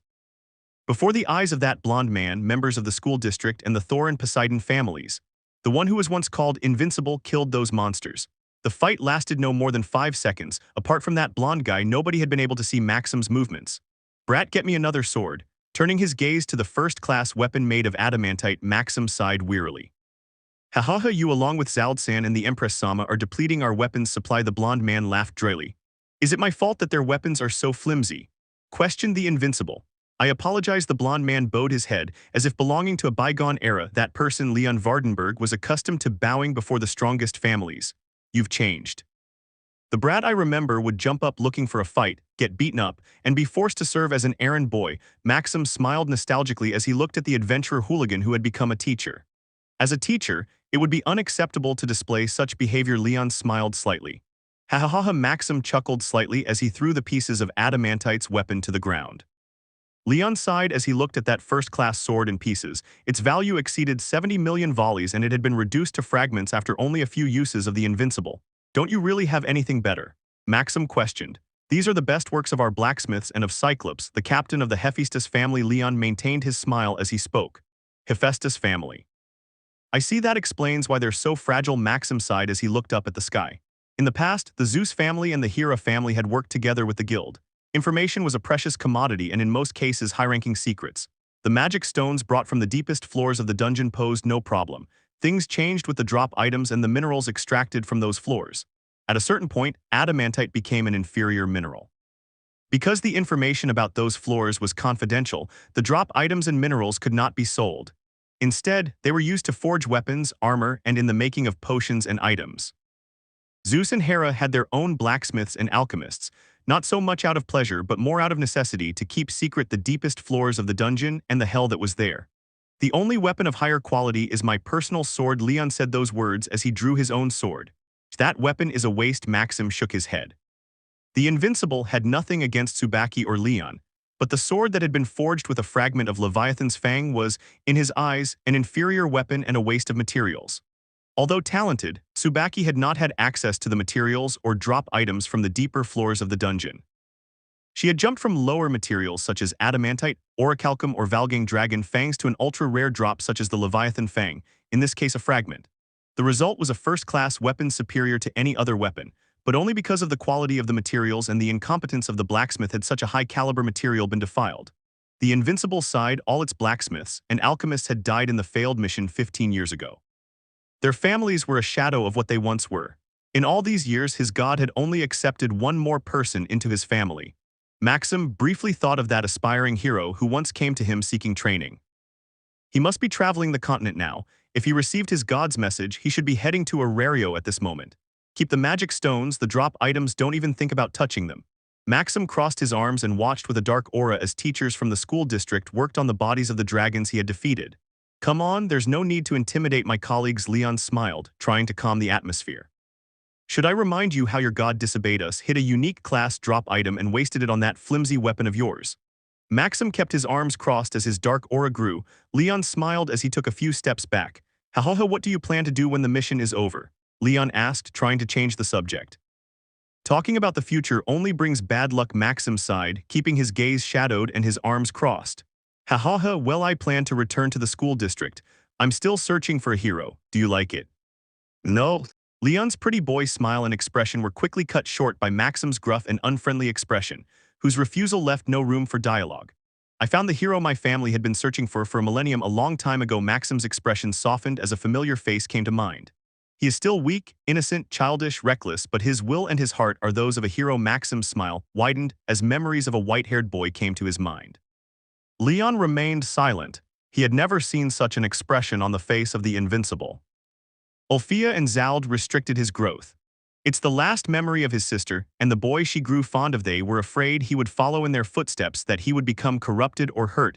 Ulfia prevented him from receiving a Falna. As much as I insisted, Zald wasn't much better, always being the mother hen. Yet we still gave him training and advice. Without a Falna, he grew strong, honed his technique faster than Zald could teach him, absorbed Ulfia's knowledge faster than she did at his age. Much to her dismay, that boy, he will be the hero the world has always longed for. I'm sure of it. Maxim became lost in his memories and began to monologue without anyone asking him to. Leon was absorbed listening to the Invincible. Who is this boy? Why is Maxim talking about him like that? That thought flooded Leon's mind, and he began to want to meet the person Maxim was talking about. Get ready. A battle is about to begin. Maxim's gaze became intimidating and distant, as if he were waiting for something. Leon sharpened his senses and perceived nothing. A few seconds later, he felt a tremor in the ground. Groo. The deafening roar of a monster was heard shortly afterwards. As a level 8, Maxim's senses were far superior to Leon's, and his vast experience in the dungeon allowed him to perceive the smallest changes in the environment. In the deepest levels of the dungeon, poor sensory perception was synonymous with death. Your senses had to foresee the birth of monsters. Small tremors in the floor, slight creaking in the walls, the subtle change in the smell and density of the air. If you couldn't detect that, you were dead. You're slow, brat. Leon, a proud level 7, had barely been able to process his surroundings when Maxim had already killed the monster. The blonde man stared in bewilderment. He hadn't seen it move. His brain barely processed the information when the monster lay dead. This was a level 8, and not just any level 8. The one who had once been considered the Invincible, overcoming the barrier between levels and rising as the strongest even when his rival friend Captain was of a higher level. Leon was amazed. At that moment, a previous thought of his had been strengthened. I want to meet him, Leon thought. Without realizing it, the school district director had developed a desire. He wanted to meet the aspiring hero who had amazed someone like Maxim. Someone who had the recognition of the Invincible, who could impress someone like him. Leon wanted to see it with his own eyes, to judge it if necessary. Maybe he is what I've been looking for. The founding of the school district was a cover for Leon's desire, the desire to find the hero who would fulfill the dream of mortals, the hero who would succeed where Zeus and Hera failed. Who are you? Day 5, achoo, cheers. Did you catch a cold? I hope not. I hate getting sick. Ha ha ha. Lying back in his bed while his goddess worked on updating his status, bellcranel acquired a nostalgic look. as if he sensed that someone was thinking about him. She's definitely not Okasan. If she were, I'd feel a chill. Belle laughed inwardly, using humor to hide his concern that his mother would find out he had run away. He was fully aware that he would be punished but preferred to avoid the subject. Okay, we're done with your status. Hestia copied Belle's status onto a sheet of paper, then proceeded to seal her dependent's status. The goddess of the hearth felt her body tremble as she remembered a past conversation with Hephaestus. As she was a close friend and one of the deities she trusted most, Hestia had spoken to Hephaestus about Belle's strange growth as well as her contract with the spirits, all in search of advice. The goddess of blacksmithing had been understanding, giving her friend some advice as well as sharing her experience about problematic abilities. Do you know any way to conceal a state's abilities? Hestia had asked that with genuine innocence. What followed was a long hour of reprimands, and Hestia trying to hide from a Hephaestus who might as well have been spitting, considering the rage behind each of his words. Lazy, incompetent, and idiot had been some of the milder words that had come out of Hephaestus's mouth. The goddess of blacksmithing couldn't believe that Hestia genuinely couldn't get past something as basic as sealing a state to hide the information it contained. Hestia took a few breaths, pushing the image of an irate Hephaestus from her mind. The goddess of the hearth handed her status sheet to Belle before getting off his back. Belle sat on his bed mattress next to his goddess while he glanced at her status. Bellcranel. Level 1. Strength A806, A858. Stamina A870S, 911. Agility B730, B793. Dexterity C689, B790. Magic A880S, 942. Hunter H. Abnormal Resistance H. Mage H. Spirit Healing H. Healing H. Treatment H. Diving H. Strong Body H. Strong Defense H. Magic Resistance H. Healing Power H. Magic. Jupiter. Zeruia. Juno Legacy. Milky Way. Skills. Lyris Freeze. Gold Rules. Full End.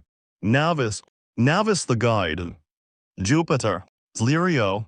Hieros Gamos. Zeruia. Dine. Ondine. It was a good day. Belle smiled as she folded the status sheet and placed it on her nightstand. Yes, your state grew quite a bit. You gained a new member in your group and Belinda Kun joined our family. Hestia was all smiles as she remembered her day, consciously forgetting the moments where Hephaestus might have wanted to rip her head off. Finally, we have a second official member. Belle felt his heart pound and excitement course through his veins as he thought that his little family was growing. It's only the beginning. Hestia smiled in the same way and rested her head on Belle's shoulder. We have to keep striving. Belle wrapped one of his arms around his goddess. Hestia nodded as she snuggled into Belle's chest, enjoying the feeling of being embraced by her first dependent.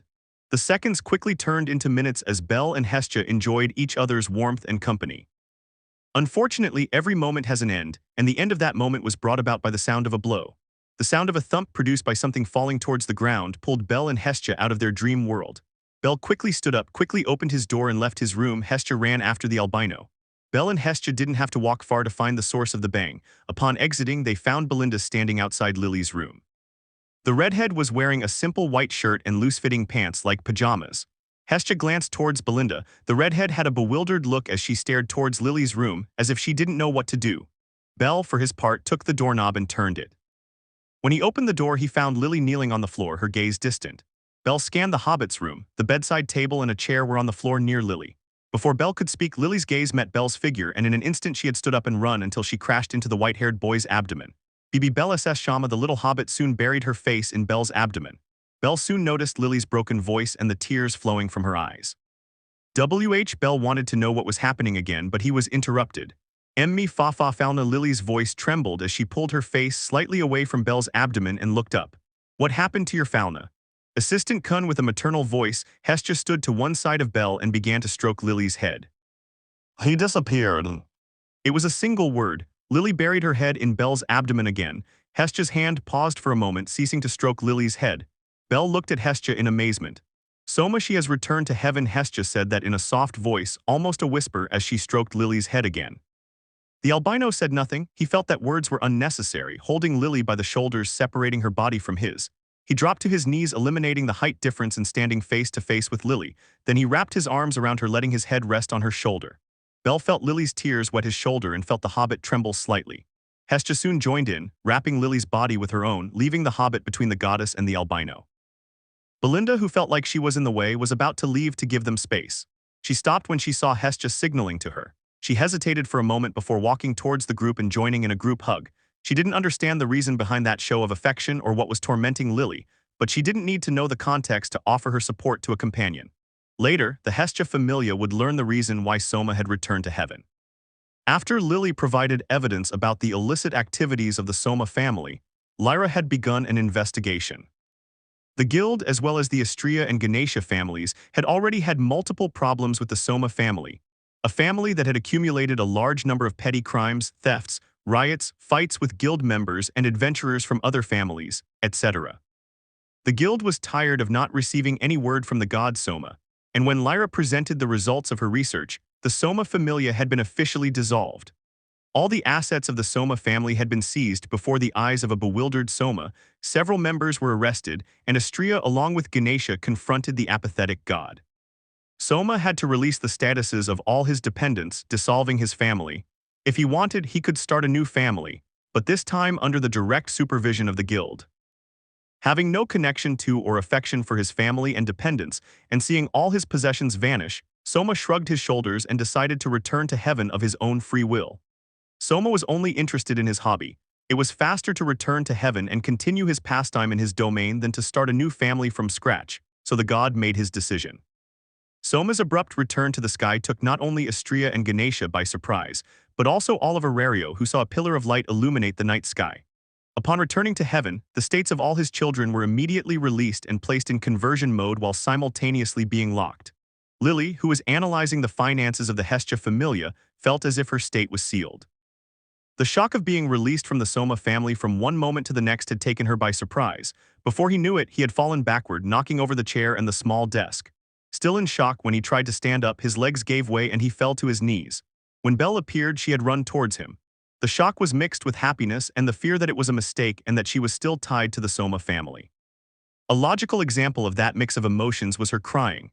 Tears of happiness, fear, worry, and uncertainty were all mixed together as she desperately wished that it was something real and not a mistake or a dream. Lilaruka. Level 1. Strength G242, F359. Stamina G242, E485. Agility E485, B779. Dexterity F343, C610. Magic D517, B772. Magic. Cinderella. Transformation magic. The goal of the transformation is based on imagination when chanting. When precision is lacking, it will end in failure. Activation chant, your wound is mine, my wound is mine. Release chant, the echo is the signal of midnight. Skills. Anonymous hero. It activates when the equipment's weight exceeds a certain limit. The compensation amount is proportional to the weight. His fingers dug into the sheet of paper in front of him. He ran his eyes over it again and again, almost as if he were waiting for it to change. It was still the same. Because Lili's fauna had disappeared, Hestia was able to convert her into her familia without any problem. The goddess of the hearth cast a questioning glance at the Palom, who was completely motionless except for her eyes, which darted around so rapidly that her pupils seemed to form a straight line. You had a big jump in your stats, Hestia said with a slight smile. Is it real? Questioned the chestnut-haired Palom. Of course, I wouldn't lie about something so important. Hestia puffed out her cheeks in a pout as she crossed her arms, slightly offended. Lili kept her gaze fixed on her status sheet. It felt unreal, not only the increase in her statistics but also the fact that she officially belonged to a different family. Palom sighed, feeling a great weight leave her shoulders. A new beginning, a new chapter in my story. With that thought, Lili's will to become someone worthy of following in the footsteps of the one she called her hero was strengthened. Finally, have you made your decision? That voice, the voice of the spirit that had followed Lili for a couple of days, was heard by and only by Lili. Are you ready to become the next hero of the Palom? Lili nodded without realizing it. I want to be a hero like Belle. Soma, Lili murmured unconsciously. Did you say something? Hestia, who was a step away from the door, turned to look at Lili. Let's work on it. Lili felt as if a warm blanket enveloped her, as if warm air circulated around her. Hestia stared with her mouth agape as Lili's body emitted a glow for an instant. Ask the goddess to update your status. Lili nodded. Hestia-sama, could you please update my status once more? Hestia remained silent for a second before sighing and shaking her head. Lilaruka Ard, level 1. Strength F359. Stamina E485. Agility B779. Dexterity C 610. Magic B 772. Mage I. Spirit Healing I. Magic. Cinderella. Fingers. Fire Element Magic, Enchantment Magic, Quickcast Magic Skills. Anonymous Hero. Blood Fury Spear. Passive Form. Increases all 5 basic stats. Active Form. Increases all 5 basic stats. Increases magic power and effect. Increases skill effectiveness. The increase depends on the user's rage level. Inhibits the senses of fear or danger. Fingers. Increases the amount of mind. Makes the use of mind more efficient. Allows the passive use of the development skills Mage and Spirit Healing. The effectiveness of the skill is proportional to the level. You're starting to affect my common sense contracts with spirits. Something like this should be an anomaly, not something commonplace. Hestia complained with a machinoid tone. Lili laughed slightly, a look of satisfaction etched on her face. Seeing Lili observe her condition with such passion, Hestia smiled. Welf Krazu. Level 1. Strength C 640. Stamina D 546. Agility D 531. Dexterity C 670. Magic I 70. Blacksmith I. Weaver I. Mystery I. Mage I. Spirit Healing I. Magic. Will-o-wisp. Anti-magic magics. Activation chant burn blasphemous fire. Eurus. Fire element magic, enchantment magic, quickcast magic skills. Ikrazo blood. Ability to create magic swords. Strengthens the capabilities of magic swords in proportion to the crafting time. Volcanus. Improves the user's dexterity when wielding a hammer. Allows passive use of the development skills Blacksmith, Weaver, and Mystery. The skill's effectiveness is proportional to the user's level. The development skills can be improved through use. Eurus. Increases the amount of mind. Makes the use of mind more efficient. Allows the passive use of the development skills Mage and Spirit Healing. The effectiveness of the skill is proportional to the level. Eurus Nova. Increases fire resistance. Strengthens the effects of fire-related attacks. Increases the user's strength stat. Increases the user's dexterity stat. The increase is proportional to the heat. After formalizing a contract with the spirit Eurus, Welf had rushed back to his goddess for an update. Explaining about the contract with the spirit had been surprisingly easier than Welf had thought. Hephaestus had acquired a compassionate and appreciative look. Welf would swear he heard his goddess murmur, "You too." The result of his upgrade was something Welf wouldn't forget anytime soon. 2 skills along with a magic ability were the result of his contract with a spirit. The redhead walked back to his personal workshop. The sun was beginning to set, but he had hundreds of ideas in his head and was eager to test his blacksmithing skills. He glanced at the leather bag he carried. His goddess had gifted him a new crimson hammer along with several ingots of rare metals, Nosteel, Valmarth, light metal, and dire adamantite. All were high-quality metals from the lower levels of the dungeon, although dire adamantite was a refined and softer version of adamantite that didn't diminish the fact that it was a top-tier material. A block away from his workshop, Welf stopped for a second. The sound of a hammer striking metal reached his ears. That sound was unmistakable to any self-respecting blacksmith. At first, Welf attributed the sound to a nearby blacksmith. Unfortunately, as he approached his own workshop, the sound persisted. By the time he reached his workshop, it was quite obvious that the sound was coming from there. A vein popped out on his forehead as he ran towards his workshop, roughly opening the door. "What the hell?" Welf shouted with barely contained rage. After nearly knocking down his own door, Welf was confronted with a sight that made his eyebrows twitch and tremble. Seated in front of an anvil with a hammer in hand was a woman with brown skin and long black hair tied in a ponytail. She wore simple red Hakama-style pants, sandals, and a sarashi around her chest, which was quite large, it should be noted. The most striking feature was the patch over her left eye, Tsubaki. With his face red with anger, Welf shouted the intruder's name as he dropped his gift bag in a corner. At the sudden scream, the woman named Tsubaki stopped hammering for a moment before turning to look at Welf with a confused expression. "Oh, Welfie, what are you doing here?" With genuine confusion, Tsubaki questioned Welf about the reason for his visit. You're in my workshop," Welf growled, making no attempt to contain his anger. Tsubaki blinked a couple of times before opening her visible eye in compression, then laughed animatedly while putting her right hand behind her neck. "Ha, you're right." Welf took a few breaths while clenching his fists. "Catch it." With a smile, Tsubaki looked for something on a table near her and threw it to Welf. Welf, who was about to start screaming, was left speechless as he clumsily caught the object thrown at him. Welf looked questioningly at the object that had been thrown at him. It was an object similar to a stone, although its consistency was metallic and of a platinum blue color. Its weight was less than 100 grams. I heard you gained the blacksmith development skill through a skill. Congratulations, that's your gift. Tsubaki smiled as she turned her gaze back to the object she was working on, a 20 cm dagger. With complete composure, she picked up the dagger with tongs and returned it to the oven. Adamantite.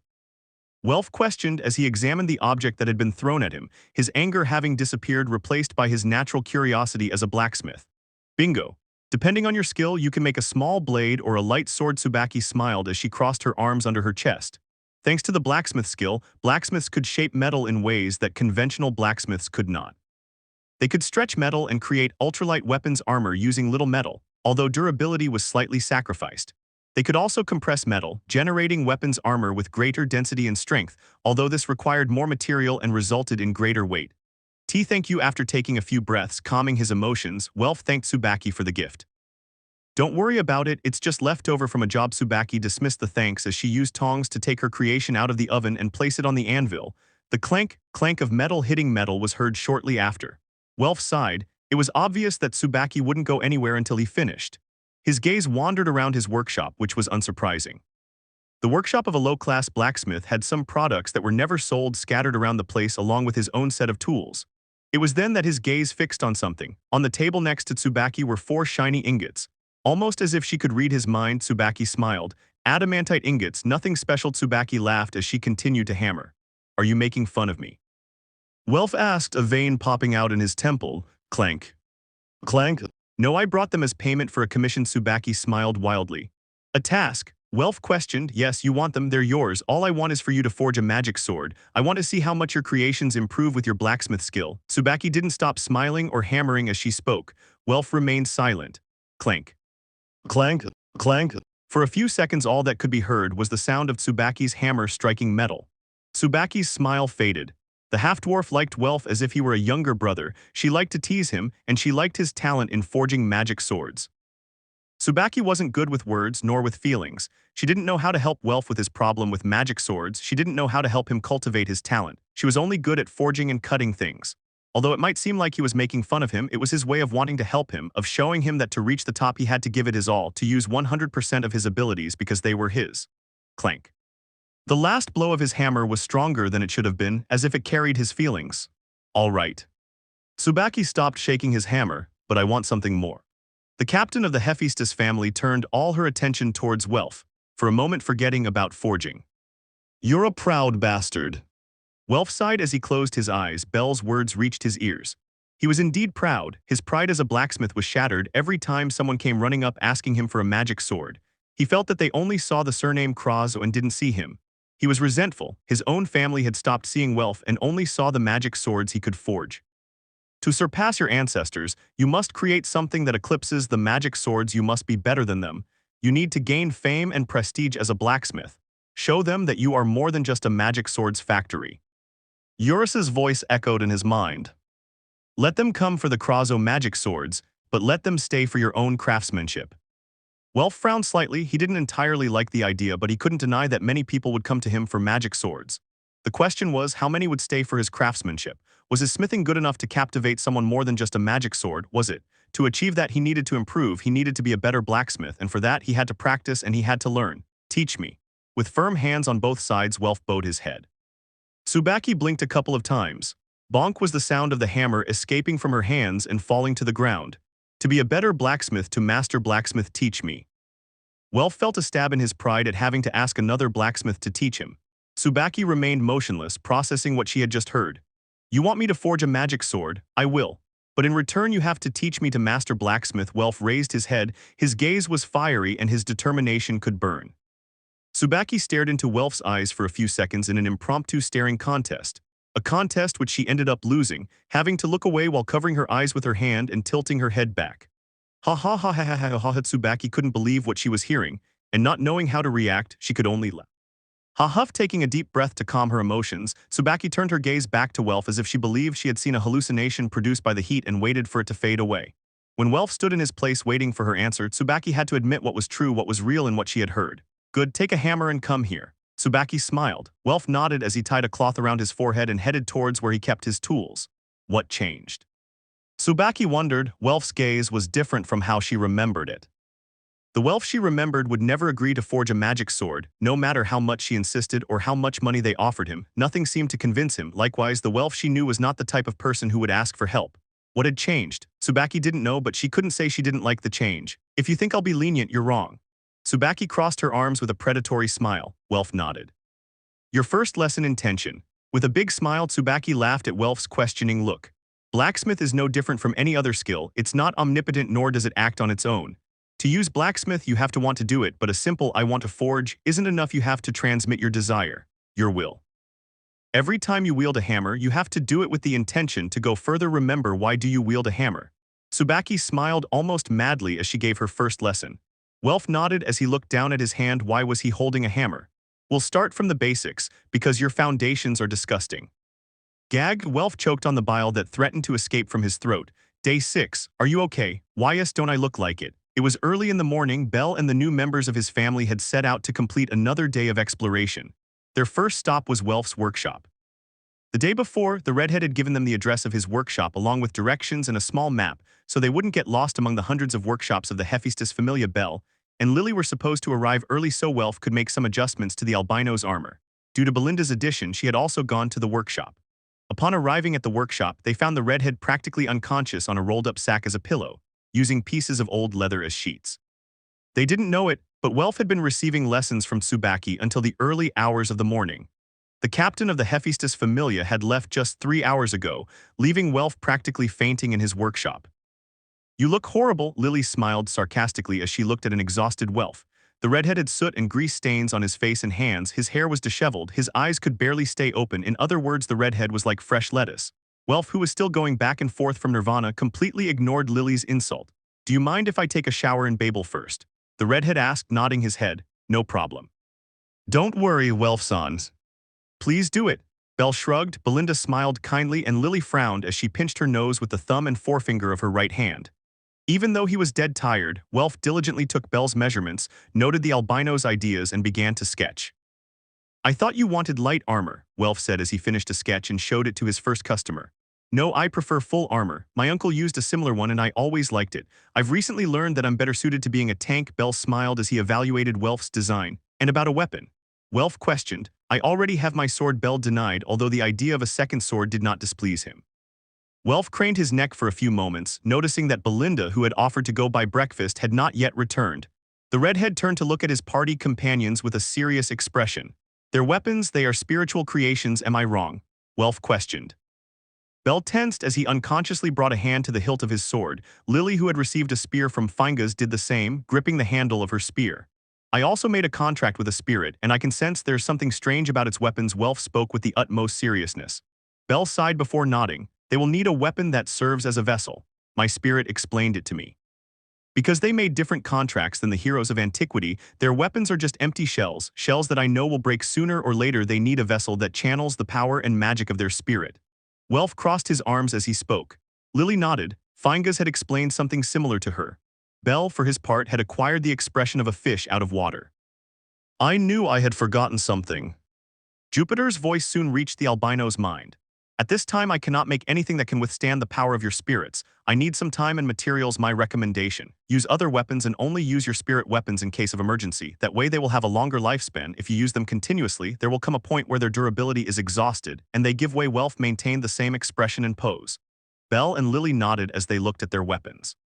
You can save it, just give the order and the sword will disappear. Jupiter spoke casually. The spear is a spiritual construct made of pure magic. You can summon it at will, and if needed, you can dispel it with magic and store it in your soul. Fingas, for his part, gave more information on the matter and showed Lili how to store her spear. In the end, both Belle and Lili were able to put away their weapons. Good, I have some great sword and spears which may serve you while I make something better. Welf stood up as he walked to a shelf and took some weapons to present. Belle nodded with a smile. By the way, where is Lilisuk? Welf questioned as he handed Belle a double-edged greatsword. Hey. Will the little elf helper see us at the entrance to Babel? Welf asked again. Belle and Lili saw each other. Welf, this is Lili. Belle smiled awkwardly as he pointed at Lili. Welf remained silent as he looked intently at Lili. Wasn't he an elf? Questioned Welf. Lili had problems with her former family. Lili used her magic to hide. Lili answered evasively. Welf opened his eyes slightly before narrowing them, crouched down to Lili's level and looked at her attentively. Are you feeling better? Welf asked kindly. Welf didn't ask what family she belonged to or why she was hiding or why she had stopped. He didn't need to know. Yes, Lili is feeling better than ever. Lili smiled.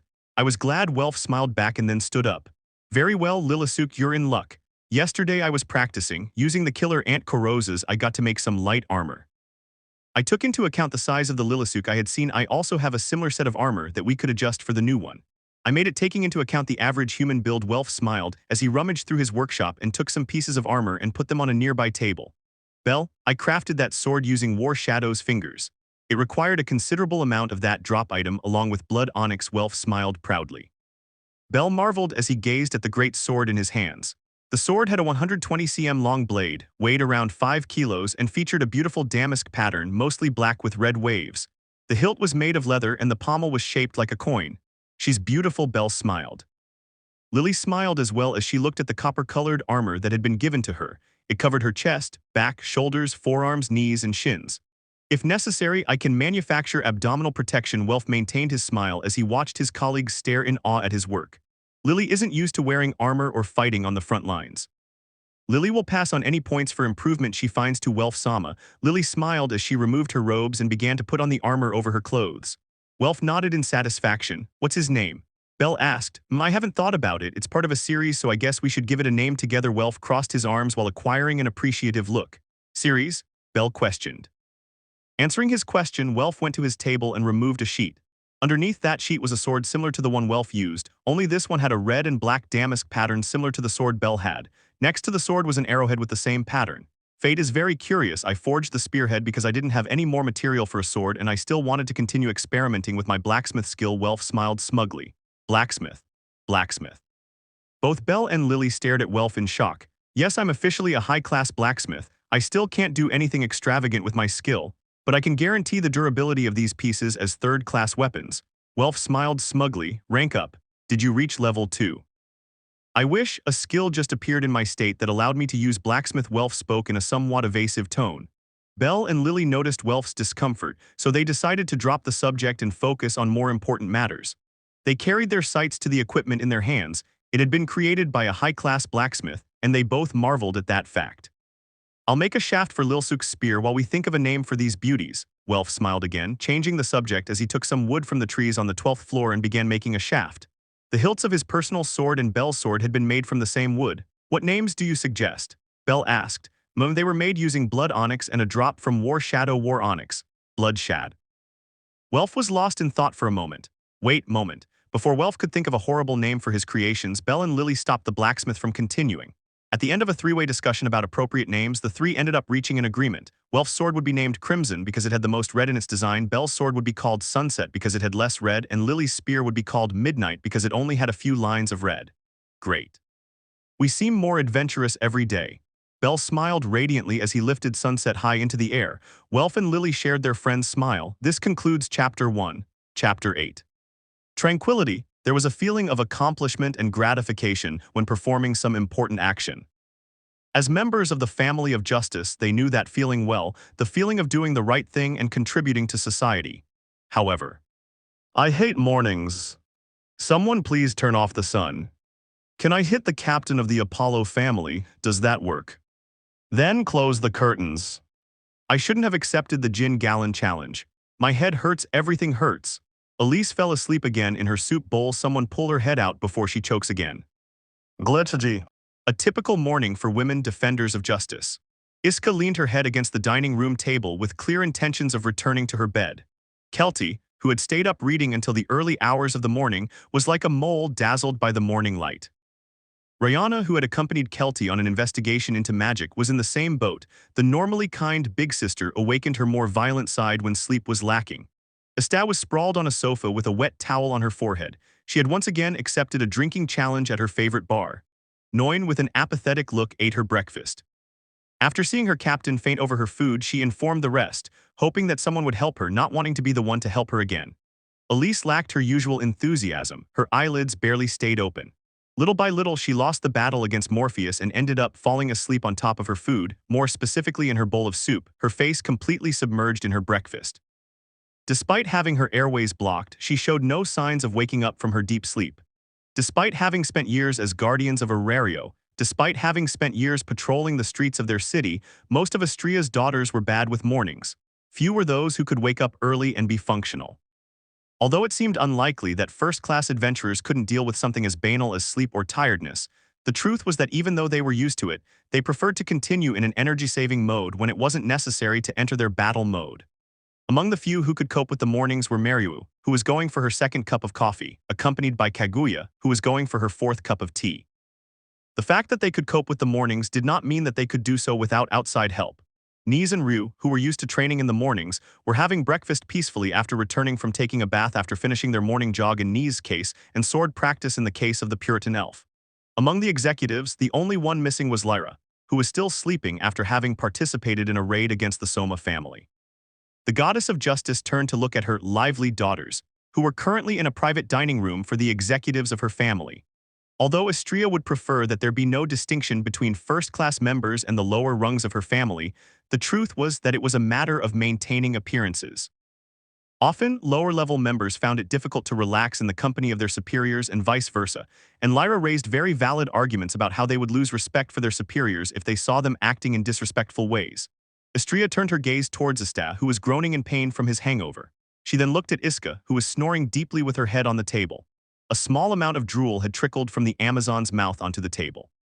The goddess's gaze then focused on Kelty, who was covering her face with a tablecloth while vowing to create a spell capable of destroying the sun. Beside her, Rayana was particularly irritable due to lack of sleep, covering her ears with her hands while frowning, looking as if she were about to explode. Astria's gaze finally settled on the captain of her family, who continued with her face submerged in her bowl of soup. Heya Astria sighed, grateful that she had followed Lyra's idea of dividing her members into 2 dining rooms. Shut the buck up already, Amazonian slut. Astria, who turned her gaze back to her daughters, could see Rayana slam her fist on the table, stand up, and throw a baguette at Iska, all while screaming. The goddess of justice closed her eyes as she mentally counted to 3 because Rayana had thrown the first stone. Astria was aware of what was coming. 1. Gag thump. Astria heard the sound of an object hitting a person at the same time as the sound of someone falling to the ground. 2. So? Iska's unmistakable voice, though tinged with anger, reached Astria's ears. 3. It was then that chaos erupted. Astria kept her eyes closed and concentrated on her morning coffee, ignoring the shouts, insults, and the sound of breaking objects. Over the years, she had learned how useless it was to try to stop the conflict when they started fighting among themselves. Experience had taught her that the best thing to do was let them vent for a few seconds before intervening. After finishing her cup of coffee, Astria sighed before speaking. Enough, the goddess did not raise her voice. It was not necessary. Her tone was only a little firmer than usual, and that was all she needed to bring order to her family. When Astria opened her eyes, she found herself faced with a scene that was anything but curious. The table had been broken as well as 2 windows.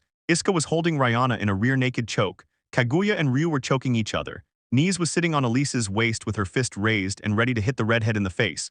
The others were scattered like Asta, who in his hangover was still unconscious on that sofa around them. At least this time no walls were knocked down Astria's side as she patted her face. And a few seconds later, he heard beside him the wall falling to pieces, the unmistakable sound of debris crashing down on top of each other. I spoke too soon, the goddess began to complain. The goddess of justice mentally calculated how much it would cost to repair the damage. A deep sigh escaped her lips as a phantom migraine made her head hurt. The house is washed. The pure, honest, respectable, and selfless maidens who made up the Astria family had been transported in single file to their goddess's office. Back in her office, Astria turned her gaze towards her daughters. The appearance one would expect from the maidens of Astria was nowhere to be found. Some, like Kelty and Mariu, had tears in their eyes as they looked at the ground with guilt. Others like Elise, Kaguya, Iska, Niz, Rayana, and Ryu had their clothes dirty. In Iska's case, her top had been torn and she had to use a tablecloth to cover her twins. Their faces and bodies bruised with bumps and scrapes. Kaguya had a black eye, Ryu had a split lip, Elise had a bump on her head, Niz had a bite on one of her ears, Iska had a broken nose, and Rayana had her whole neck purple. Others, like Noin, who was in better condition although with some bruises, could only sigh. Astea, who hadn't had breakfast, looked with pity at his goddess who was casually eating some muffins. After eating her muffin, Astria wiped her lips with a napkin before giving her daughters an annoyed look. What was the promise they made? Astria asked, crossing her arms. Do not damage the headquarters X10. 10 voices were heard, one on top of the other. And what did they do? The goddess asked. It was his fault. She started. You threw a baguette at me. Her face makes me want to punch her. He ate my brownies, I was sleeping. Don't put me in the same jar as you. He owed me 10,000 volleys. I was going to pay you. Like the elixirs you never returned, I'm your captain, you should help me. Hearing her daughters begin to argue, and as the intensity began to escalate in tone and curses, Astrea felt as if a vein were about to burst in her forehead. Silence. Another word and everyone fell silent. Astrea turned her gaze towards her daughters, all of whom were sitting in seiza with their eyes fixed on their hands. Who was to blame? It's irrelevant, they were all involved. Astrea frowned. Estat timidly raised her hand. Except for you can go have breakfast. Astrea sighed again as she said goodbye to the dwarf from the room. Astan nodded with a speed that no one would expect from his short legs and had disappeared from the room. When the dwarf left the room, Astrea returned an annoyed look towards the rest of her daughters. The goddess kept her gaze fixed on the trembling figures of her attendants, closed her eyes, took a few breaths and brought her index finger and thumb to her eyes. What was bothering the brown-haired goddess so much? The answer was somewhat complex. It all started with the fact that Arario was an overpopulated city. There was a high population density in the city, which in turn caused the cost of housing to be high. What did that have to do with anything? Easy. Currently the Astrea family did not have their own residence, they rented a small mansion near the guild.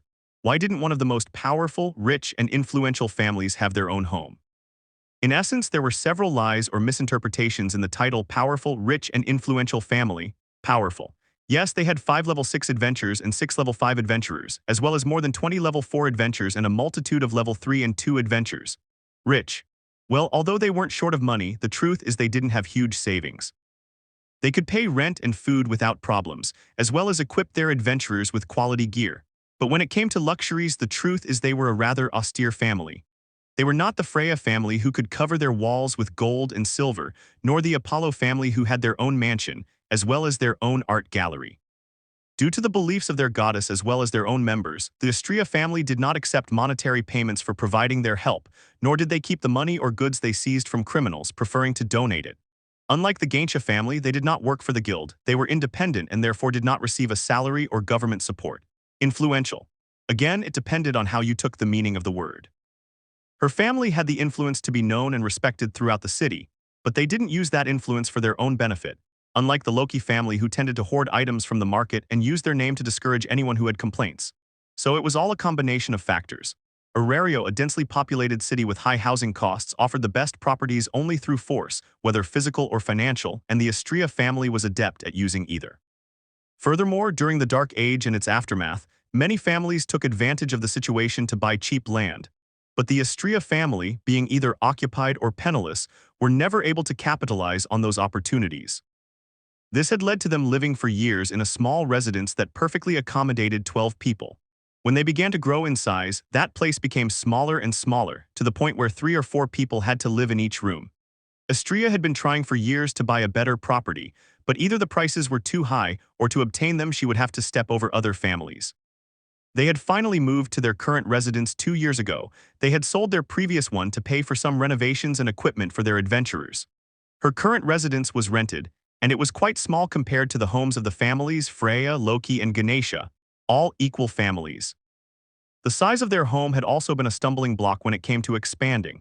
It wouldn't be an exaggeration to say that they were already at their maximum capacity, having to reject potential applicants daily due to space issues. Astrea had been looking for new places to live for months, and saving money. Unfortunately, there were no such spaces. Added to the destructive tendencies of some of its members, the money was simply spent instead of saved. Astrea closed her eyes again, bringing her index finger and thumb to them, her frustration evident. She knew her family's finances well. Their current savings were just over 50 million volleys. While an astronomical sum for ordinary people, for a family of their standing it was merely change, and simply a fraction of what a house capable of sheltering 100 people would cost, something Astrea longed for. If the destroyed wall was taken into account, which would amount to paying a property damage fine, approximately 2 to 5 million volleys would have to be subtracted from their meager budget. Astrea sighed before looking at her daughters. I won't make a long story short, you know our financial situation. Astrea sighed as she crossed her arms. Me, Elise, as if she were a child, raised her hand while jumping in her seat, eager to answer a question she hadn't asked herself. Yes, Astrea questioned. We're screwed. Elise said that with her chest puffed out and a proud smile, as if she had answered a question that had plagued humanity for centuries. Simultaneously, 8 adventurers and a goddess patted their faces. Well, yes, therefore, for the next few weeks the protection of the city will be entirely in the hands of the Gaincha family. We are going to dedicate ourselves to getting money. Astria couldn't help but sigh at her own words. She felt bad about herself giving that order. It was as if she was abandoning the city and its citizens. Astria's daughters shifted nervously in their seats, which would be entirely dedicated to exploring the dungeon. It was something they hadn't done for years, always dividing their attention between the dungeon and the city. Our goal is 400 million volleys. Astria narrowed her eyes as she watched her daughters tremble at the stated amount. The figure was certainly not small, but for first-class adventurers it shouldn't be impossible to obtain that amount. The problem lay in the fact that the Astria family was not used to collecting items and materials from the dungeon. After much research, Astria had come across a property, a half-destroyed mansion. Its value was exactly 400 million volleys. Although the mansion needed repair, its foundations were in good condition, and the place was spacious and could be expanded, in addition to having a large yard that could be used as a training field. We'll also need around 100 million for the renovations and expansions. TCH. We barely have 10% of the amount needed. Astria again started doing mental calculations and then bit her thumbnail as a sign of anxiety. The Daughters of Justice watched with curiosity as their goddess got lost in her own world. After devising a plan of action with her daughters, Astria was finally satisfied. Each of them would divide into groups and take multiple lower-level members with them to collect materials, drop items, and magic stones. Their goal: to obtain more than 500 million volleys in less than 2 weeks. The goddess had forbidden obtaining money through questionable means. Casinos, horse races, gladiatorial combats, etc. All such places involving gambling were prohibited.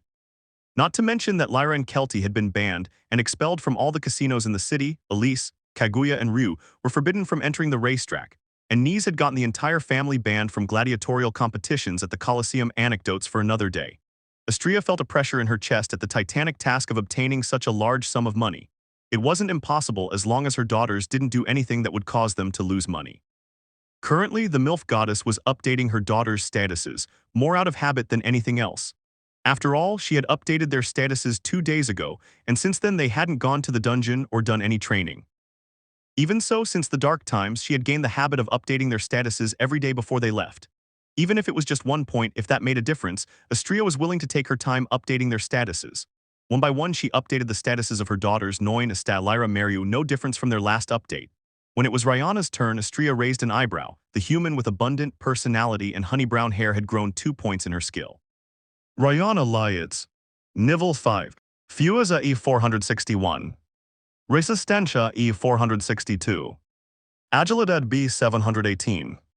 Destreza S909 S911. Magia A898. Mage G. Magic Resistance H. Abnormal Resistance H.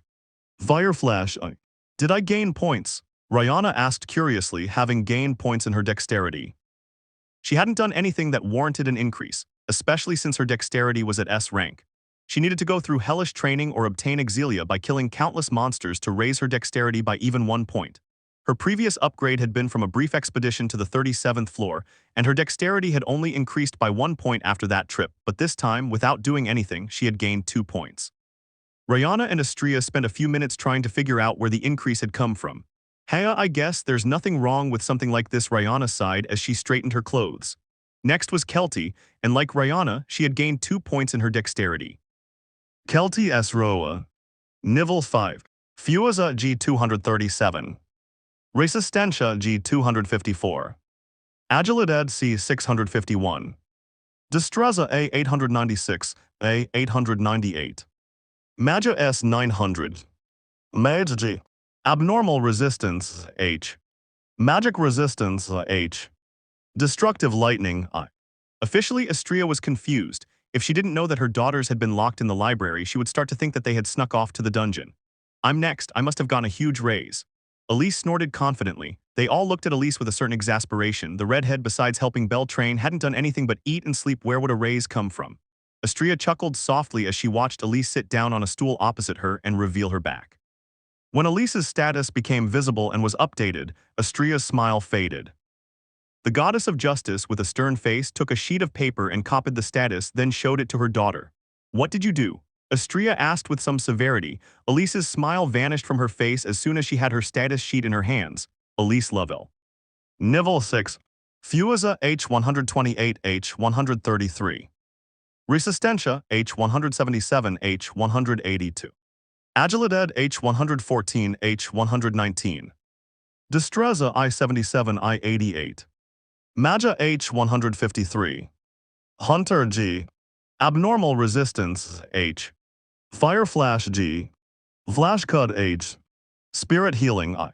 Elise glanced several times between her status sheet and her goddess. Her face said it all, she was waiting for an explanation. Seeing her captain's reaction, Astrea sighed. It was more than obvious that she hadn't slipped away to the dungeon. Astrea felt a new migraine coming on. Her captain, who had spent the last 2 days in prolonged hibernation, had risen more than 20 points. Astrea had more questions than answers. With a wave of her hand, Astrea dismissed Elise and called for the next one. Gajauno Kaguya, Nivel 6. Fueza I-72 I-83. Resistencia I-32 I-44. Agilidad H-109 I-119. Destreza H-179 I-188. Maja H-111s. Abnormal Resistance G. Nightfight H. Magic Resistance G. Swordsman H. Flashcut I. Ryu Lions. Nivel 6. Fueza I-30 I-34. Resistencia I-11 I-15. Agilidad I-86 I-90. Destreza I-83 I-87. Maja I-51s. Hunter G. Abnormal Resistance G. Magic Resistance H. Mage H. Chain Attack I. Nice Rankit. Nivel 6. Fueza I-74 I-82. Resistencia I-80 I-89. Agilidad I-90 I-98. Destreza I-52 I-61. Maja I-8s. Hunter G. Abnormal Resistance G. Fist Strike G. Magic Resistance H. Fist Fighter I. Good Eyes. Nivel 5. Fueza A-820 A-830. Resistencia B-770 B-781. Destreza B-782 B-790. Agilidad B-783 B-790. Maja G-204. Fist Strike G. Abnormal Resistance H. Fist Fighter H. Crush I. Astrea was officially bewildered. Where did Exilia come from? Although the goddess looked to her daughters for answers, none of them had them. I did my morning workout. Ryu and Nies had a similar response. I dedicated myself to buying fabric and sketching new outfits. Iska crossed her arms. We were in the library, Rihanna answered while looking at Kelty. I simply sunbathed and slept most of the time. Kaguya shrugged. I made the most of my downtime. Elise smiled contentedly, as if eating in bed like a League of Legends player was a great achievement. Astrea sighed. There must be something they were missing, something they weren't considering. Did you do anything new these days? Astrea asked. Anything new? That question floated in the girls' minds. Enter the boyfriend of the idiot elf. Does that count? Kaguya questioned with a raised eyebrow. We're not dating. A blushing Ryu immediately lashed out at the Oriental girl. At that moment, as an amused Kaguya fled from the Puritan elf, something clicked in Astrea's mind. You, the 7 of you, were you training Belle? Correct. Astrea questioned. We taught her some magic theory in the library. Rihanna nodded. Although her magic left us bewildered, Kelty murmured under her breath. He accompanied me during my exercise routine. Nies nodded. We had several sparring sessions. Iska smiled unconsciously. We practiced a little. Ryu looked away. I passed on my wisdom to her. Elise smiled proudly as she placed a hand on her chest. Since Lion and Elise are terrible teachers, I had to take over their training. Kaguya sighed. Astrea remained silent, processing what she had just heard and comparing the states of each one. Kaguya watched for several seconds as her goddess glanced through the status sheets while lost in thought. The Oriental woman crossed her arms and raised an eyebrow before questioning her goddess. Astrea-sama, did the rabbit have anything to do with it? Kaguya questioned. So far, this is the only explanation I can find. I would need to confirm it. Perhaps Hestia's son has some ability that increases Exilia's gathering. Astrea theorized that due to her domains, the goddess of justice was naturally more astute and deductive than most gods or mortals, and added to years of chasing the evil gods, her mind was especially sharp. Does such a skill really exist? Kaguya questioned with considerable skepticism. It's difficult to know. The growth of mortals is an enigma even for us deities. Astrea answered her daughter's question in a somewhat evasive way. Although it would make sense, one way or another, only those who trained with Belson saw an increase in their stats. Nies pondered the information given for a few moments before giving her own opinion on the matter. If it's true, that would be incredible. Lion gained a boyfriend and we gained a way to boost our stats. Elise smiled smugly. No. At this point, Ryu, the pure elf like extra virgin olive oil, was already getting tired of repeating the same answer and being ignored. She resigned herself to sighing and looking at the ground with a fussy face and drooping ears. Cranel-san is a person, not an Exilia machine. Even if that's the reason, it's impolite to see him as anything less than a human being. Kelty reprimanded her captain with a frown. I didn't say that. Elise defended herself, slightly offended. You implied it. Rihanna sighed. Seeing her daughters start a new argument, Astria laughed slightly. In the world of adventurers, the unknown was commonplace. An adventurer with a rare ability that increases the exilia of other adventurers, although fantastical, was not difficult to believe. The daughters of Astria knew people with strange abilities. Day 6. My 6th day as an adventurer began. Time passed so fast and yet so slow. I was barely a week into my adventure, and although I was satisfied with my progress, I wanted more. While we were waiting for Welf, who went to take a shower in the baths of Babel, I couldn't help but remember an argument my grandparents had. Belle, if you're a man, you can't help but want everything. Men should pursue the harem. You old fool, what kind of things are you trying to teach him? Belle, the worst kind of man there is the reckless kind. Don't carry more than you can handle. He must want it all. He must be prudent. To have it all. Quality over quantities. Remembering my grandparents always made me nostalgic. Ultimately, my path, my goals, and my convictions had been shaped by them. I took the best from each one and created my own way of doing things. He followed his grandfather's advice. He wanted everything. I wanted my family to be the best, the richest, the most influential, the biggest. But following his grandmother's advice, he should only take on what he could handle. At this time, I had Lili and Belinda. Although I wished for more members, I would not sacrifice the happiness of the two of them for a couple more members. Thinking about it, I couldn't help but notice Lili nervously eyeing the spear in her hands. Having lived most of her life as an assistant, she didn't feel confident about moving to the front lines. Belinda was in a similar position. Although she had experience fighting monsters, it was her first time in the dungeon, which made her nervous. Her gaze was fixed on her staff as she murmured the incantations of her spells. They'll do great. I proclaimed with complete confidence as I placed a hand on my chest. When I saw that I had caught his attention, I smiled confidently.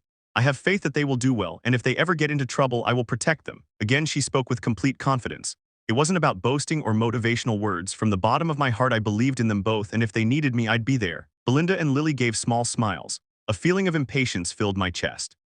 I'm aware of my hyperactivity and that I often behave like a child who's eaten too much sugar, but today I realized the problem is more serious than I thought. Welf and I stayed on the sidelines, watching Lili and Belinda fight. Before I knew it, I was restless, wanting to join the battle. The need to participate was making me nervous, like an alcoholic in withdrawal. The first few floors were a complete joke. Lili had suffered a huge increase in her stats, and although it was the first time she had used a spear and fought as the vanguard, the goblins and kobolds on the first few floors were simply too weak. Their speed was low and Lili had quite high agility, so it was easy for her to evade them. Their resistance was also low, so Lili could kill them with a few simple attacks. Belinda, for her part, hadn't needed to use her magic. It was enough for her to hit the monsters with her staff to defeat them. Because of all the above, we had found ourselves needing to continue descending, which took us to the 9th floor. No new monsters appeared on this floor, but the goblins and kobolds were stronger than on higher floors. Lili moved her spear with far more skill than one would expect from someone who had never wielded a spear before. It seemed natural to her.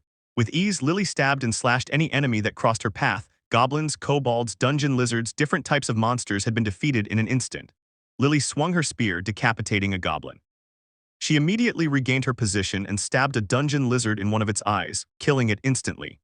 Without wasting any time, she rotated her body 180 degrees and, moving her spear in a manner similar to an axe chopping wood, opened the head of a kobold who was trying to attack her from behind. Night of Light. While Lili fought on the front line, Belinda's voice sounded like a melody. I casually glanced over my shoulder. Belinda was firmly holding her staff with both hands. Multiple swords formed from white light began to appear behind her. Every second, the particles of light converged and gave way to a new sword. When I counted 10 swords, Belinda acquired a look of total concentration and pointed her staff forward.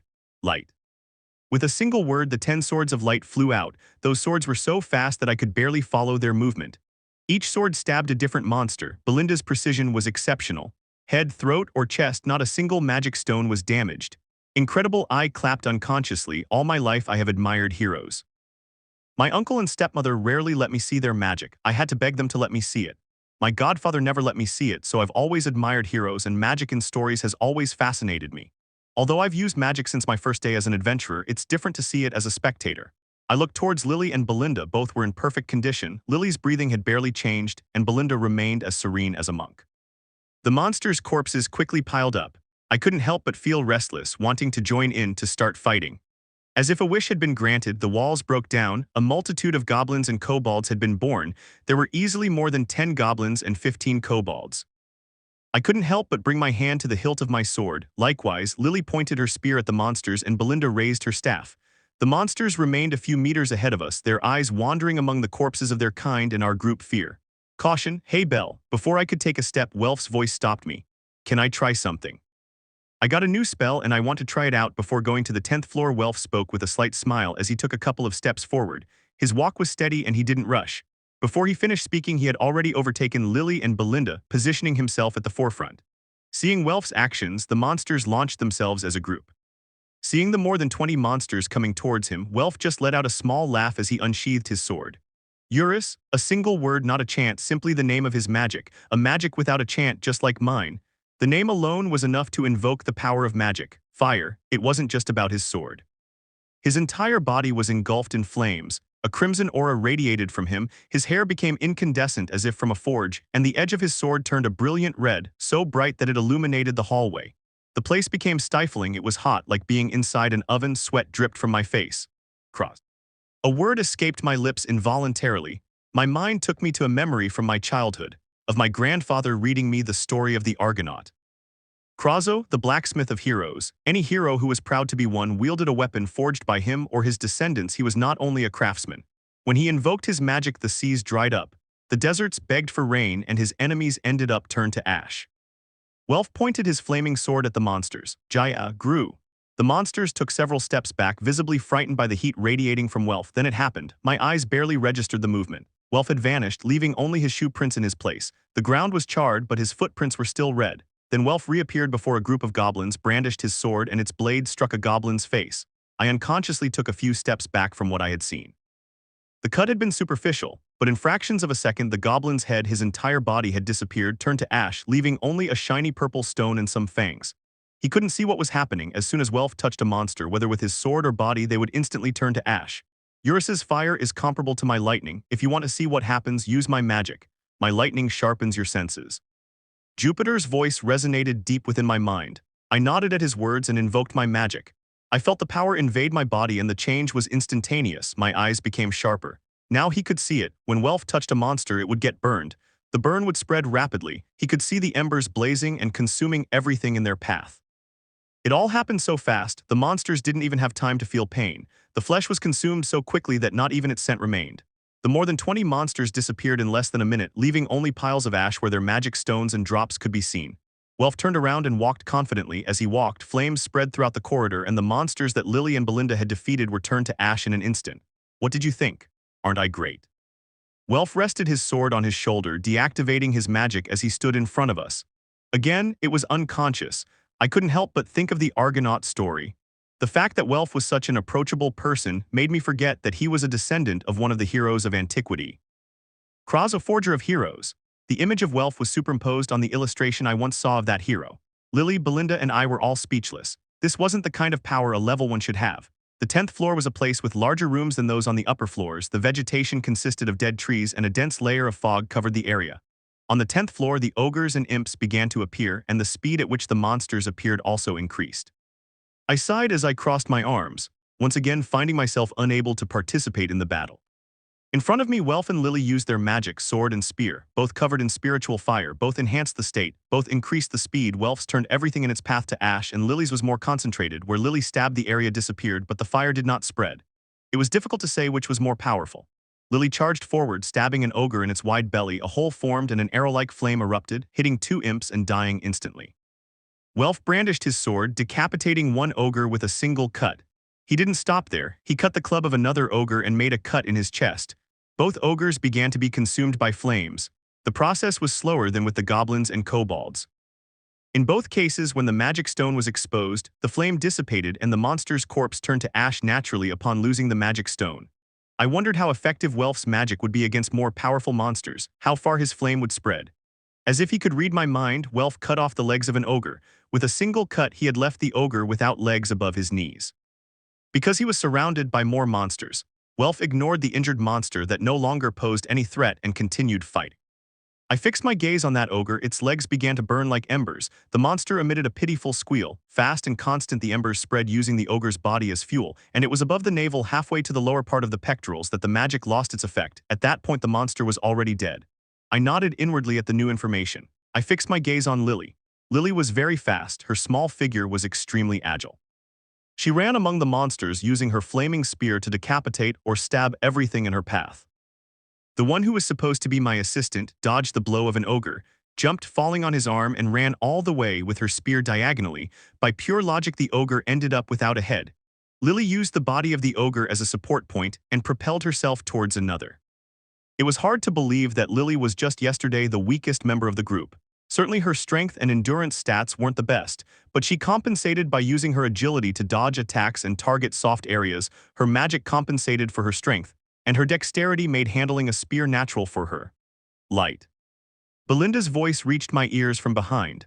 Multiple lightsabers struck various opponents, imps or ogres, all died from a single, precise shot between the eyes. Belinda had killed 25 monsters, 20 imps and 5 ogres in an instant. I looked carefully around me, there were no more monsters. Welf and Lili deactivated their magic and walked towards us. Does anyone need healing? Belinda asked. Some splinters managed to graze me. Welf nodded as he raised his arm showing some cuts. I had a bad landing. Lili nodded, lifting her right leg. Because of her boot and armor, she couldn't see the wound, but she guessed it was a sprain. Tears of the lonely spirit dines mercy. Belinda's voice intoned a chant. Her voice sounded as if she were offering a prayer. When her magic was activated, a small cloud formed above Welf and Lili's heads. Raindrops fell on both of them. The wounds on Welf's arm closed instantly, and Lili was able to put her foot down again. A day in the dungeon had come to an end. Belle and his group had gone to exchange the magic stones and sell the drop items they had obtained. This time, Welf had not taken any drops because he still had plenty left over from the last time. Once again, Remer had personally evaluated the magic stones that Belle's group had brought, and they had received a payment of 409,200 volleys, which when divided among the four meant 102,300 volleys for each of them. The problem came after selling the drop items. The group had obtained 680,900 volleys. What was the problem?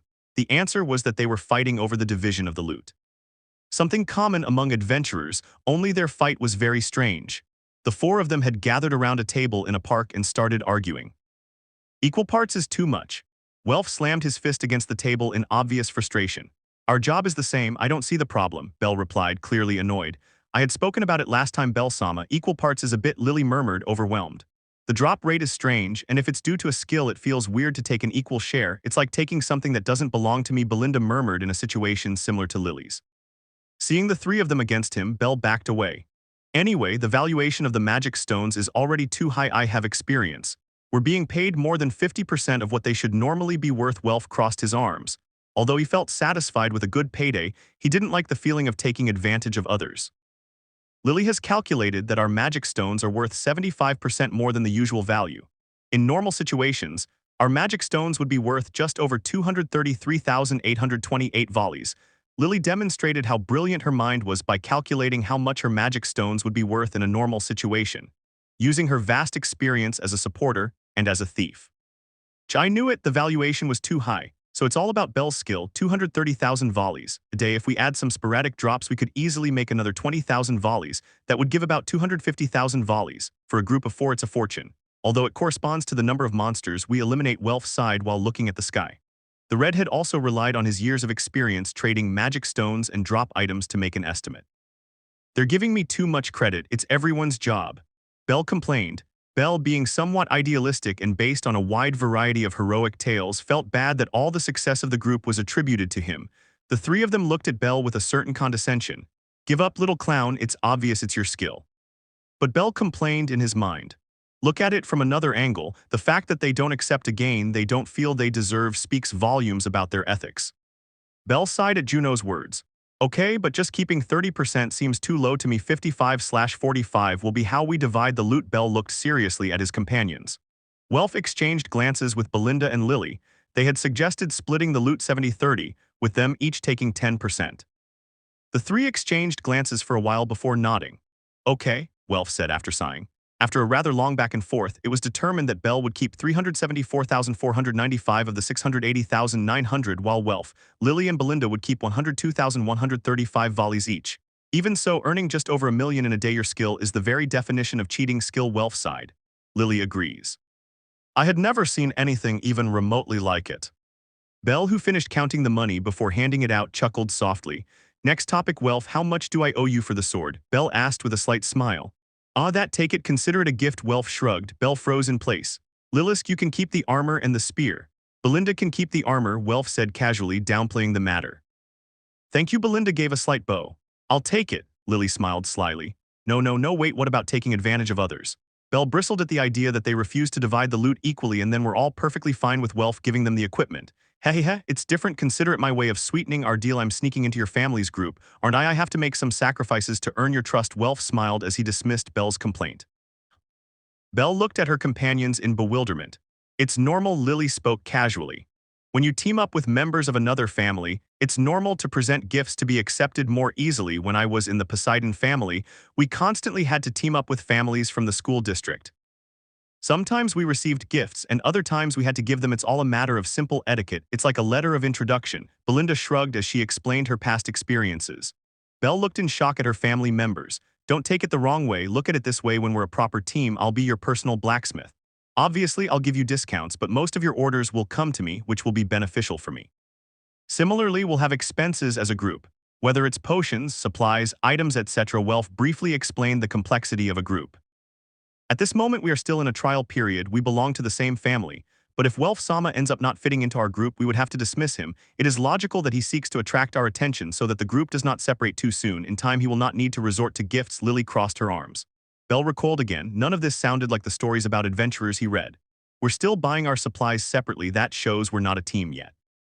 When a team is successfully formed, most expenses are shared. Lili continued speaking without changing her expression.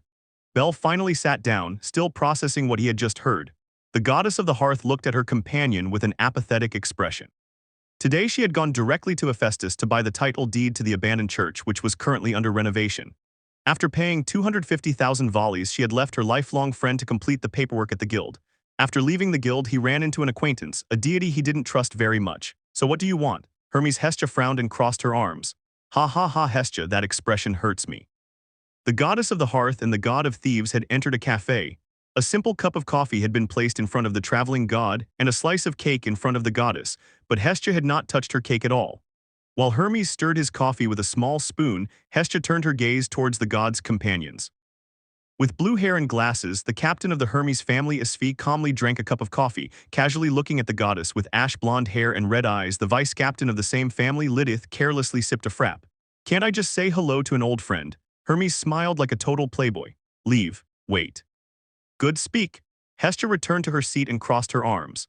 The relationship between Hermes and Hestia was neither good nor bad, it was neutral. They hadn't spoken for centuries, and it wasn't that Hestia disliked the hat-wearing god, she simply didn't trust him and had neither the desire nor the time to get involved in whatever he was up to.